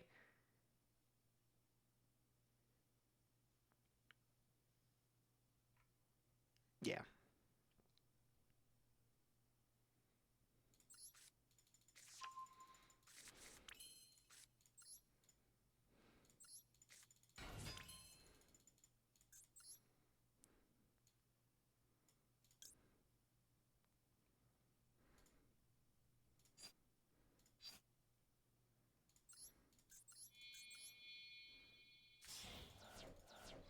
Does it still kill with blue in defense? Yeah, now that we're in a zone here where now if he goes Mole Cricket, I can just red here, and we're fine. Yeah, see, like, he does it here. That's his last point of interaction he has at all. We just red it up. Sure.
right, not bad. Not bad.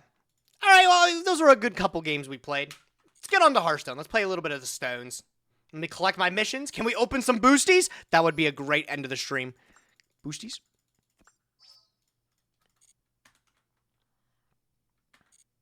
No, we are 60 short of opening some of the boosters. That's fine.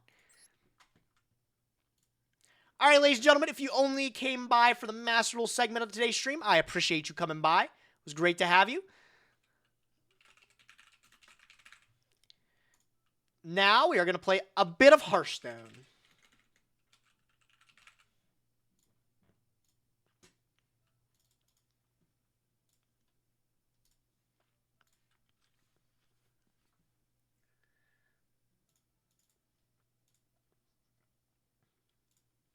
Staying for the jams? Oh, boy. Glad to hear, my man.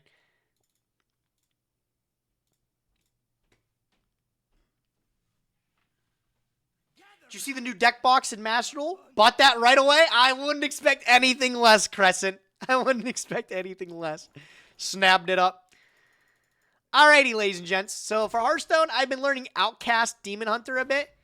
I'm not great at it. As you can see, I'm 8,000 Legend. I've been losing many games with it.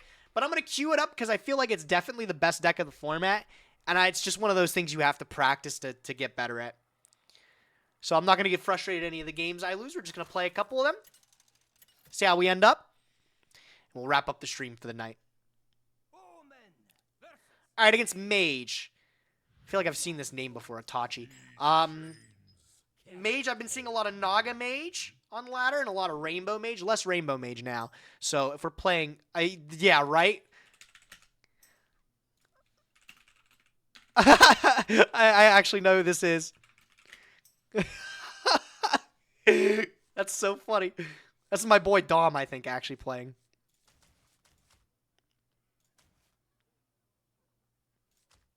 Okay, well, our turn 1 is the Vicious. Our turn 2 looks like it could be Sigil Runner. These two on the outside aren't really doing me too many favors. They're going to be blocked by the coin. We're just looking to tempo out against this deck here. We want to get like the biggest dudes we can. So I think I'm throwing back.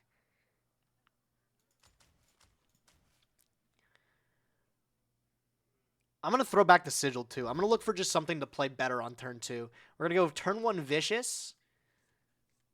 This is really good. Wayward Sage is awesome for a turn 2 play. All right. No, I'm really satisfied with this grip now.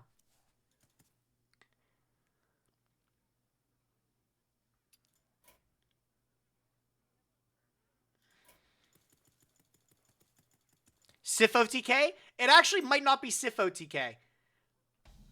Mo 3, that better not be the Rusher over there. It's better than the Rusher, bro. The Swift Sphere.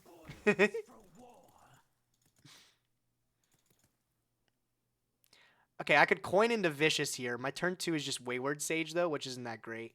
I think we save the coin for into Theladrin. I think that's better. So we're just going to pass with the 1-3. The 1-3 takes a lot to deal with it, honestly. His best play is, like, ping, or, like, he can take a turn to develop keyboard. Okay, so now Flame Geyser outs at next turn.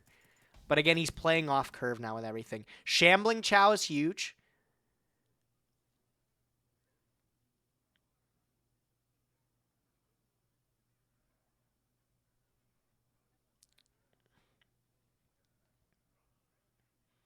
Wayward Shambling is, like, really good here. I like it.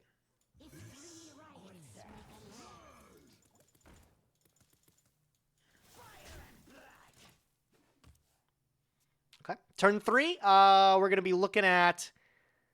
What do we got turn 3 here? Nothing really. Mage's turn 3 is pretty weak. He plays Frozen Touch. Okay, so we're definitely looking at Sif OTK. But we're already really ahead when I play this Felagrin on 3. So Felagrin, take 2 more Outcasts. Sigil and Fierce. They will never catch me.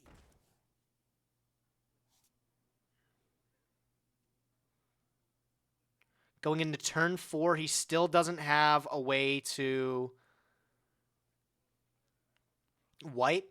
Well, wait, no, this is a 4-mana card. So he does have the wipe, but it only is dealing 1 at the moment. Coin Vicious doesn't sound that bad. I might do that. Yeah.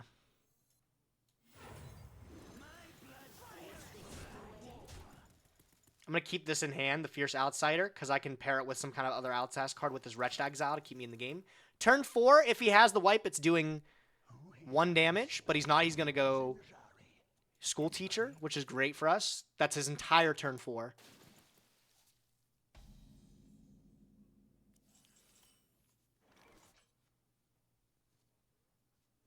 None of these cards are rushers. I think I just take the time to develop this Rush the Stage and Illidari studies, boost up these Vicious, and put some more pressure on him here. Force him to, like, out this board.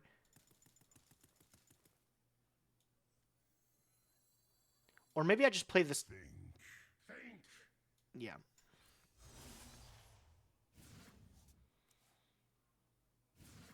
Walloper.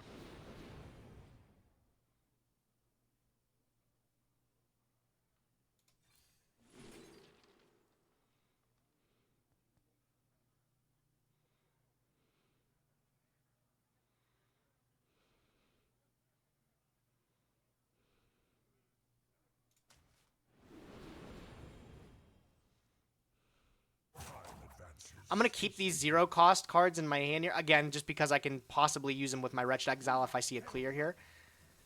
I don't think I want to trade. I think I'm just going to go face. I'm going to force him to do the trading for me. I'm okay with this.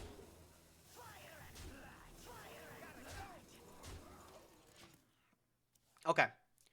So turn 4, he can play... Okay, there's the... Ooh, that's terrifying. Light Show. Okay, that's okay. Strong.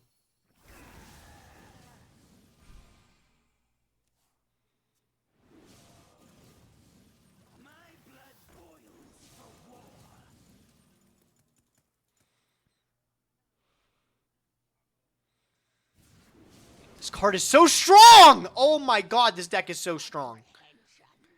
The fact that this casts it too, crazy.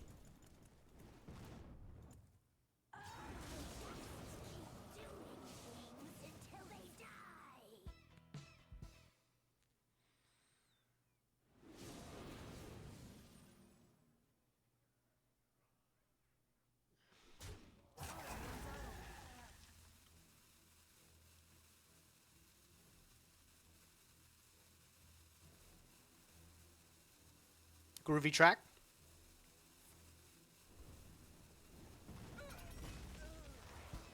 Okay. I think we can address this board and still do well here.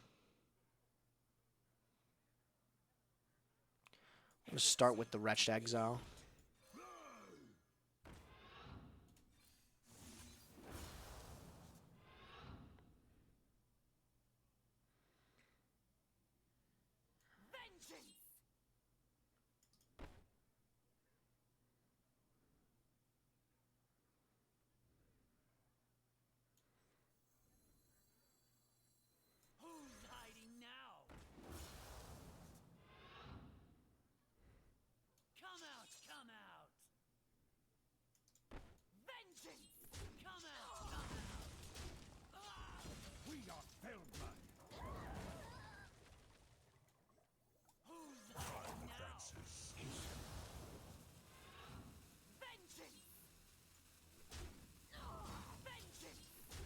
This is a huge pickup.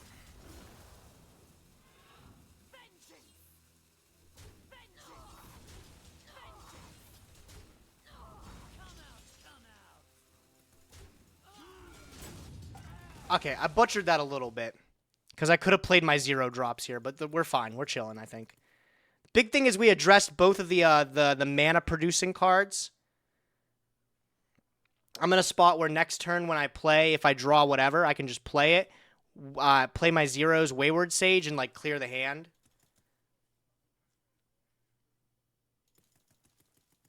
I'm nerfed they didn't touch this Naga combo in the card nerfs. I don't think people realized it was good until after the Masters Tour.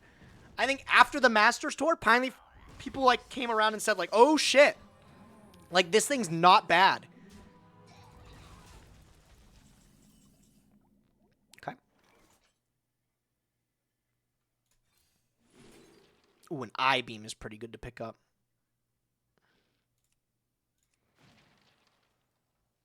Alternatively, it's Fierce Outsider, which I don't want. Or Wayward Sage, but I don't want that either.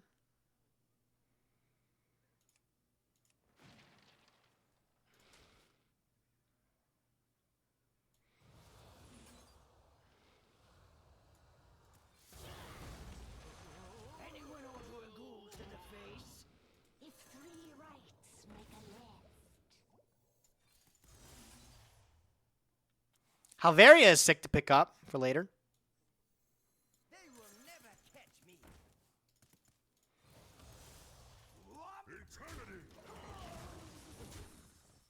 All right. Unfortunately, I'm losing to his board clear, like, at any point. It doesn't look good for me if he has, like, this mechanized thing here.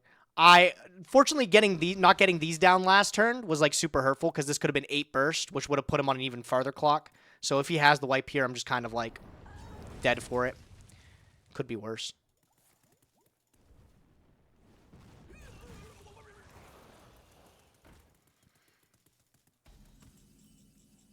Oh, Hawkstrider Rider's amazing.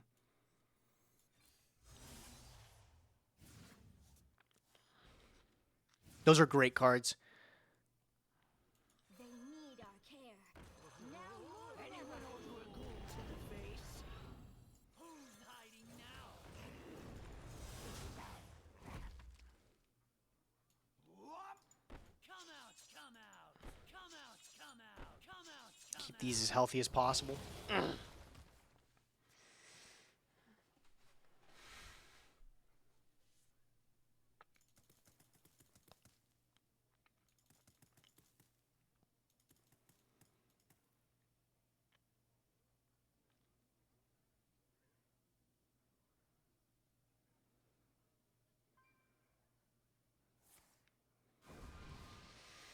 Norganon's good. He's spending mana to do nothing, which is what I need.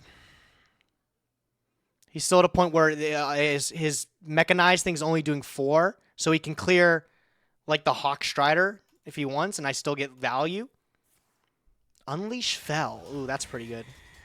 And then there it is. Yep. Strong. pick me.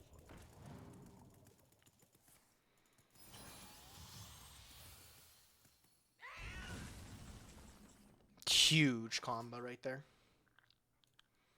My torment is my meat.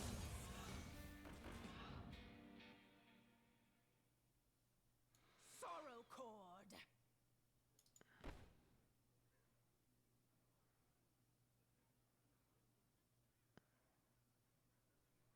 Sorrow cord.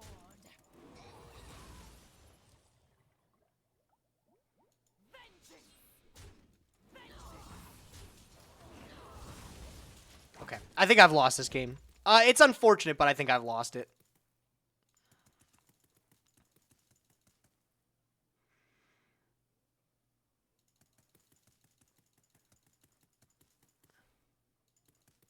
Another one of those games where I feel like I'm not playing it to the best of my abilities.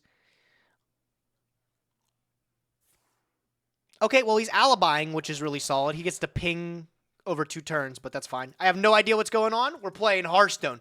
Different card game. Arguably, some would say better card game, but it's the World of Warcraft card game. I mean, that's going to be Ice Barrier, and I'm going to lose here.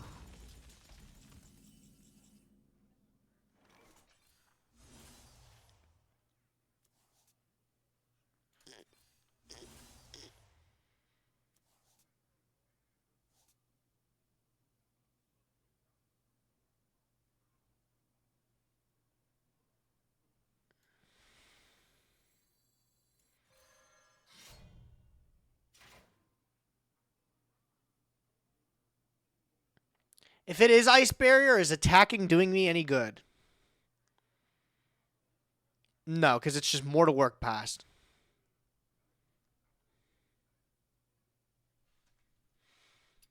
Did it discover it? Did he discover this? Yes, created by Vast Wisdom. Okay, I believe it's like an objection or like a barrier. I'm just going to pass because I think it's barrier.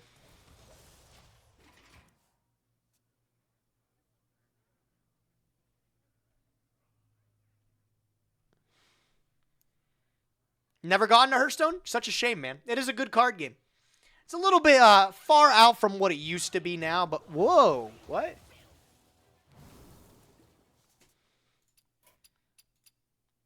Yep, I lose.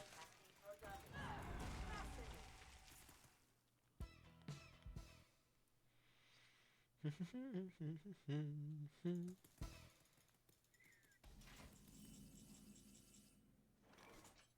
need our care. Now more than ever. It was objection. Wow.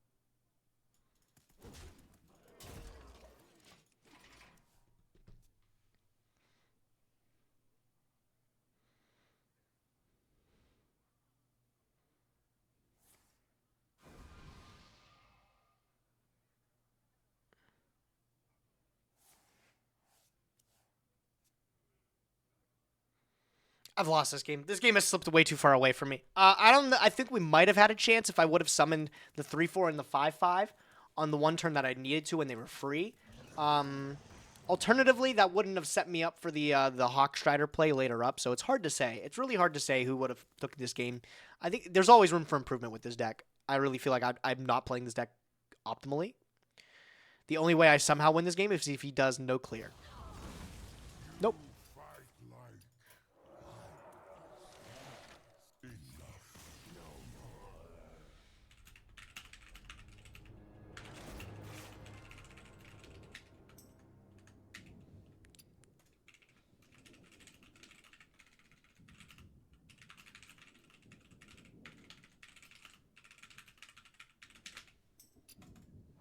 That's so cool that this guy is still playing.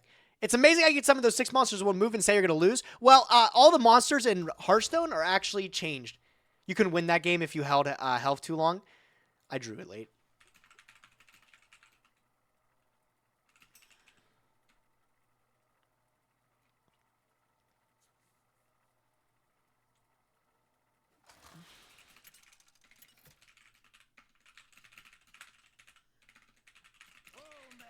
They're all based on cost. It doesn't matter. It's not the quantity of the minions you put down. It's the quality of them sometimes. Like, sometimes you just got to put down better dudes than your opponent. Sometimes you don't have those better dudes, and that's all right. My deck focuses upon putting around like a lot of really cheap statted stuff to empty the hand and then draw it out. So a lot of the cards are pretty small in nature. Easy to deal with. But if you get them out like super early in the game, like that means your opponent doesn't have the mana to be able to deal with them. Because a lot of removal spells and stuff like that, board clears, come at a cost. They're a little bit expensive to get there. This hand is garbage, by the way. I've drawn a 3, a 3, a 4, and a 7.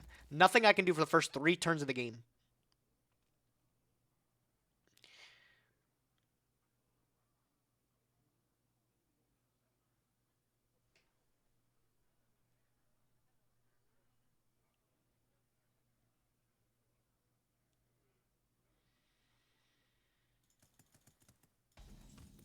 Okay, it's a good thing he didn't do anything turn 1 either. This is a great pickup because it just immediately allows us to discount 2 cards in our hand, which is fine. I'd like it on anything other than the Walloper, but I can't play this thing until I get moving anyways, so. Okay, so it's like a mono red deck in Magic. Yeah, this one would be pretty close to mono red, I'd say. There are some aggro strategies that are even more linear than this that I think would probably be even more akin to that. But this is definitely, that's a good comparison for this at least. All right, so 3 mana, we're going to play our Hawk Strider Rancher. 2/5 is a little bit difficult to deal with. Yo, Squirrely, how's it going? We're going to bump into the Chillfall Baron to make sure this lives. Because he could have like the 3 mana weapon, Arcanite Reaper, that could put his Baron and that into this to kill this. If this lives a turn, we're looking good. Which it will. That's awesome. Damn. Damn! Fucking 0 mana Obliterate? Ugh.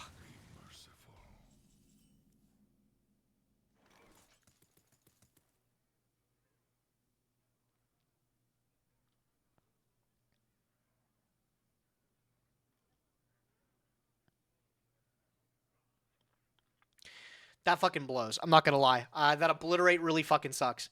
I'm going to play this other Hawk Strider here to try to curve into something else, but I need to draw something decent. The hand's not looking good so far. I don't want to just put down a 4-mana Miracula. That feels bad. They need our care. Now more than ever.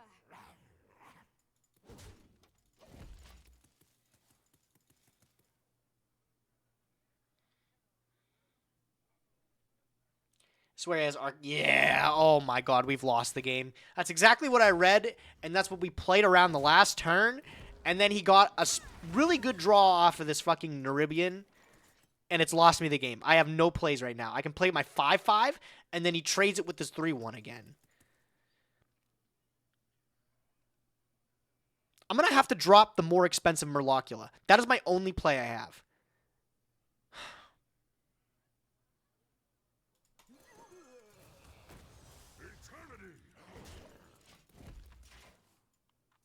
I should probably just concede this game.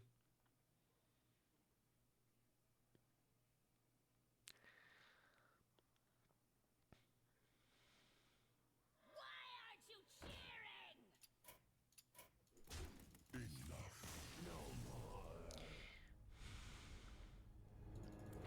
All right, let's play a deck that I actually know how to pilot. I'm tired of losing with this deck. What's my current stats with it? It's not good.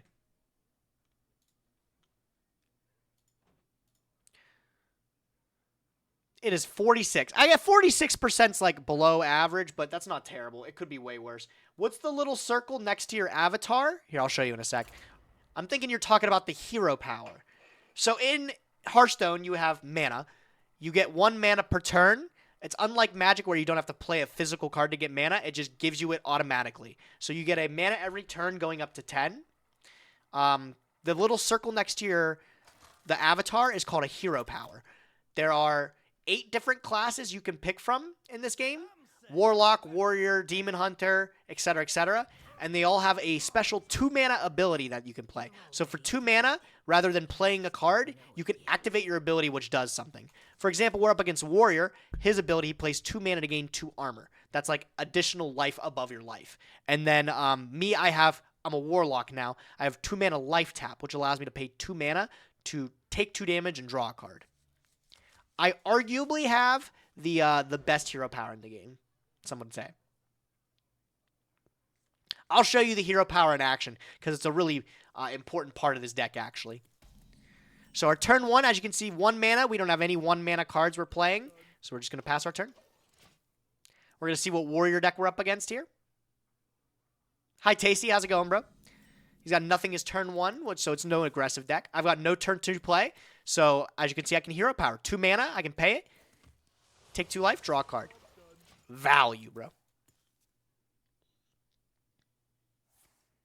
His turn 2, he plays shield block, which is fine. That's less burst for us in the long run there. Our deck is super, super favored against this guy, I think, here. We're going to just Scourge supplies here because I have no other turn 3 play going for me. I don't want to just commit to Turgide. Let's see what I can get to with Scourge.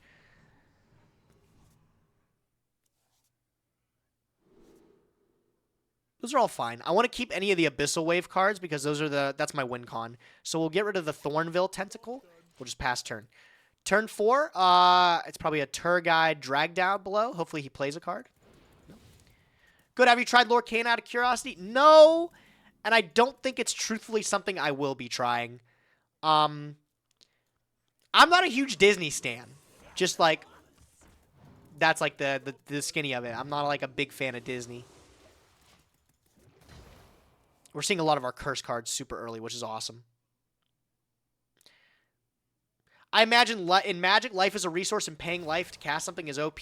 Life is a little bit more delicate in this game. You have 30 life, and that's all you have to work with. There are some classes that have great healing capabilities, but some that can't heal at all. So, like, if you're playing Rogue and you play an ability that would cost life, that's probably not good for you because your opponent can just beat you in the face and suddenly win. That's probably awesome for us that he Finleyed on that. He's looking for a Bridge Rift for next turn. What do you have for 0 mana in your deck? Oh, shit. How did that cost 0? Oh, from the depths. Oh, he dredged. I see. Yo, JT Speed, my man. Thanks for your tier 1, bro. Very generous of you. Lorcana was pretty fun to play, but it being a Disney product, I just don't expect it to have a long shelf life. I think the shelf life will be fine. I actually don't think that's my quorum with it. I see it as being a great introduction for people's first trading card game, but outside of being an introduction, I don't feel it'll be a great game. You know what I'm saying? He's at 9 cards in hand, which is awesome. I can make him burn a card. I could play Symphony here, but Symphony develops maybe something decent. I can probably hold it for a better turn. I want to burn a card so bad. I'm going to do that, I think. We're going to go Dragged Below, and then I am going to Drain Soul it as well. I'll poke here with the 3-4 to trade, and I'll put my 1-1 in there. We'll have him burn a card off the top. Bellowing Flames is pretty neat. That's fun. I got back to Diamond 5 with Odin Warrior. Great Astral. I'm so stoked that the cards got the erratas they needed, the fixes to make them decent. Because, oh my god, Odin Warrior was unplayable before.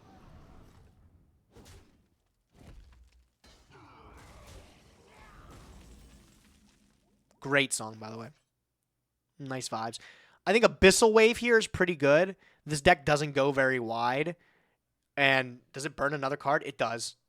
No, it doesn't, because this leaves his hand at the start of his turn. I could still load up... No, I can't. I can't give him 2. I think we just wave here. I'm going to just Abyssal Wave here. Keep loading up on the curses. As long as I load up on the curses and he doesn't spend them, the damage becomes way too much for this deck to handle. They're already huge, and I have another 2 ways to give him a curse. Khazgaroth's fine.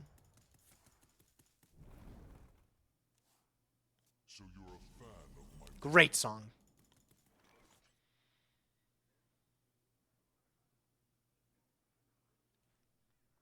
He is not burning a card. I can't give him another curse at the moment. I think we gotta corrupt this. So I'm gonna have to like school teacher and see what I get. Or I could cultist isn't great. Let's school teacher.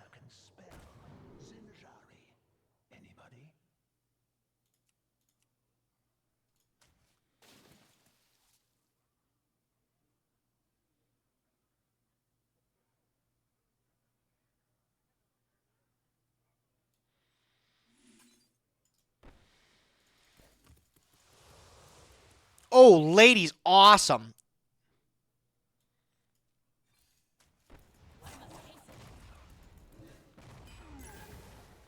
Okay. He's trying to prevent your curses with a full hand. Kill him. I'm up against Odin Warrior. I'm not going to be able to kill him. I'll kill him eventually. Take some time. He's not going to be able to kill me quickly either. He's got to play Odin on 8 if he has it. And he's in a 40 card deck? No, he's in a 30. But he's got to play Odin if he has it on 8. And then he has to have combo cards to be able to kill me with it. I've got this one as I'm sticking next turn. Lady Devlin is crazy. That's going to give him 2 more curses if he plays it wrong. Do monsters have summoning sickness? They do. You pay a monster and it has summoning sickness for a turn. There's an ability called Rush, which allows your minions to attack other minions the turn they're played. And then there's an ability called Charge, which allows you to attack directly if you want to.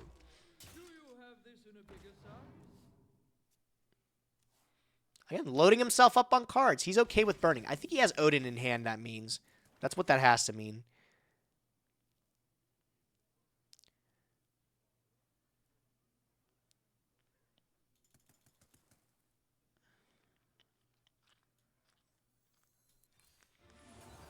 Let's Symphony here. Get the most value we can. Oh, Sargeras is a game ender. We're going to get that. We're going to just play Sargeras right away.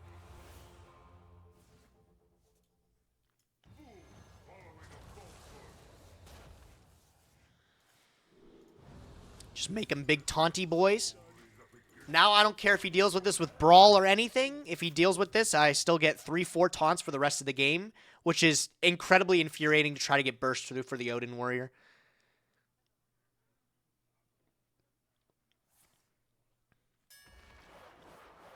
There's the Brawl.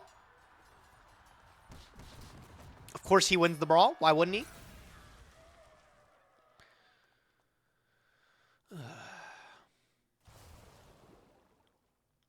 From the death's totally fine. I'm going to be able to load him up, and then I'll... Oh, my God, bro. Whatever he dredged to the top is getting milled swiftly. Got to give him 2.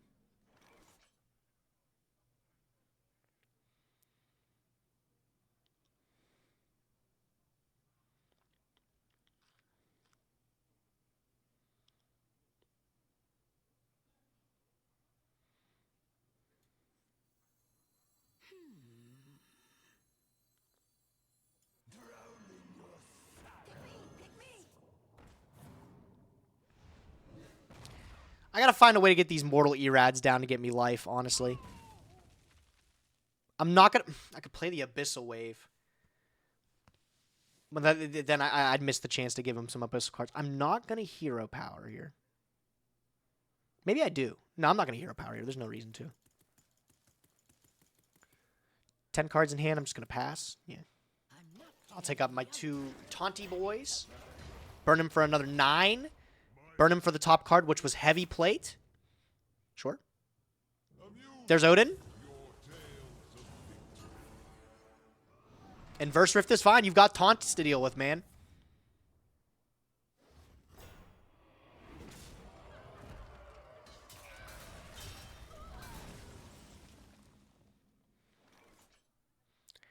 Let's load up his hand again.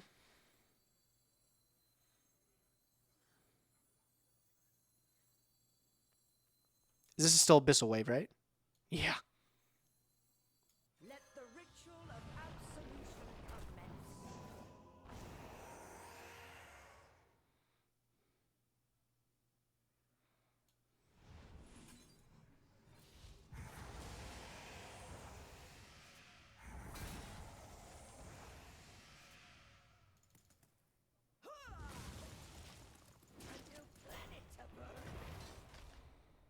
Look at this damage, by the way. Is there no maximum hand size? 10 is the maximum hand size. That's why we have to be careful with our strategy. Our strategy gives him a card called an Abyssal Curse. It stays in his hand. Hold on. I might get really mad here because he might have OTK.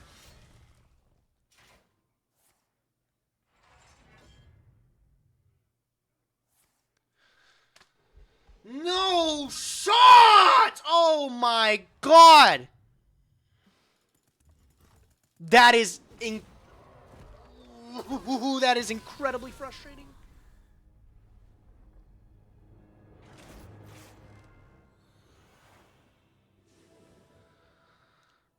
Oh, that is so frustrating.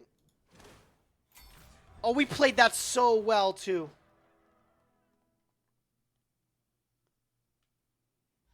All right, we'll cue it in again. Oh my God, that's so frustrating we lost that game. I feel like we played that as best as we could too.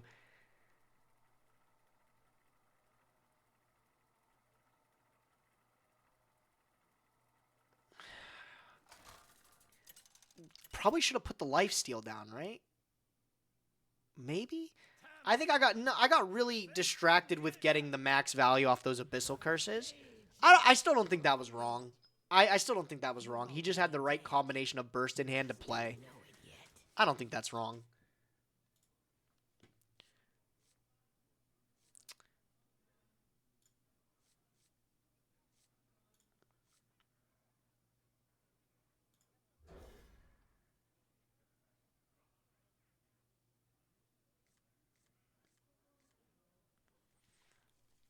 Okay.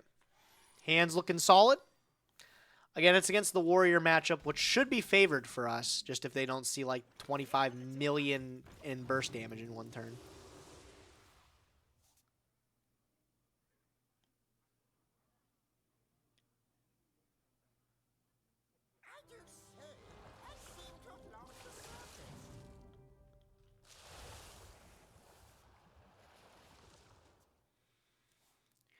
Trying to see if there's anything else.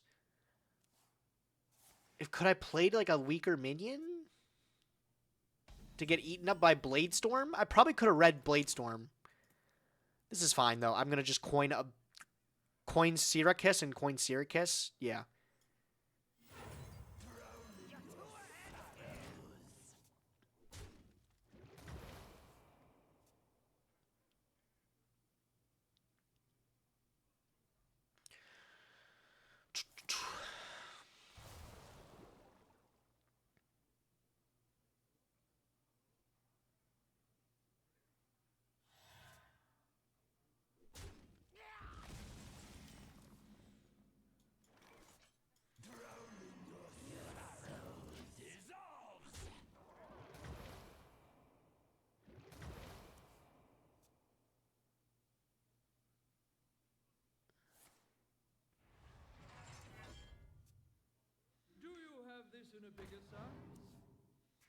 This card getting buffed is so crazy. Like, this card is actually just insane.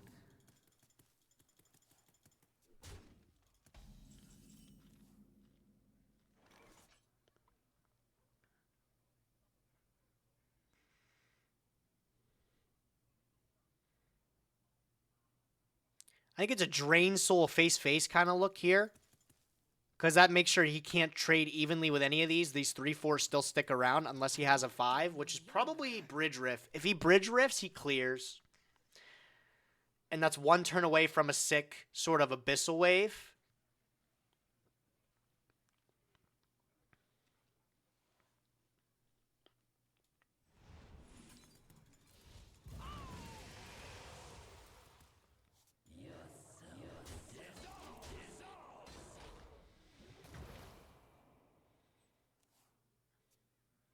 Bridge Rift here is what I expect. 5 mana spell, give him a 4/3 charge and a 3/4 taunt. No, okay, so it's Bellowing, which is fine. This clears, but that's fine. That's his whole turn.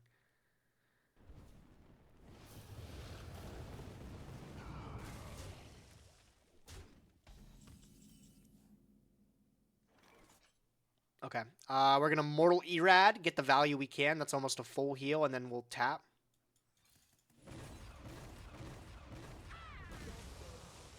Sir Finley's all right. I have like these Abyssal Waves that I've got to get out of my hand. If he doesn't even play anything, we just maybe Raw Dog play it. We hope he summons something here. But there, that's perfect. That goes right into Abyssal Wave. That's exactly what we need. Funny that did he just draw it maybe, I think? That's why it took him a turn to do that. So just Abyss Wave on 6. Clear the board, give him another curse. Deal another, what is that, 4? 3?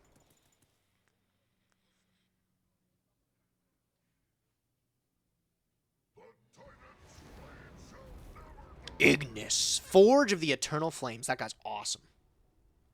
Don't know what he goes with, though. I mean, he might have to go for a 5 to just feel like he can live.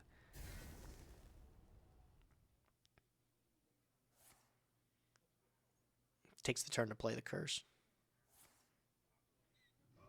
Oh my god, into the other wave. I love it. Thank you.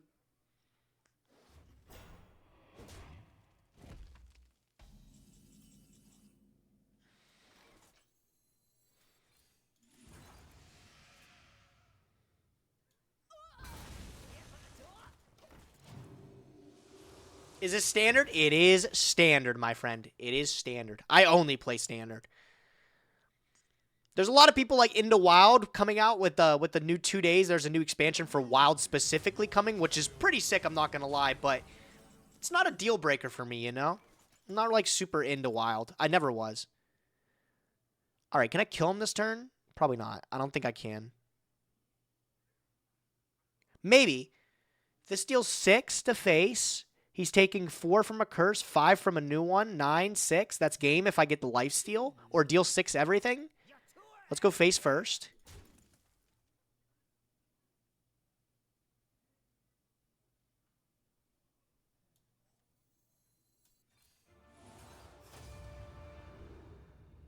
Deal 6 to hero.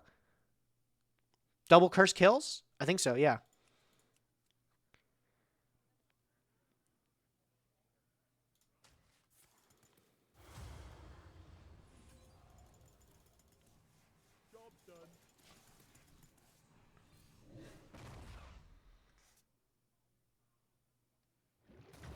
Nice.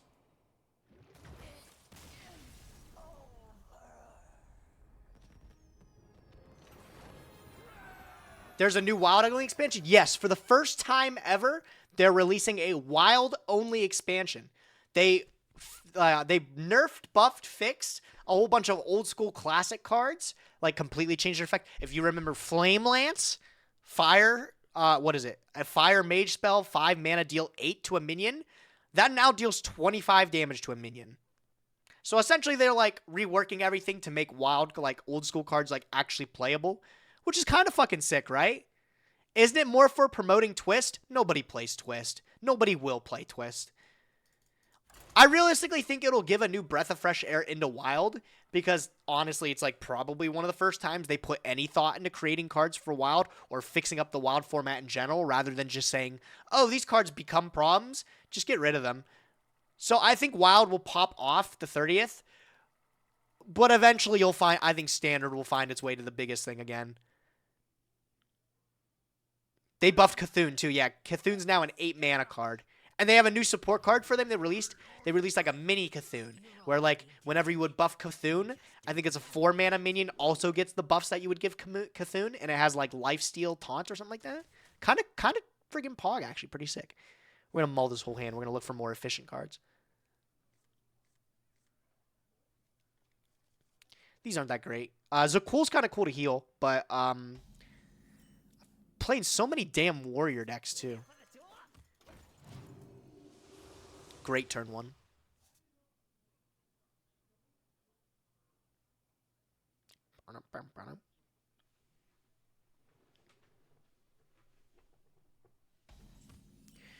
Turn 2, tap.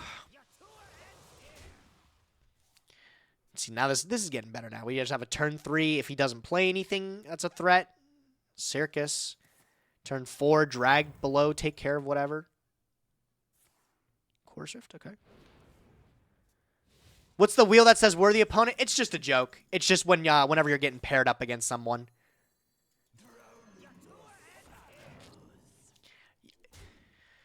Coach, you always play a worthy opponent. Even if they don't seem like it, you play a worthy opponent.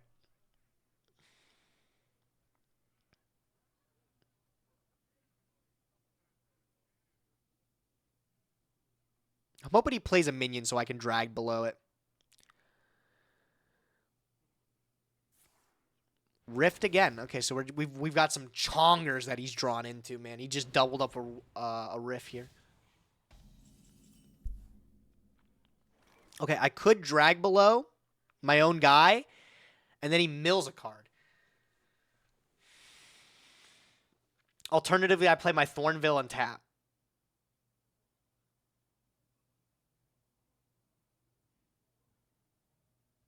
What is taking so long? Burning a card always seems sick, but it never really is that great. When am I developing this dragged down, though? When am I getting the chance to do that? I don't think, like, I have a lot of play set up for the next few turns here. Like, my turn 5 is Symphony. Like, probably all the time. I'm not getting any younger. Let's play the 2-2. Let's play the 2-2.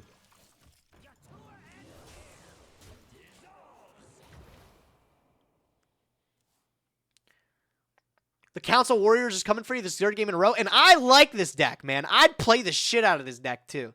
I tried it a bit, and I was like, they're snoozer games sometimes, man, especially, like, the mirror match. 5/5 Stone Skin armor. Not going to even armor up to get the value off of it, just 5/5 develop. That's great for us, because this drag below just got, like, a million times better. Especially with that draw, too.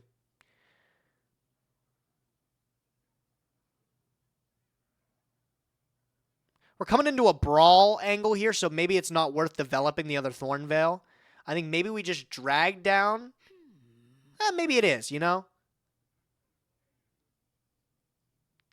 I don't care if he brawls here. This is fine here. We're going to hit this, and we're going to drag below it. Going to go face with everything.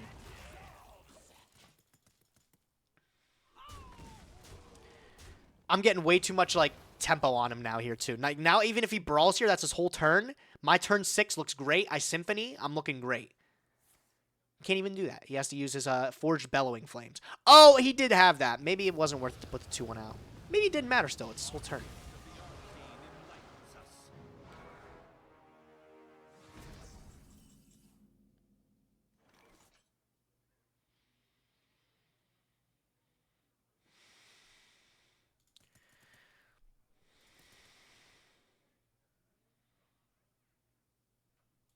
I think it's always Symphony here. Big guy.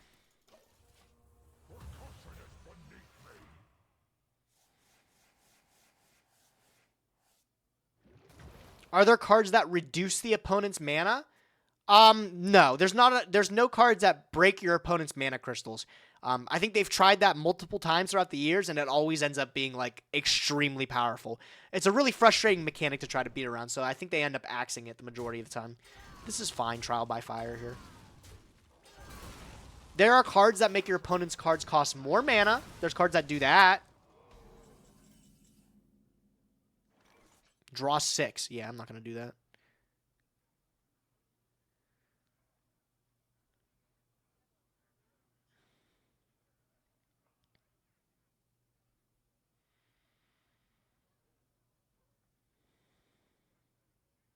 What is taking so long?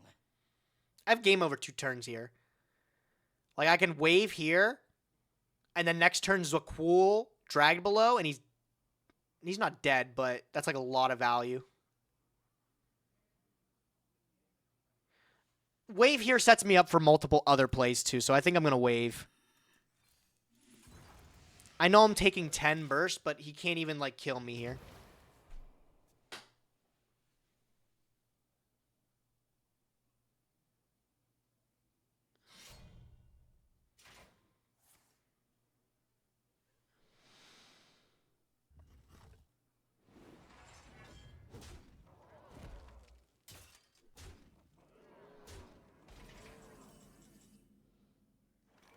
Okay. Well, we want to develop this Sargeras next turn.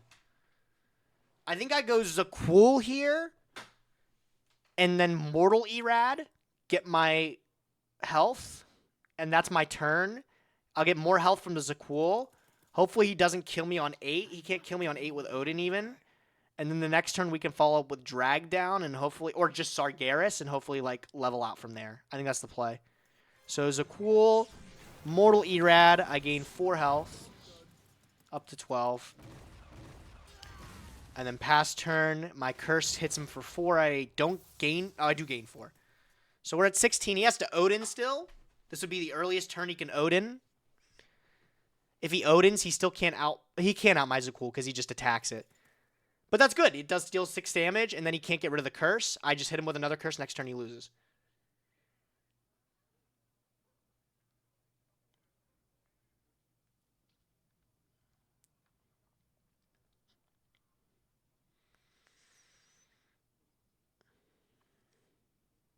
Be afraid of your love.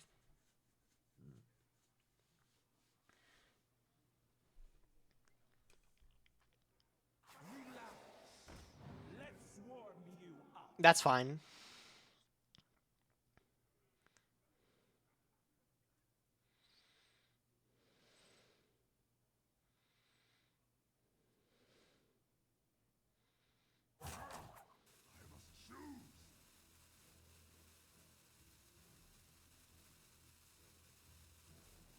I don't think this guy's hand is good enough to beat us. That's why he's thinking so hard.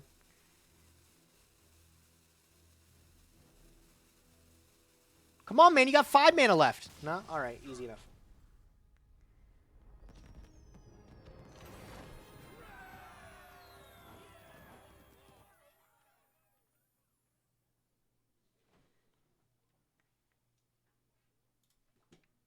All right. Agruzi as this next Stussy track is. I'm going to end the stream there, my guys. Thanks for all tuning in, guys.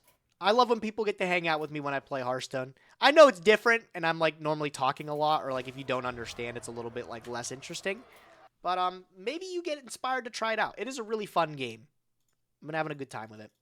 All right, ladies and gents, that is going to be the end of the live stream today. Thank you all for tuning in. I hope you guys have had a fantastic evening hanging out with me.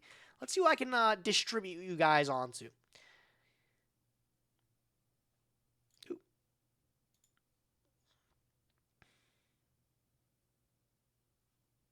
Is anybody live in the Master Duel category? There are 600 viewers in the category. Who's streaming? Excuse me.